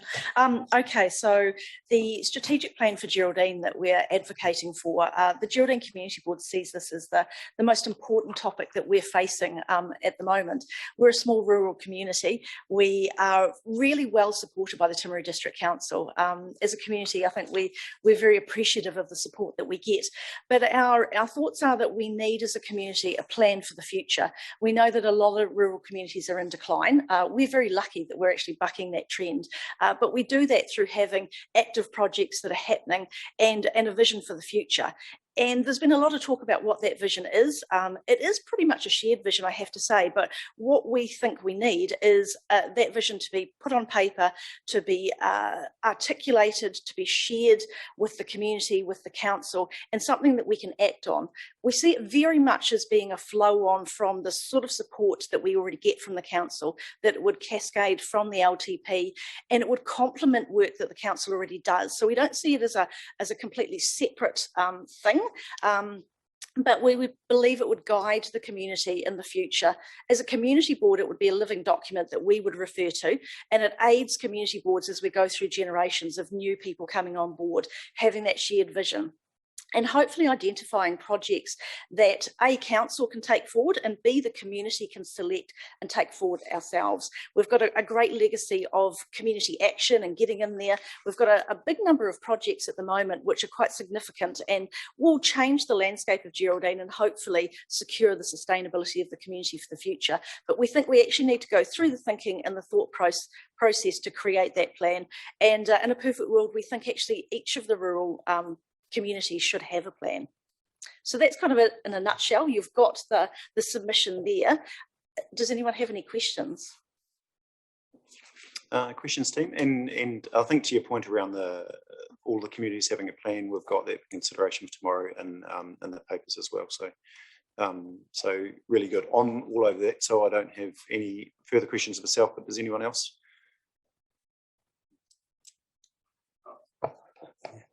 So, Riley. Yeah, thank you. Thanks, Janine. You know, the initiative is great, and I think if we can all collaborate, the whole TDC and let's work together to to push this through to get some sort of strategy going within the whole of the district. I'm fully supportive of it. So thank you for your submission. Could I just add one thing that statistically, and this is not known, but from 2001 to 2018, and these are statistics, that Geraldine Ward's growth rate was 33%. Now, Timaru District's was 7.6. So hence another reason we're asking for a plan, because we're growing at a far greater rate than the rest of Timaru District. And those figures are there, they're hard facts. So if you want them, I'll pass them on to you. Yeah, thanks. And yeah, we can certainly see the attraction. Yeah, and we will grab those figures, Wayne, just leave them, we'll send a copy to everyone. Councillor Booth. So you, as far as a plan, are you sort of thinking like piggybacking on what potentially is going to happen within the city hub plan, or are you looking to reinvigorate Geraldine, or are you looking do you still see yourselves as inclusive with Timaru, don't you? No, but what we're saying is we need people to understand that all the towns in South Canterbury are different. We don't have a port. We don't have sea bay. We don't, geographically, we're all different. So no other town, for instance, has a river running within 50 metres of their CBD. Geraldine does. We're the only town directly on the tourist route. There's just differences. What we need to recognise is the differences between each township. So what we're saying is that those differences mean different plans. So it's not a case of one plan fits all. That's the way we feel. We feel that each town in this district has to have a modified plan to suit it. It's just not generic for one town. That's the way we see it. That's our research tells us that. So that's how we feel. Sorry, to just add to that, I think what we mean by a plan is definitely there would be links with Timaru, certainly. I think the council looks district-wide, and that's really important. It's that overarching vision. And what we're talking about here is having a vision specifically for Geraldine. In response to your talk about the city hub, Councillor Booth, we see the strategic plans as being bigger than just looking at a CBD and a refresh. That certainly would be part of the plan, but we are looking at a proposed medical centre for Geraldine. As Wayne said, we have a river running through the centre of town. We'd like the plan to actually encompass the whole of the community. So all aspects of it, the cultural, the social, the medical, as well as how the town looks and feels and what it is. So it's some things will have a direct connection to the council. Others may be connected more directly to other services or other things, but it's actually having a vision for Geraldine as a place, and the same for those other rural communities, and then also having that vision for the district as a whole. And those individual visions would feed into the overall vision, but they would be focused on those particular communities. Okay, so does that mean, I presume, that Paddy will want to have one for Tamika as well? And really, is that not a rollout of like when we do something within the CBD or Timaru, and then it all generally flows out to the in the same concept? Is that what you see, or you want specifically something? Yeah, I think that was Wayne's point about the fact that each community is different, and we have different needs in those communities, and it's just recognising that. And we also have different challenges. Some challenges we share. Certainly there's commonalities between all the communities of the district, but there are also differences. And as a small rural community, we've got some quite different challenges and different opportunities to the likes of a larger urban centre like Timaru. So definitely we see there is connections, and we don't see this as a standalone project or something that is separate. But we do believe that we need a vision for our community to go forward that would link into the overall vision for the district. Yeah, look, I think it's, I agree, it's quite different. City Hub strategy is focused on Caroline Bay and our main street, etc. But, we acknowledge the roles that the community boards play are quite different. and not always what we would see as traditional council, with different connections into the community and that, and certainly note the connection that Geraldine has. So, but we can discuss all that when we go in regard to considerations for the specific communities. Tomorrow, we'll go to Councillor Lyon. Just to reiterate, it was clear on this when we voted on CBD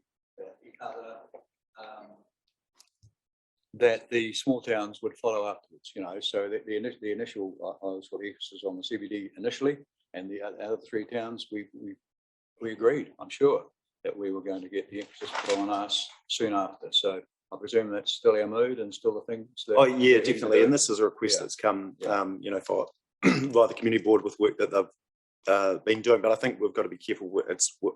Don't compare it to a CBD, plan. It's quite different. So it's an overarching plan, and it will feed out of some of the things that will be within a strategic plan, I assume, for Geraldine, without predetermined outcomes, will be some of the stuff that sits under council plan as far as thriving together, as far as the district and all those interrelations. But there's something specific around spoken hub from Geraldine as well. Yeah, so take your point. Any other questions? No, so that's number one. We move now. Thanks, Wayne. Yeah, there's always marketing, isn't there? And we welcome. Yeah, that's okay. Welcome, Nikki, as well. Thanks. Great to see you both. Nikki Donkers, who is the Geraldine NZ Deputy Chair, and she is also a member of the Geraldine Nature and Sculpture Trail. I am the project manager for the Geraldine Nature and Sculpture Trail, so that's the next topic we're going to talk to you about. And obviously you will have had your submissions there in front of you, but we talked earlier about the significant projects that we've got in Geraldine, and the Nature and Sculpture Trail is one of the most exciting that we have on our plate at the moment. It's a concept that has been talked about in the community for quite a long while, and we're starting to gain traction about 2 years ago. But to be honest, the catalyst that's really got us going is some funding from the Strategic Tourism Asset Protection Program via Venture Timaru, and that gave us a pot of money to engage a landscape architect and get a design put together, which we're in the final throes of finalising that at the moment. So the aim basically is 4 loops in Geraldine to encompass 4 different aspects of the community. So the river, which as we know is a little bit challenged today, through the rhododendron dell with some exotic plantings, the forest, and then the domain is a new route, a new loop that we've identified. And the whole idea is really to celebrate the nature, the diversity of the landscape, and to add things of interest in. So the idea of the sculpture trail is sort of the anchoring feature and the attraction. But we would also like to have cultural elements in there and historic elements, as well as other artistic things. We've talked to the Friends of the Egontai, and they have very generously offered to support us with some of the panels that are currently around Caroline Bay, where they feature piece of art information. So for us, that's about celebrating Geraldine, but also the wider links with the district, and that's where we get in flow-ons to the Egontai, the museums of the district, and that sort of thing. So that's I guess in a nutshell. I think we are very aspirational. We want this to be a very high quality experience for people, particularly the art, and we want it to be something when people come to the South Island that people say, you must go to Geraldine and see this, it's amazing. We see it as an attraction to draw people into our district. As you're aware, Geraldine tends to be the gateway, bringing people in, and we would love to give people a reason, that being the reason for them to stay longer and to explore the whole district. But it's by no means just for the visitors. We very much see it as part of being a legacy project for Geraldine, for the enjoyment of our whole community, and something to be really proud of, and to keep the town vibrant. It's something that's really important to us, and we see it as a project that will help to do that. Nikki, did you have anything to add? No, look, I haven't. I think it's well summarised, Janine. It's more for the councillors to throw questions at us and ask. I love the sound of this. Sounds really great. And I note in here that you say that it'll be appealing, accessible and sustainable. Can I just please ask you that you make it genuinely accessible for all? So not the minimum level, but really push the boat out so that everyone can enjoy it, because it sounds like it'll be lovely. I think that's been really top of mind for us, Barbara, in all fairness. And I think in all fairness, that's why the 4-loop concept will allow, originally it was the loop was one going up through the forest. And then we're very aware about the ageing Geraldine population and just people, if they're there or coming with families, it doesn't matter if they're on a walking stick or if they're in a wheelchair, they want to experience some of that. Yeah, absolutely. There's lots of really great design advice out there for it. Yes.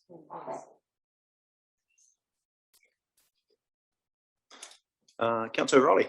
Yeah, thank you. Yeah, no, great idea, great initiative. I just only got one question. With it being a nature walk, would Councillor Oliver be involved in any statues really as a nature walk, or just add that perhaps if you could add to it? But fully supportive. I think it's a great idea. Thank you. I can't reply to that. Just a word of caution, fully support. We haven't gone into Wednesday, which is the hard day of deliberation and numbers, so support and principle. Otherwise, the rates might be 20% in the first year. So anyway, moving on. Councillor Wilkes. Thank you.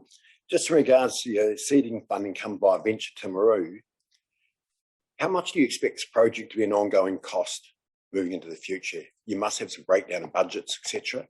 Yeah, we're actually just starting to do that at the moment. So the design plan that we commissioned is going to give us some costings. So they're working through the final costings at the moment. It is going to be significant. It'll be several $100,000.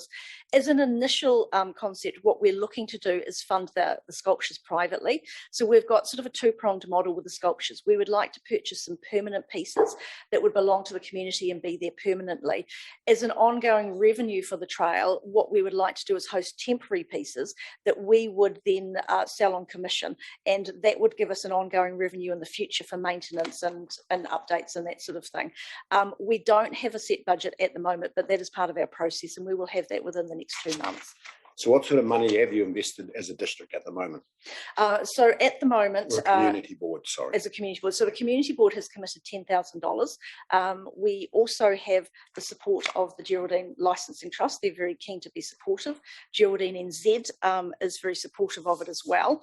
And as a community, I think there'll be lots of fundraising. We're about to start talking to individual people with a focus on that, the sculpture purchase, and we think that individuals in the community will be very keen to support with that. So that is sort of our main focus at the moment, and then we will move out to more supportive general fundraising. But we've got a number of community groups like the Lions who often support financially and then also with labour. So we're looking at that quite community model where people may offer community funding, but they also may offer their support in terms of labour or assistance in other ways. Wonderful. Okay, thank you. Alrighty, thank you. And the STEP fund, that doesn't do infrastructure at all, does it? It's just enabling effectively, isn't it? Yeah, that's correct. So it was just for design and for some project management. So it's for the funding for the actual project to get works underway. We're looking for other avenues. Yeah, cool. Any other questions? No. So, Geraldine NZ. Welcome. Thank you. So unfortunately, Peter McAuliffe, our chair, could not be here today. So Nikki and I are representing Geraldine NZ, and we've got 3 topics that we want to talk briefly to you about. Sorry. It should be 9. Yes. Yeah. Yeah.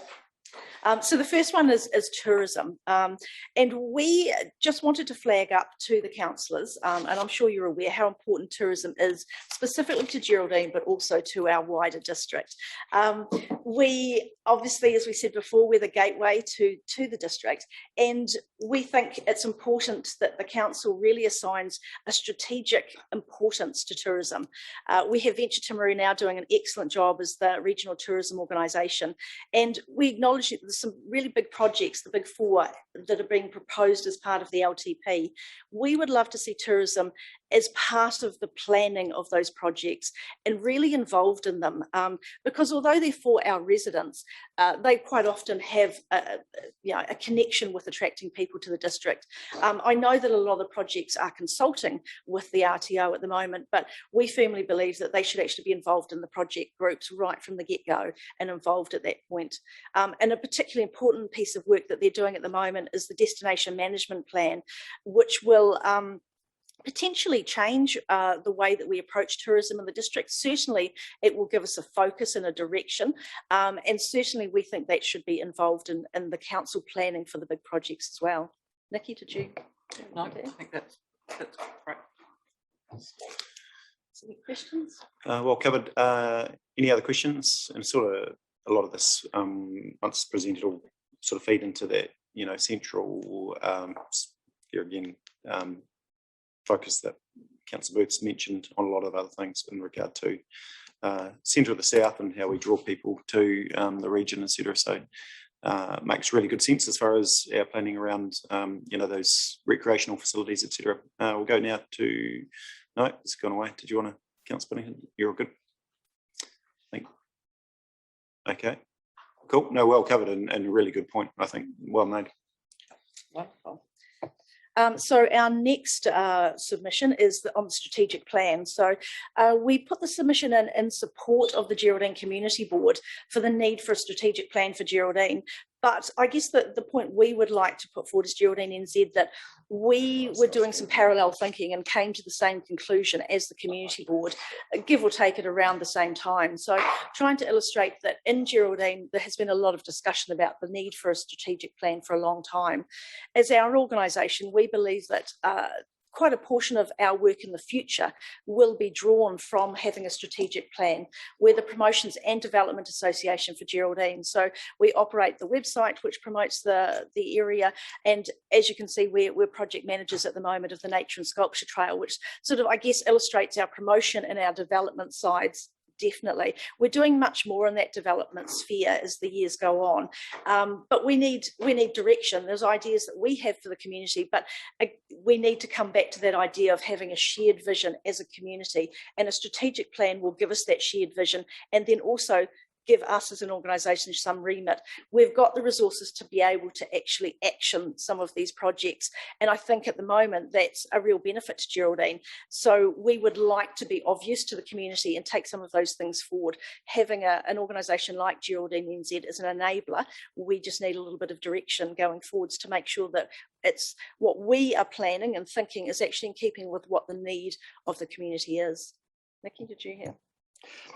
Absolutely. Look, I think you can sit back and think this could be a little bit of overkill, but as we move forward, we all know that there's limited funds in any pool, and to have a united front, and when requests come in, to be able to, I guess, talk to a plan and everyone be very clear on that plan, will just allow some projects to be killed really quickly and focus put on the ones that actually can maintain momentum and move forward. So it's all about limited pool of funds and using those funds wisely.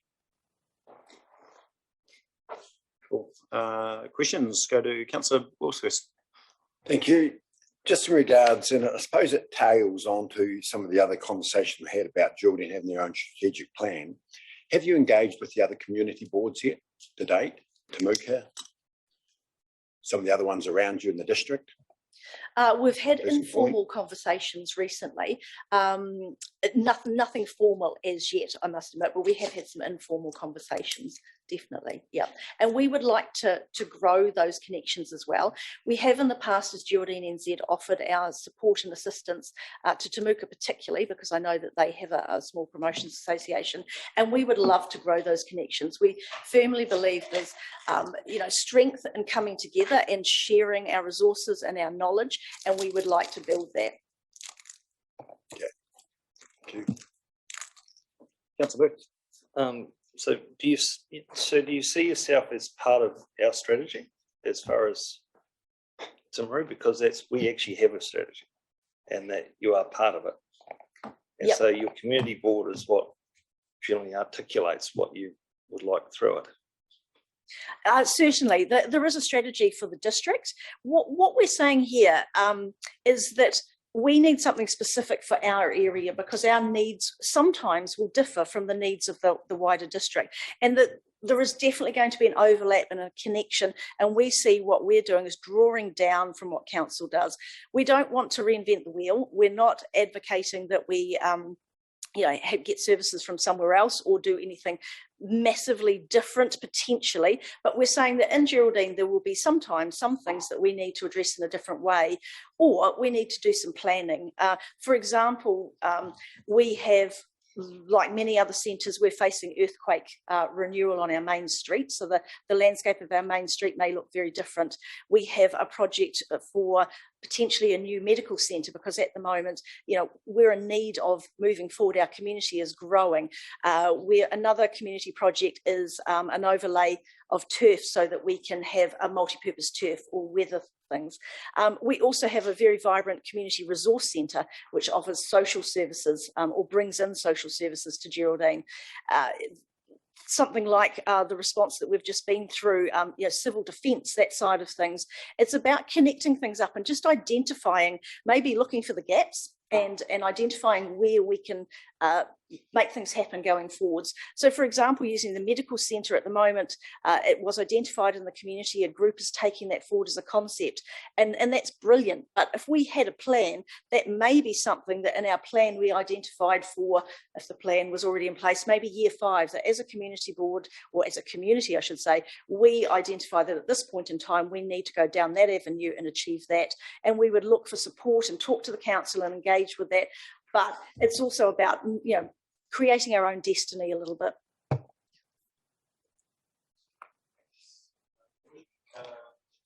Councillor Biddington. Wayne's pointed out the growth in your community. Can you give us an idea of the sort of tourist numbers that touch on Geraldine on an annual basis? Do you have those sort of prior to COVID, or is that a bit tricky? Unfortunately, the statistics that come through are actually district-wide. Excuse me. Anecdotally, I know that a few years ago, the Visitor Information Centre used to have foot traffic coming through its doors of around 70,000 visits a year. That was a few years ago. And we don't have any specific stats at the moment, unfortunately. Thank you. Thank you, Councillor Wills. Just listening to some of the presentations today, do you feel that you're actually trying to break off and become your own separate little district council within the council region? I think that's a really valid question, and I think the answer is definitively no. We get very good bang for our buck from the Timaru District Council. Both elected members, excuse me, losing my voice, and officers are really, really supportive. And if we did break away, we certainly wouldn't have the resources and the services that we have today. It's what we're advocating is not at all about breaking away. It's really, I guess, honing what is happening and putting on a local lens, if you will. Really more than that, it's building on what council already does and just identifying for us as a community things that we can do. And I think Mayor Bowen put it really well before, that it's connecting in. It's sometimes it'll be services that come from the council, and it's just making sure that we're getting the right services both ways, but actually council spend, as Nikki said before, money is going in the right places. We're not duplicating, that we're thinking smart, and that's why we're advocating not just for Geraldine, but all the small communities should have it, and they would be a subset of the larger strategy for the district. So yeah, I can say definitively we're not looking at breaking away. I think actually we would be very unwise to even think in that direction, because we do very, very well with our connections with Timaru District Council, and it is a very positive relationship, I have to say as well.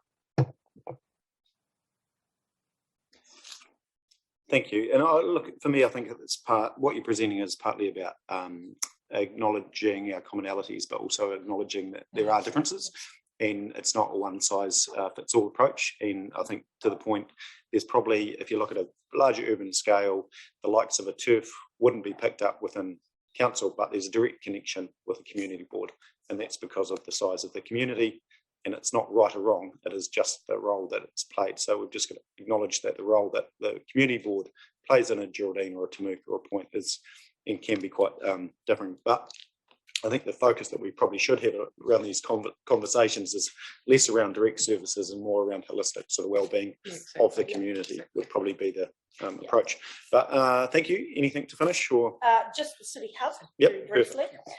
So yeah, talking about the strategic plans we are talking about an overarching, encompassing, totally holistic plan, as Mayor Bowen has said. The city hub, our submission around that is specifically around that idea, that concept of refresh. And although we fully support the proposal to do a refresh, a city hub in Timaru, we firmly believe that Geraldine and the other rural CBDs are needed to be involved in that and actually defined in that project.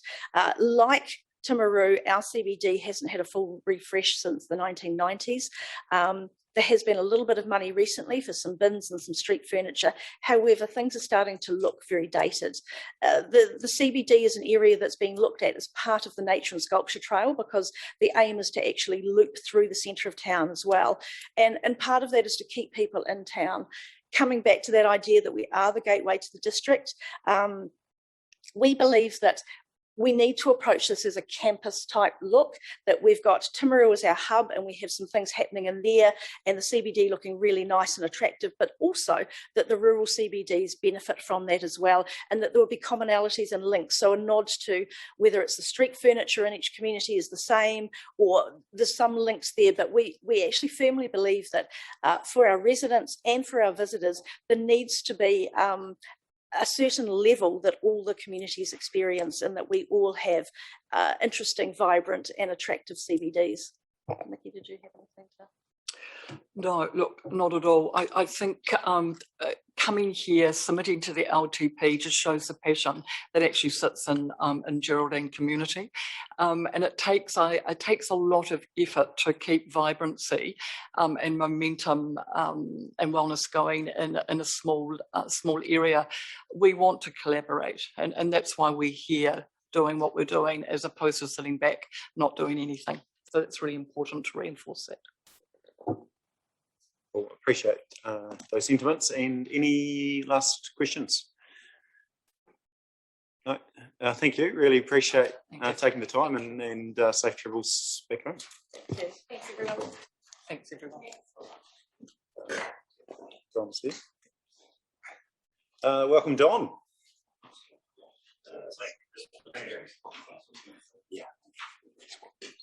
Yeah. It's all turned on. Thank you. Welcome. So as with all submitters, welcome, Don. You've got 10 minutes, and just allow for some time for questions. Okay, well, yours. I know I'm a dinosaur, but I do care about this town. So I'll skip my introduction, which is the sermon. I go straight on to climate change. It's real. And we've got to start preparing now for the future. We know enough to take a reasonable guess, I'll call it at this stage, of the climatic effects. And seeing we're going to have to do a new district plan and the legal stuff at Wellington is changing, I think we should start now up looking at planning policies. And I gave a list of some suggestions, some of which I think you're already doing. But the real point is you've got to start now anticipating the future. For instance, coastal erosion. I just threw in some numbers so you could have an orderly retreat. Now that's going to happen, regardless of what you and I think. And my proposal would allow the land to be used before it was eroded, but then retreat in an orderly fashion. And even the height of building platforms in flood areas. In Edgecombe, after the flood up in the Bay of Plenty, they put in a floor height for every building, including garages. And I've been up there and seen a mound 4 feet high with a kitchet garage alongside a house. The garage was sitting on a 4 foot high mound and the house was down there. But that's what they were doing. The house would eventually be replaced on a mountain mound. So it isn't so too revolutionary. So all I'm saying is please get on with it now, and I'll support you spending money. Now, I'm going off script very quickly. I was looking at the Mississippi riverboats with paddle wheels, and I looked at the Rangitata and the gorge, where a braided river comes into a narrow channel. Why not a string of barges with paddle wheels on the back to generate electricity? Generate hydrogen from that and service Montferrer. Now, that's something I would like to see the council try to get moving as an idea. Now I'll move on. The Antique Art Gallery. It's an old building. No matter what you do, it's brick and lime mortar. And renovations always cost more than you think. So I'm simply saying, relocate it on that ready land across there on Stafford Street. Sell off the Waiiti Road site for high density housing. The profits go towards a purpose-built art gallery. Humidity, temperature, light control, the proper requirements. Arangi Park, I support the project in principle. I would like to see the stadium extended as a matter of urgency and the rest dribbled out slowly. I did some rough arithmetic which suggested if you saved up $1 million a year and save it in batches, so ping, save more money, boom, it would come out at roughly the same cost as borrowing money, possibly slightly less, depending on interest rate. So that to me is an alternative, just a suggestion. The city centre, well, quite frankly, I'm praying for it. The retail scene has changed completely. The showgrounds development has not helped the situation. I think it's a disaster energy-wise. So I'm simply saying, I don't think we should spend too much money. The 85 million option you put up, I think it was just there to be thrown out. And I have difficulty in agreeing to the 31 million proposal, because how many of those buildings they can afford to upgrade? How many clients can afford the rentals if they're upgraded? I think we'll end up with a situation where you have boom, dead, boom, one surviving, and possibly the council ending up with the disaster of empty buildings. So I can't support more than just your number one option. And I'm being polite there.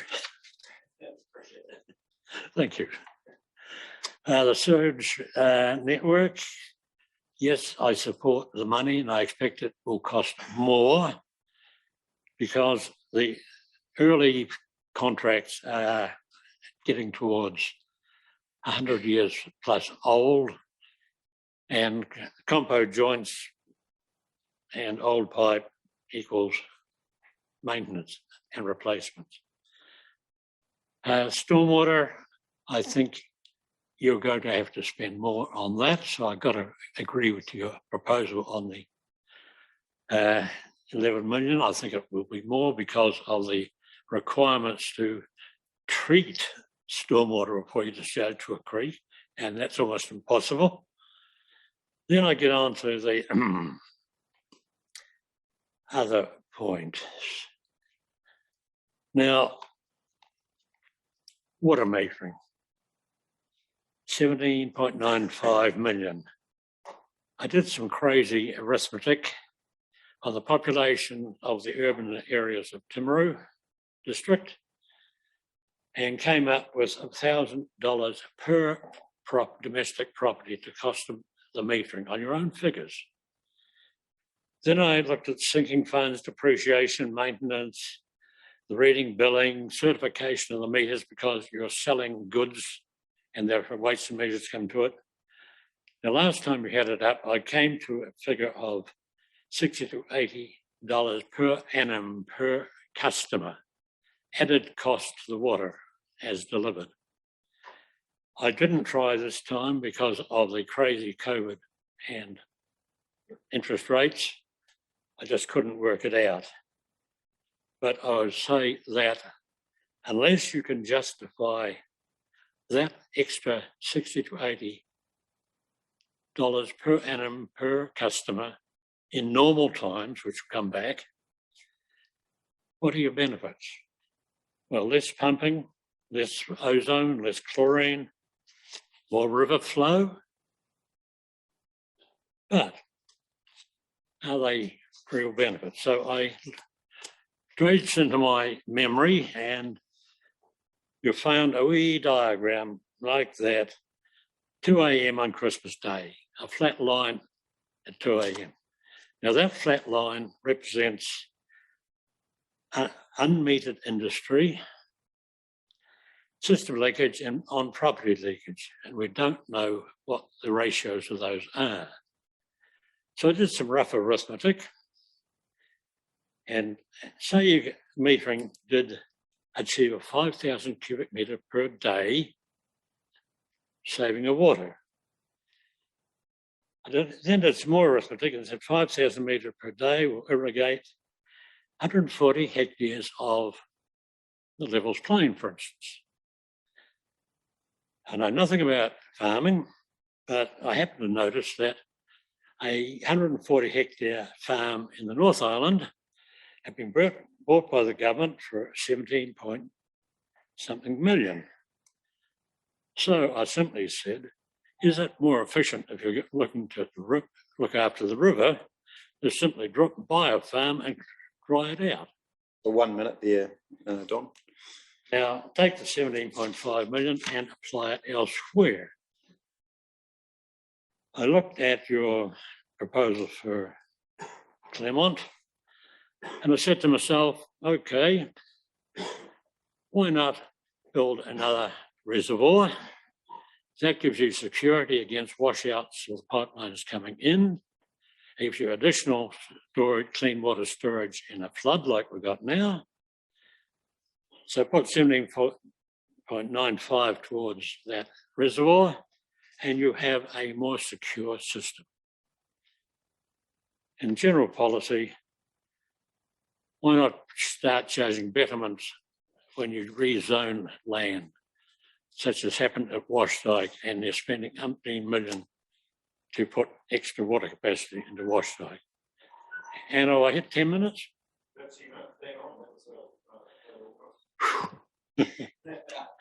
Now, I'll take criticisms.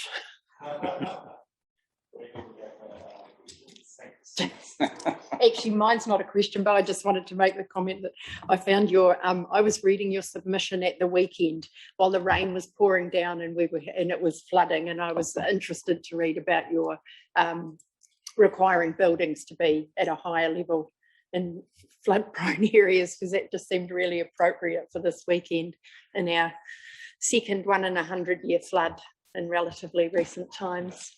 Well, obviously, our future is more extreme weather conditions, droughts, floods, wind, wave heights, and we've just got to think in advance. I also like your idea about a CO2 budget for every option or piece of work to help us with that decision making. Well, I did some arithmetic on the showgrounds, and for 1,000 customers going to Stafford Street and not to the new development, then the same 1,000, half going to Stafford Street and half going out to the new development and half doing a circle. And I came to 150 additional tonnes of CO2 in that circumstance for 1,000 customers. Now, I'm sure that really development have more than 1,000 customers per day.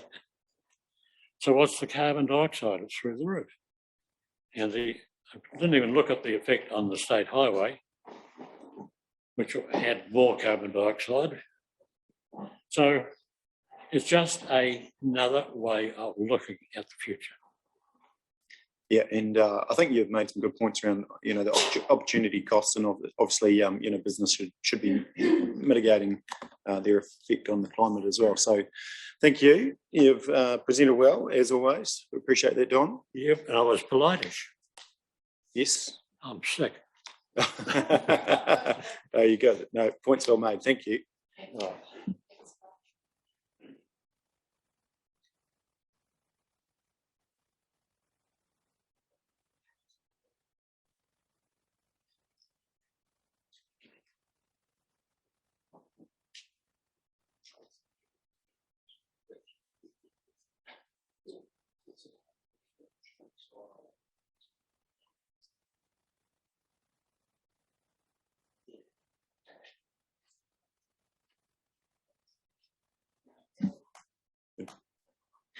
Just waiting for some Zoom connection, so talk amongst yourselves.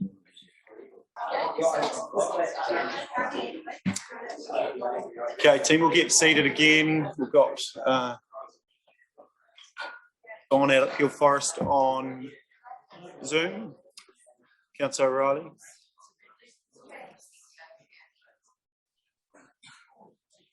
Are you trying to get Avery over there? I can see what you're doing there. Alrighty, Don, can you hear me okay? I can hear you clearly. I've got no idea what you can see. I'm not familiar enough with this to be able to get a big screen or my picture. Sorry, start again. We can hear you now, so the floor is yours. Okay, I've no idea what you can see because of the way the screen is, and I've not had time to discover all of the controls on this, so I apologise for whatever happens. First thing I want to do is thank Barbara, who replied to the email I sent to her, Gavin, and Sally about my submission. My real focus is on climate change, and I suppose we've all experienced the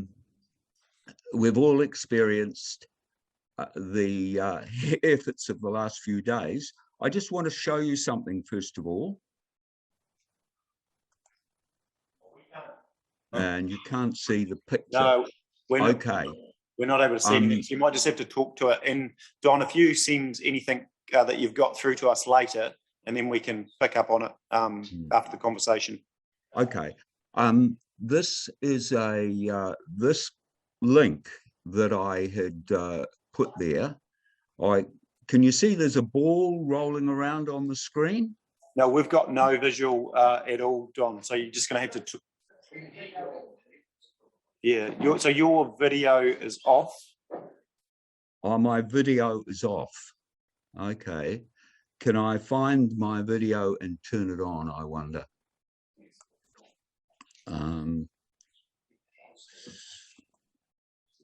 How's that? Oh, I've got a picture of myself now. There we go. Sorry about this. I apologize. You guys are very busy. That's okay. Can you see that? We can't see you. We're just seeing you. Are you trying to share your screen? Yeah. Yeah. No, try again. We can't see it just at this point. Or you can see you. We can't see the screen. Okay. And I'm not a pretty sight. No, you're looking good this morning. Firefox. Oh dear. There's a document here. I wanted to show you something that's active. I'll just put that away for a minute. It's a thing called atmospheric rivers. And it's a bit of research that's come out of Otago University showing that there each year are between 3 and 7 streams of very wet weather that flows around the world, and and these corridors of very wet atmosphere cross New Zealand, and 2 events like the one we've just had and the one over on the West Coast in January 15 are results of this, and they're worse now because of climate change. And the reason for drawing your attention to this is the emphasis that I would like to see on much more on climate change in the long-term plan. Now, when I made my submission, I'm about to try and show you something else.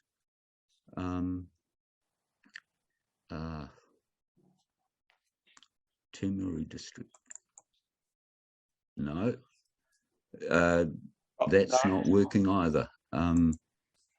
So we could see that, all your options, so we could see something there. Oh, yeah. Okay. Well, it was the wrong file because they're showing up in a different kind of way from, that's a paint. I might give up on what I'm trying to do. That's right. Just if you talk to it and send us the information, we'll distribute them amongst all elected members. Yeah. Okay. Just close all of that. The real thing is that I had a little graphic I was going to show you, that if we take the document and you look at the what's ahead page, that the city hub improving roads and resealing represents $177.2 million over the next 10 years, as you guys probably already realise, and that averages out at 17.2 million. Now, that's a lot of money each year that we should be thinking about in terms of transport, because one of our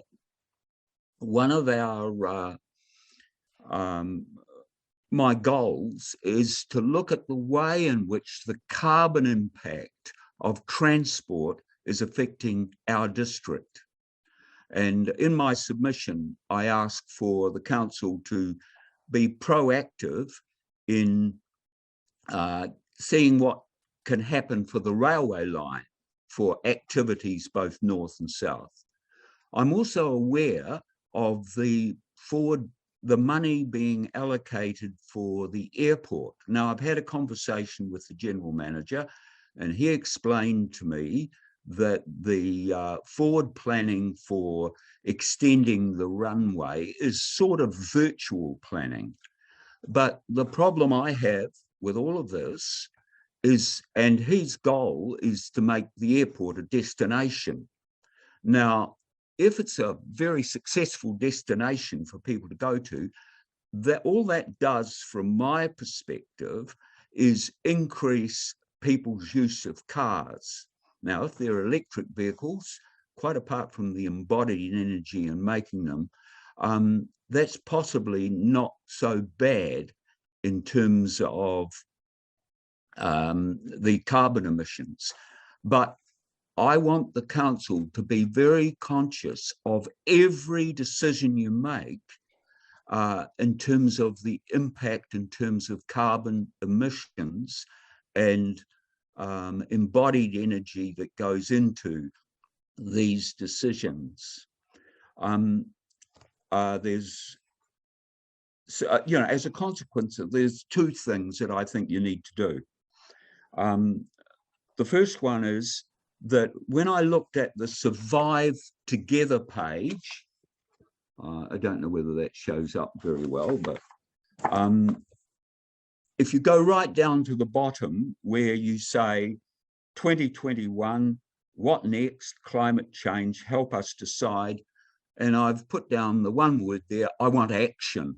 There's been a great deal of discussion, and in the analysis that I see in the document, you've talked about the dangers of climate change for low-lying areas, and perhaps there's some consideration of the infrastructure.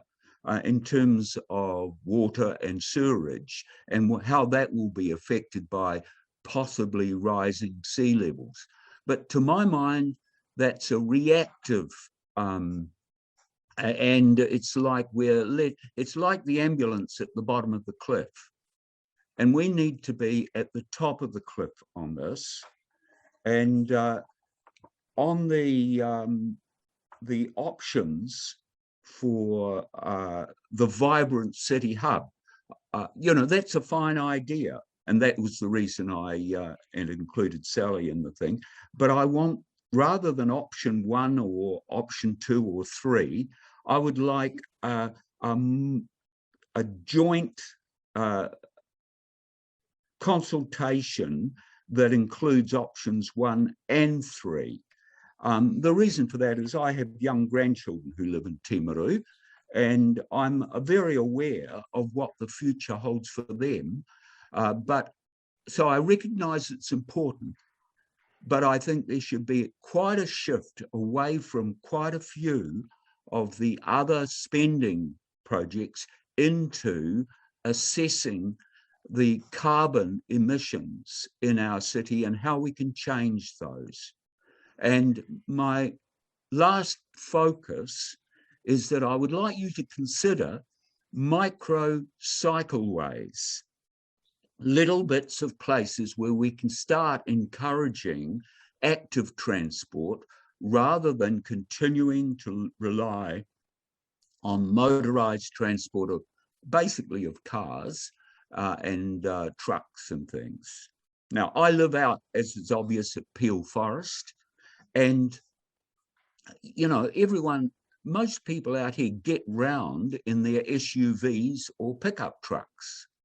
Now, they use them for the little trips that someone in a more compact area would be either walking or cycling or using a smaller vehicle. Now, we've somehow got to make it possible for there to be a culture change. I think the council also has a role in terms of looking at the economic activities of our region. We're not as bad as Ashburton at milking the environment for commercial gain, but there's a hell of a lot of it. And I drive past a lot of it every day, or every time, I should say, that I come into Geraldine to get my groceries. These are places that I would like to see the council give some resource. Sorry, I've gone on for so long, you're probably not going to ask me any questions. Yeah, that's right. We've just got probably a minute for questions. If you wanted to sum up, then we can go to questions.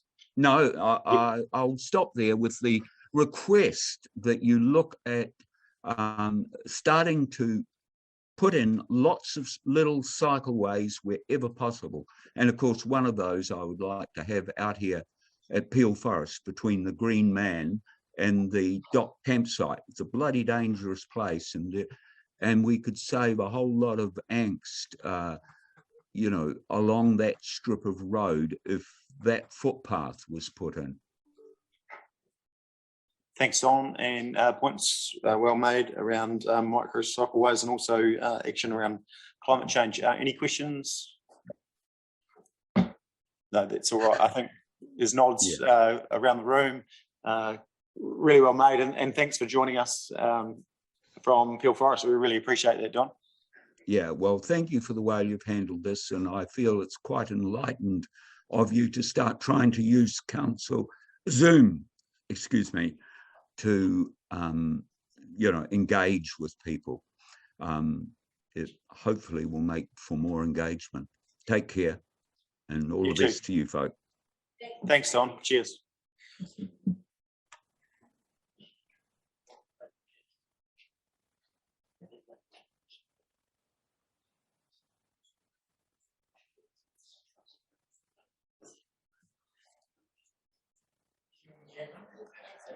So apologise those the waiting, just running slightly late due to some difficulties, but I think we've got Don. Are you with us? Don Ubry, you with us?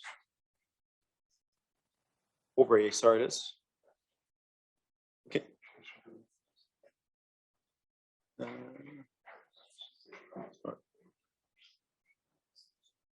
Don Albury, can you hear me? Yes, I can. Can you hear me? Oh, yes. Yeah, loud and clear. Welcome, Don. The floor is yours. Thank you very much. I'll get straight into it then. The headline issue for me, of course, is that the key items that have been signalled in the long-term plan are essentially urban. We're talking about the gallery, the park, Aorangi Park and Stadium and City Hub, as well as climate change. And in terms of a headline perspective, you're looking at a 30% rate increase in respect of rural, and I think it's 10.5 or something across the whole district in terms of broadly, in terms of these proposals.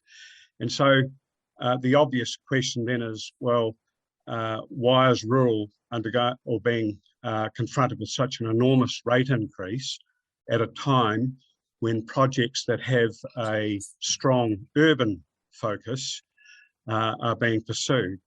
And no doubt you're going to explain to me about footpaths and things, but before we go there, I just want to look at one of the key projects, and that relates to climate change.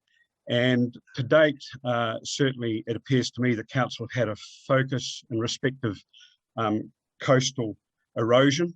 And there've been, I understand, a couple of assessments were presented to council in July 2020 in regard to that. And I get the fact that coastal erosion is an issue. And I suspect, not that I'm any expert in that, but either a program of withdrawal in terms of some of those assets, as you have already done, I think is at Partiti Point. And the other aspect of coastal erosion is to ensure that you don't continue to give permission for people to build on really low-lying areas, or if you do, have a requirement that they mitigate for future effects. But I'd just like to refer you to page 100 of the meeting agenda and item 44. And in respect of the impact that climate will have, and we're advised that one of the aspects of climate change is that we will get a greater impact from weather-related events. In other words, these events will be more prominent. In some circles, they refer to these as birth pains, but I won't go into that. Anyway, item 44 states, any funding needed for remedial work on council's assets or services due to damage caused by the effects of climate change will need to be met through existing budgets or unplanned expenditure, as will any mitigation or adaptation initiatives identified in the development of the climate change strategy. So that's page 144. And in respect of that climate change initiative, I think that policy is completely incorrect. And in my view, in respect of climate change, is simply this, that council should proceed to develop robust assets, and I'm thinking particularly to do with roading. And of course, the Rangitata Gorge Road is now going to need quite a lot of work to get it reinstated. But what I'm saying here is that when these assets are applied, that the smart thing to do, in my view, is that from a climate change perspective, you then think, right, this is the engineering proposal. What more do we need to do to make sure that this is a robust asset, given that these climatic events are going to be more frequent? And to me, that is a climate change response. What are the consequences if you don't do that? Well, you'll end up with a situation whereby roading assets and everything become damaged, and you'll actually burn more greenhouse gases doing repairs and all the other work to get these things back up and running. Where's an example of this? Well, arguably, today we find that the Ashburton Bridge on State Highway 1 is on the point of collapse. So I would put it to the powers that be that these assets will continue to be more challenged than previously. And so to me, that needs to be part of your climate change response. And the final point that I want to make, so the first related to the apparent inequity in terms of rating. The final point I want to make is to do with, if you like, the role of council to date, and particularly in terms of the Rangitata Gorge and my own property in the Rangitata Valley. As a council, you approved the establishment of 3 million Douglas fir upwind of me, non-notified. And what that meant was that my family, our family, didn't have the opportunity that should have been given us to talk about the impacts of such a proposal. Added on to that, apart from the cost of now dealing with wilding trees, which I would point out is the biggest threat to my property now, is the fact that you've also now selected a large number of hectares as an SNA and saying that those areas need greater protection.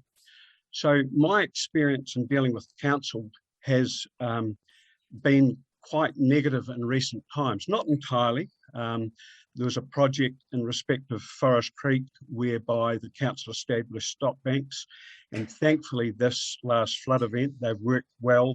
They're all damaged, but they did enough to keep the water under the bridge, which is what they're intended to do. So in conclusion, I believe, one, that the rate is inequitable, and it's, I mean, I'm probably an hour and 10 minutes to the nearest footpath, which is in Geraldine.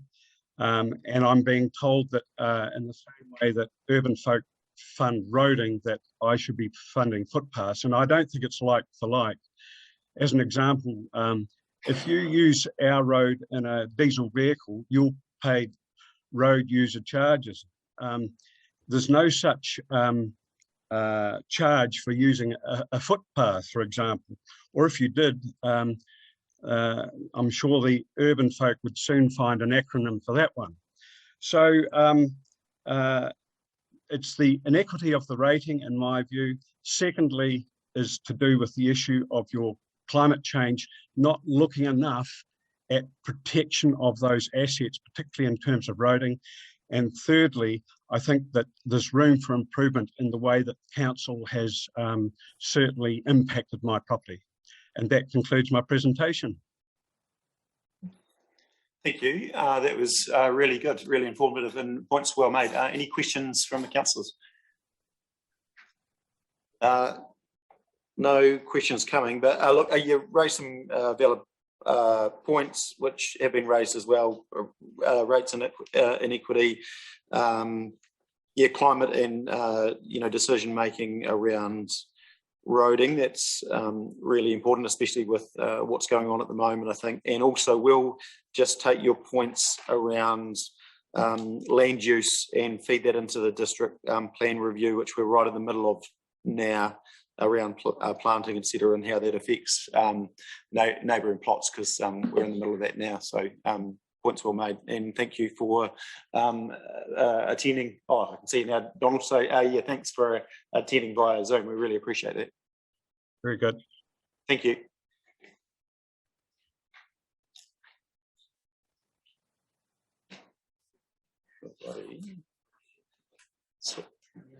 So we're back on track. So yeah, Julian and Ruth, are you attending as well? Yep. Come on up.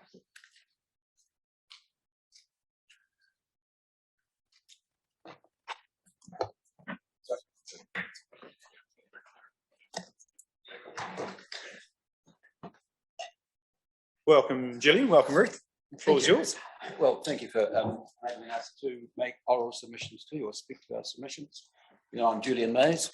I'm Ruth Swale from Advocacy Anglican Care Canterbury.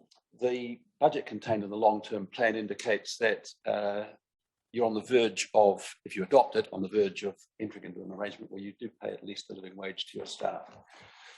So, speaking to our submissions, I want to say that before the last election, many of you said publicly that you supported a move in that direction. And I think that took courage, because the previous council had been unprepared to do that. This represented a change of attitude from the council. and ran contrary to the view that councils are businesses and therefore, like all businesses, inputs had to be minimised, wage costs had to be kept as low as possible. So we congratulate those of you who took that new position. And we know that since 2019, you've worked very hard on a remuneration review and policy, with the result that there are now very few of your staff who are paid below the living wage. And we understood before we prepared our submissions that the budget included in the long-term plan would enable the TDC to lift all its wages, all its employees to at least the living wage, and the comments against our submission support that. So on that basis, we congratulate you, we support the plan in this respect. We just draw to your attention that the living wage rises, as it does every year, on the 1st of September to $22.75, and so in your forward planning you need to consider every year that some months after the beginning of your year the living wage will rise. Living Wage South Canterbury is a social justice network that advocates for employers to pay their staff at least the living wage, and later, as a second step, the staff of contractors whose services they use on a regular basis. We are part of a wider network, Living Wage Aotearoa New Zealand movement, which is an independent, non-party political movement. Network members are from secular and faith-based community groups and are united by a strong desire to see all workers paid sufficiently to be able to live above the poverty line. With climate change, we, along with the rest of the world, are on the cusp of major changes. And in their book, The History of the World in 7 Cheap Things, Raj Patel and Jason Moore outline how exploitative capitalism has developed and is part of the cause of that extraordinary change in human activity.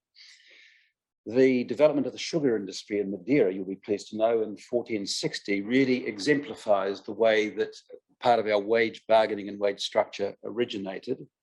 And it required the exploitation of labour to produce cheap sugar to make buckets of cash in Europe. The idea that labour costs should be driven down relentlessly without regard to the actual cost of living of the people who produce those products has a long taproot in commercial activity, and it still drives or has driven current wage bargaining right down to today. The living wage movement arose in response to public bodies sacking service workers and outsourcing their jobs to private companies. Those companies that got contracts for the work employed the unemployed workers and paid them rates lower than they had previously been paid. By outsourcing the work, public employers drove down their wage costs but drove up poverty. Our written submissions speak about the costs of poverty caused by low wages being moved to the community. I see all these transferred costs in my daily work with Advocacy Anglican Care. Alfred Marshall was a leader in neoclassical economics, and he said that economics is a study of mankind in the ordinary business of life. It examines that part of individual and social action which is most closely connected with the attainment and use of the material requisites of well-being. In other words, neoclassical economics said that economics was about how everybody got enough to ensure that their material needs were met. But regrettably, economics has gone off-piste in this regard because it fails to see that a number have their material needs met to the power 10 and other people barely have their material needs met at all. The fact that GDP in New Zealand has risen at the same time as poverty levels really demonstrates that point precisely. The living wage rate in New Zealand is set at around 68% of the average hourly earnings in New Zealand. That dollar figure is reviewed annually by the Family Centre Social Policy Unit, an NGO. At the beginning of each year, it gathers wage and other financial data and in April publishes an updated living wage amount expressed as an hourly rate. And as Julian said, that's $22.10 rising to $20.75 on the 1st of September 2021. We have, of course, peppered your offices with OAAs in the last few years. And as a result of that, we can see that in 2017, the TDC had 32.5% of its workers under the living wage. The TDC opposed paying the living wage to its staff back then, even though it would have cost gross $247,000 out of a total revenue annually then of $81 million. Other councils like the TDC had no policy to move towards the payment of the living wage to staff. And the link between poverty and all sorts of adverse consequences is well documented. It's beyond argument. Poverty is inextricably linked to poor health, shorter lifespans, intergenerational unemployment, poor mental health, alcohol and drug addiction. Data indicates that poverty inhibits educational attainment and participation in the very recreational opportunities that you and we pride ourselves in having access to in South Canterbury. Section 3B of the Local Government Act makes it clear that the TDC has a statutory obligation to promote the social, economic and cultural well-being of this community, and paying staff enough to live above the poverty line is therefore an imperative for you. Doing so would show leadership by showing employers in the commercial sector here the way forward. We want employers to positively benchmark themselves against the TDC and not use the TDC's former policy as a way to justify their own refusal to pay staff at least the living wage. Those opposing such a move, in our view, and argue that the enterprise can't afford it, simply don't have an economic business. And I say that in particular because every employer whose employees benefit from working for families has their wage bill subsidised by the New Zealand taxpayer. In urging the council to adopt the long-term plan in its budget for next year, we are not asking the council to become an accredited living wage employer. There is a distinction between being an accredited living wage employer and an employer paying the living wage. Because of the original impetus, an accredited living wage employer is one who pays not only its own staff at least the living wage, but ensures that the staff of those from whom it habitually buys goods and services also pay at least the living wage to staff. An employer who pays their staff at least the living wage is not an accredited living wage employer, although it may be a short step and involve limited additional expenditure to become one. Since 2017, our network has noticed welcome changes at the TDC, and the direction of this movement has been very encouraging. The number of staff paid less than the living wage has dropped since 2017. While the TDC may be spoken of by some people as a business, consultation document, page 3, it is more accurately an enterprise that has commercial activities, but a far wider range of statutory obligations. While the council must be prudent in its financial management, Section 3 of the Act requires the TDC to meet further objectives such as promoting the social, economic, environmental and cultural well-being of this community now and for the future. Considerations not required of owners of a for-profit company. In the consultation document under What Are We Here For?, you speak of a charge under the legislation to improve community well-being. And as a network, we welcome your public acknowledgement of that obligation. Sorry, just 1 minute if you want to save time for questions. Okay, thanks. Well, we are wrapping up. What we want to say, given the comments beside our submissions, is that we applaud your honouring your public pledges during the campaign 2019, meeting your obligations under the Local Government Act and acting to reduce poverty in this community. Thank you. Quick question from Councillor Wills. Thank you.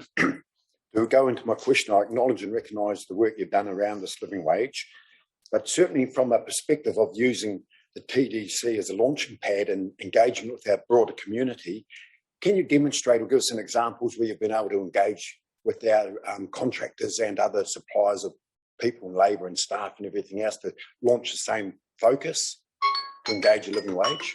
What work we've done? Yeah, as an organisation. Okay, so our focus has been first on the TDC. We've also been working with, directing the same submissions to ECAN and the South Canterbury District Health Board. We're focused on those government or quasi-government organisations because our resources are limited. But if the TDC adopts this plan and moves to pay the living wage, we will be turning our attention then to some community employers, in particular people like supermarkets, who during the COVID crisis, lauded their workers as essential workers, but didn't lift their wages to the living wage in many cases. Thank you. Okay, no, I'm comfortable with that. Thank you. Councillor Gilchrist. Mine's not a question. This is becoming a habit, isn't it? I just wanted to say thank you for keeping us accountable for the things that we said were important to us when we were campaigning. And I really appreciate you helping us to focus on all of the well-beings, not just some of them. So thanks. And I'm glad you're pleased with what we're doing. Rare to get accolades. Councillor Gilchrist, you're not often the naughty child, but that's all right. I have to stay in after school. Yeah. Question from Councillor Bill. I'll make up for it. No worries. Can you ask two? Two, okay. So I'm more than happy around the living wage where it's sustainable and affordable. And I know that we've stepped up here and been able to achieve that. We do it on the back of our ratepayers. So they are the ones that are holding and bearing that cost. So you sort of said something there, and I just want to clarify it. So there's 530,000 small businesses in New Zealand, making up 97% of all businesses. And I think you said that if someone can't afford in their business to pay the living wage, then effectively they're not a viable entity. Is that what you're actually saying? That's my position. That is my position, because businesses have to themselves secure materials, goods and services to run their business.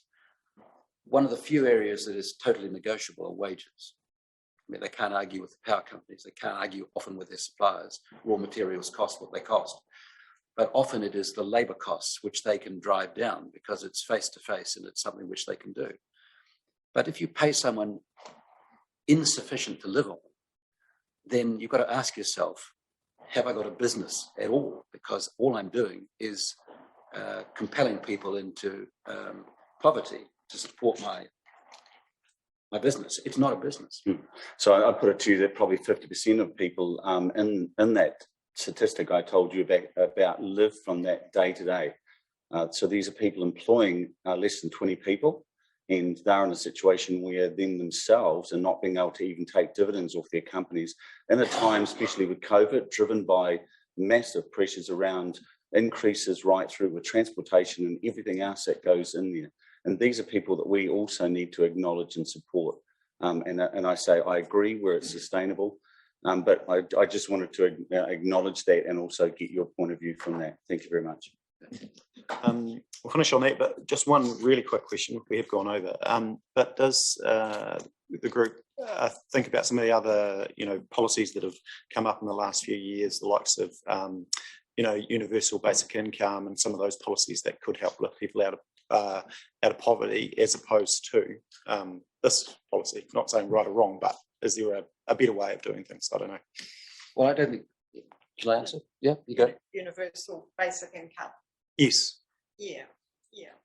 It's another way around it, but I think it does still take the onus of responsibility of businesses to pay a fair wage, which is really a requirement of business in life.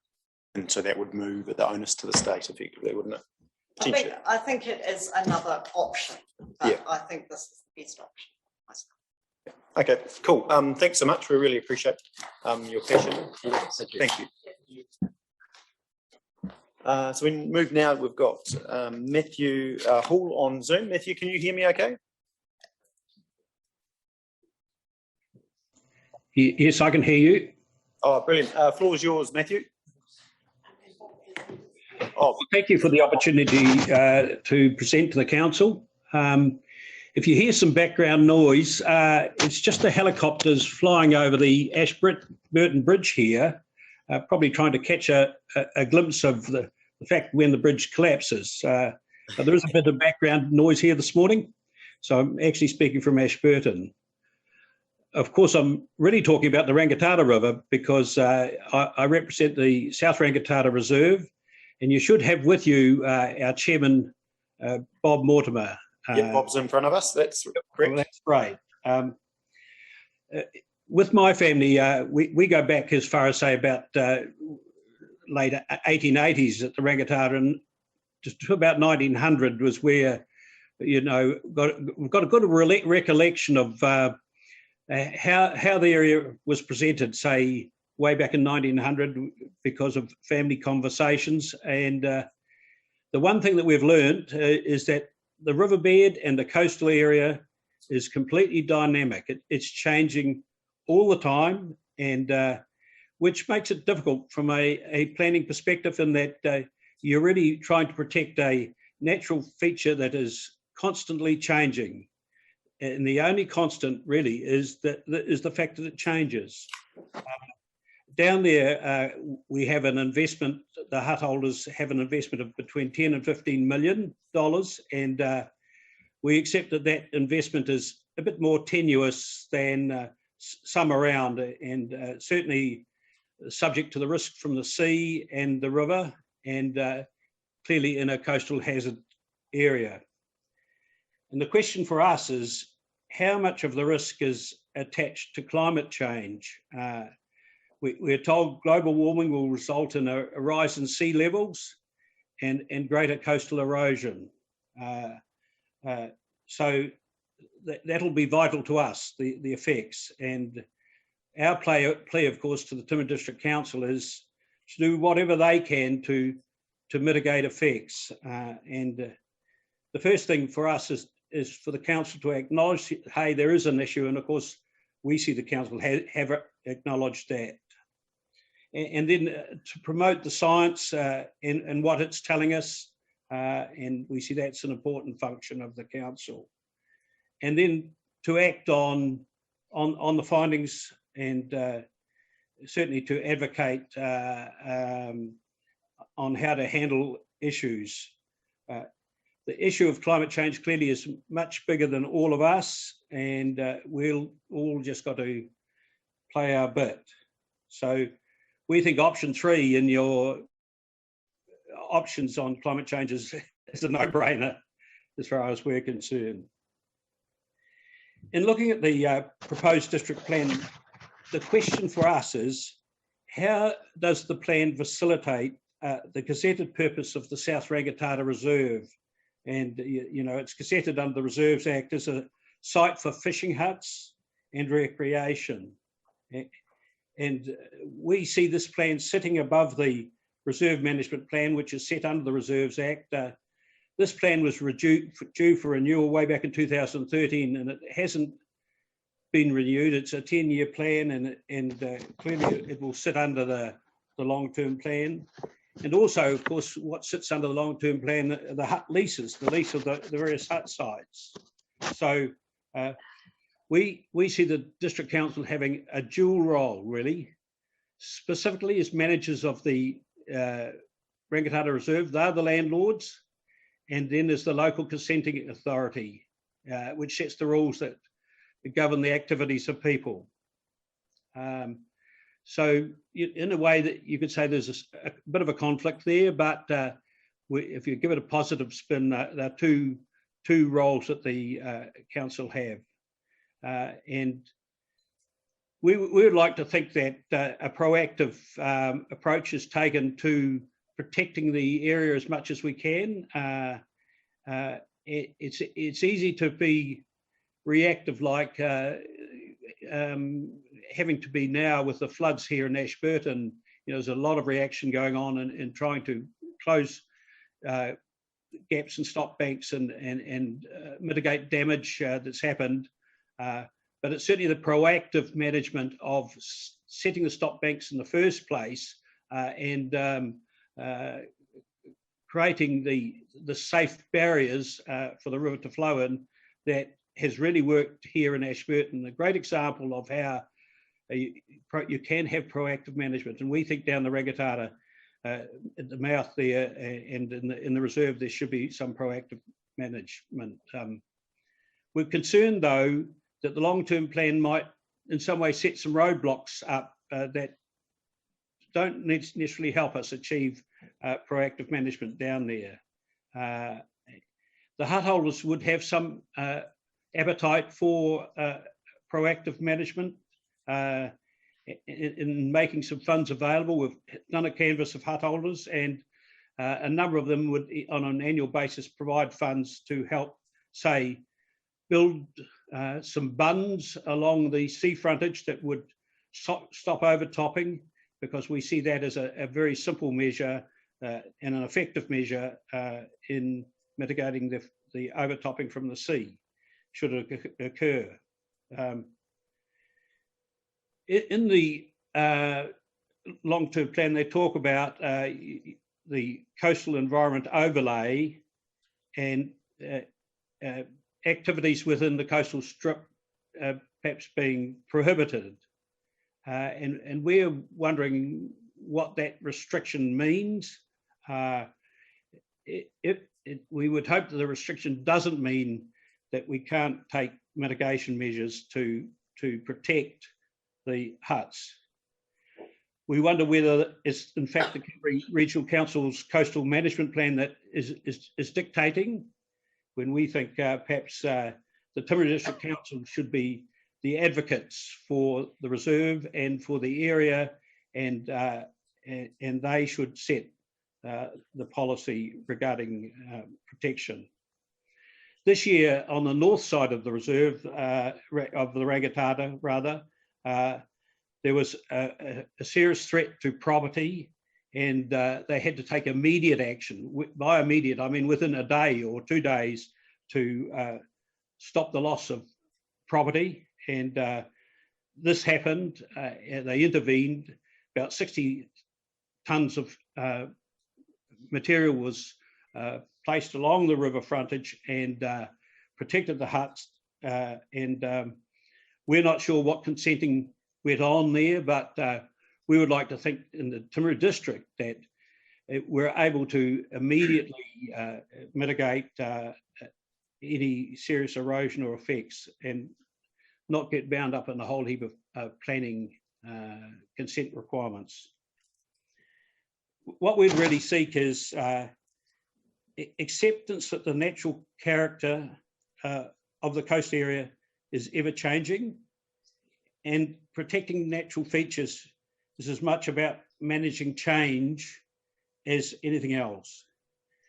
We'd like to see a clear demarcation between where the boundaries of the Timaru District Council sit and those of the Regional Council, because in fact a lot of the erosion along the hut fronts has been caused by the river and not the sea, so we're not quite sure where the boundaries of the two authorities sit. We would like to see a plan that covers the removal and relocation of huts. There's talk of it, but there's no actual plan or in place that would cover that event. The area has been settled by a number of permanent residents, and that's a concern because it's a high hazard area. And while we agree there should be some permanent residents, overpopulation with long-term residents is not a good idea. And this is something that council need to address. So Matthew, sorry, just about a minute left. Yeah, I'm just about 2 seconds anyway. Yeah, no worries, thanks. Right, the opportunity to be proactive in attending to earthworks, such as funds, and being able to do that is something that we would want. We would want a plan around the opening of the river mouth because we can see this as important in helping us. And a clear statement from the Timaru District Council as to how they see their responsibilities as managers of the reserve sitting as against, say, the consent side or the planning side, because they are, after all, the managers. So perhaps I'll conclude there. Thanks, Matthew. Question, Councillor Wills. Thank you, Worship. Good morning, Matthew. I just want to acknowledge, thank you for your submission, but did you, 2 parts to this question. First part, did you present at all to the ECAN long-term plan submissions? And secondly, acknowledging and recognising yourself, and you've just stated it, that is a high hazard area. Do you accept that possibly there may be a requirement to retreat from the area altogether, along with some other reserve areas? And do you acknowledge that that could be a possibility in the near future? No, I don't think it is a possible. Well, I think it's a possibility in the near future, but I don't think it should be the approach the council takes. I think there's some mitigations that could take place there that could give people years down there. So it's not a case of running away and hiding. I think there is clearly the opportunity to do something. It's much the same as the Rangitata flooding. You could say, well, we shouldn't bother putting the stop banks back on the Rangitata because it'll only flood again. Well, down there, you know, there are measures that can be taken that will lengthen the life of the area. We're not saying, hey, the sea will not come in at the end of the day and people will have to be relocated. But there is the opportunity to live down there or to have property down there for some length of time yet, and not just sit there and watch the sea or the river come in. There's things that can be done, and the concern for us is there's no conversation going on about it. There needs to be a conversation going on about those things that can be done to help protect the area, and a sensible decision made to relocate where that is an absolute necessity. So is there a joint collective direction from the other users? You talked about the permanent residents here as well, also wanting to make financial contributions, or is that just a select few within the organisation? What we did is we did a survey of the hut holders, and about 30 hut holders indicated that they would put up about, say, 10,000 a year, you know, towards the protection of the area. Now, that was only the initial survey. We suspect there's been a bit of reaction recently where others would also contribute. So there is a will there to spend some funds on.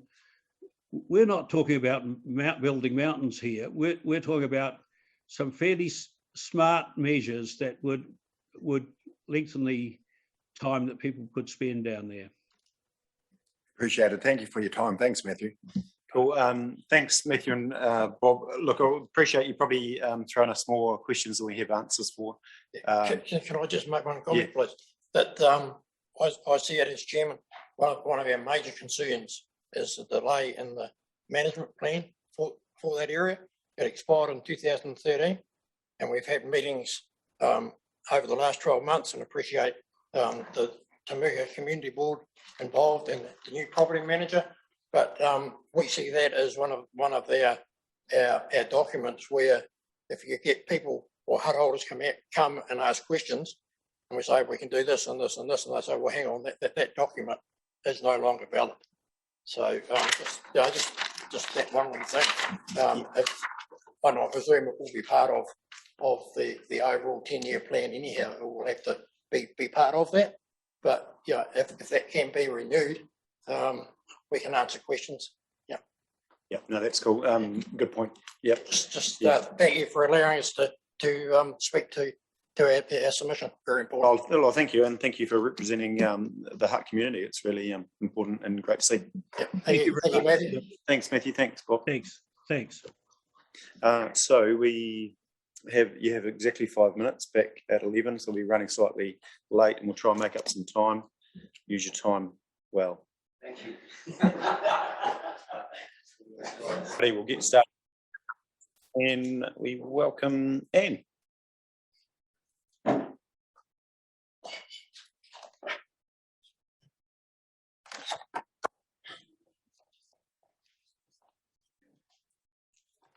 Welcome in. Thank you for talking to us, and you've got roughly 10 minutes if you want to save some time for questions. You're more than welcome.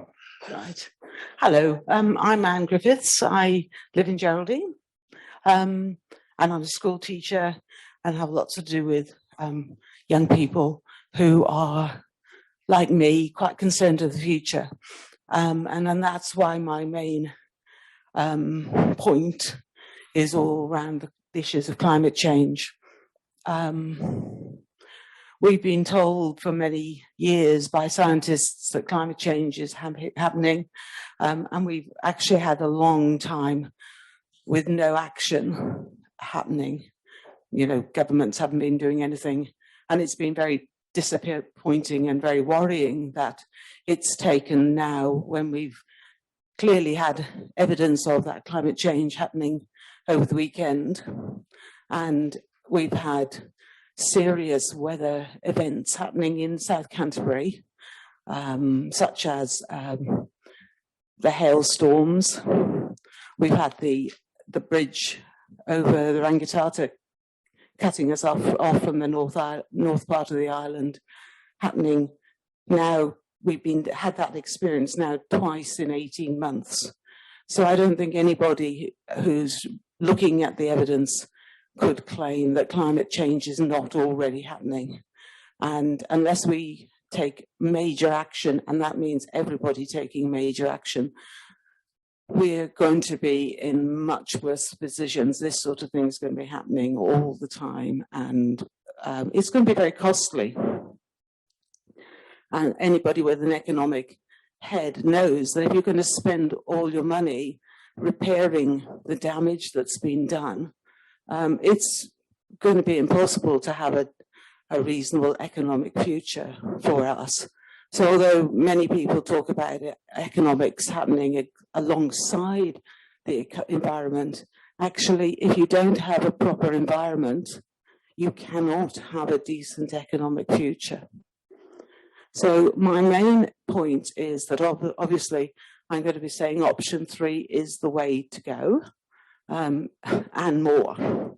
Actually, I can't believe that we aren't thinking in limiting our concern about climate change. It is so important that basically you can't even discuss any other point without always thinking about climate change and its impact. So on one hand, the issue should be on remediation and making sure that our infrastructure in the community is strong, so that in the future, when we have serious events happening, such as last weekend, we are as well prepared for that as possible. We know that it's going to happen, so we need to spend that money up front to help prevent it becoming disastrous for us. So that's one point. But the main point I want to say is that every single issue that the council discusses should have climate change as your number one sort of vision or question about it. So if a policy you're making is not going to be helping to prevent climate change, then you need to change it. So every policy, from footpaths to parking to facilities, must be done with the lens of climate change and how it is going to help us reduce our carbon impact. So, for an example, we must be making sure that the council facilitates low carbon transport. Now, I know a lot of the transport issues aren't covered by Timaru District Council, but the way you arrange your town and your region can facilitate people in either using alternative forms of transport, such as walking or cycling, or using an electric bus. I mean, buses are much more efficient than anything else. And obviously you can make sure that that's possible to have electric charging facilities for people who use electric cars. Those are all things the council can do, and I would want to see that being put at the front of their agenda. Other things that the council can do is to ensure that small towns have all the facilities that are available, so that people don't have to travel long distances to visit just Timaru, where the larger facilities are. So helping people stay within their community is a much less carbon intense way than just assuming everything will be centralized in a big town. Let me look at my notes to make sure I've covered everything.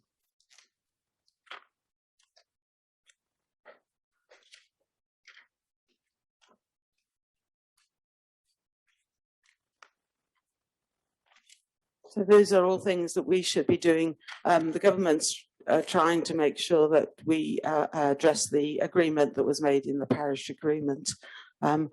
We have to be on board with them and support that and attempt by our actions to integrate climate change into all our policies so that we can help maintain temperatures at less than 1.5 degrees warming.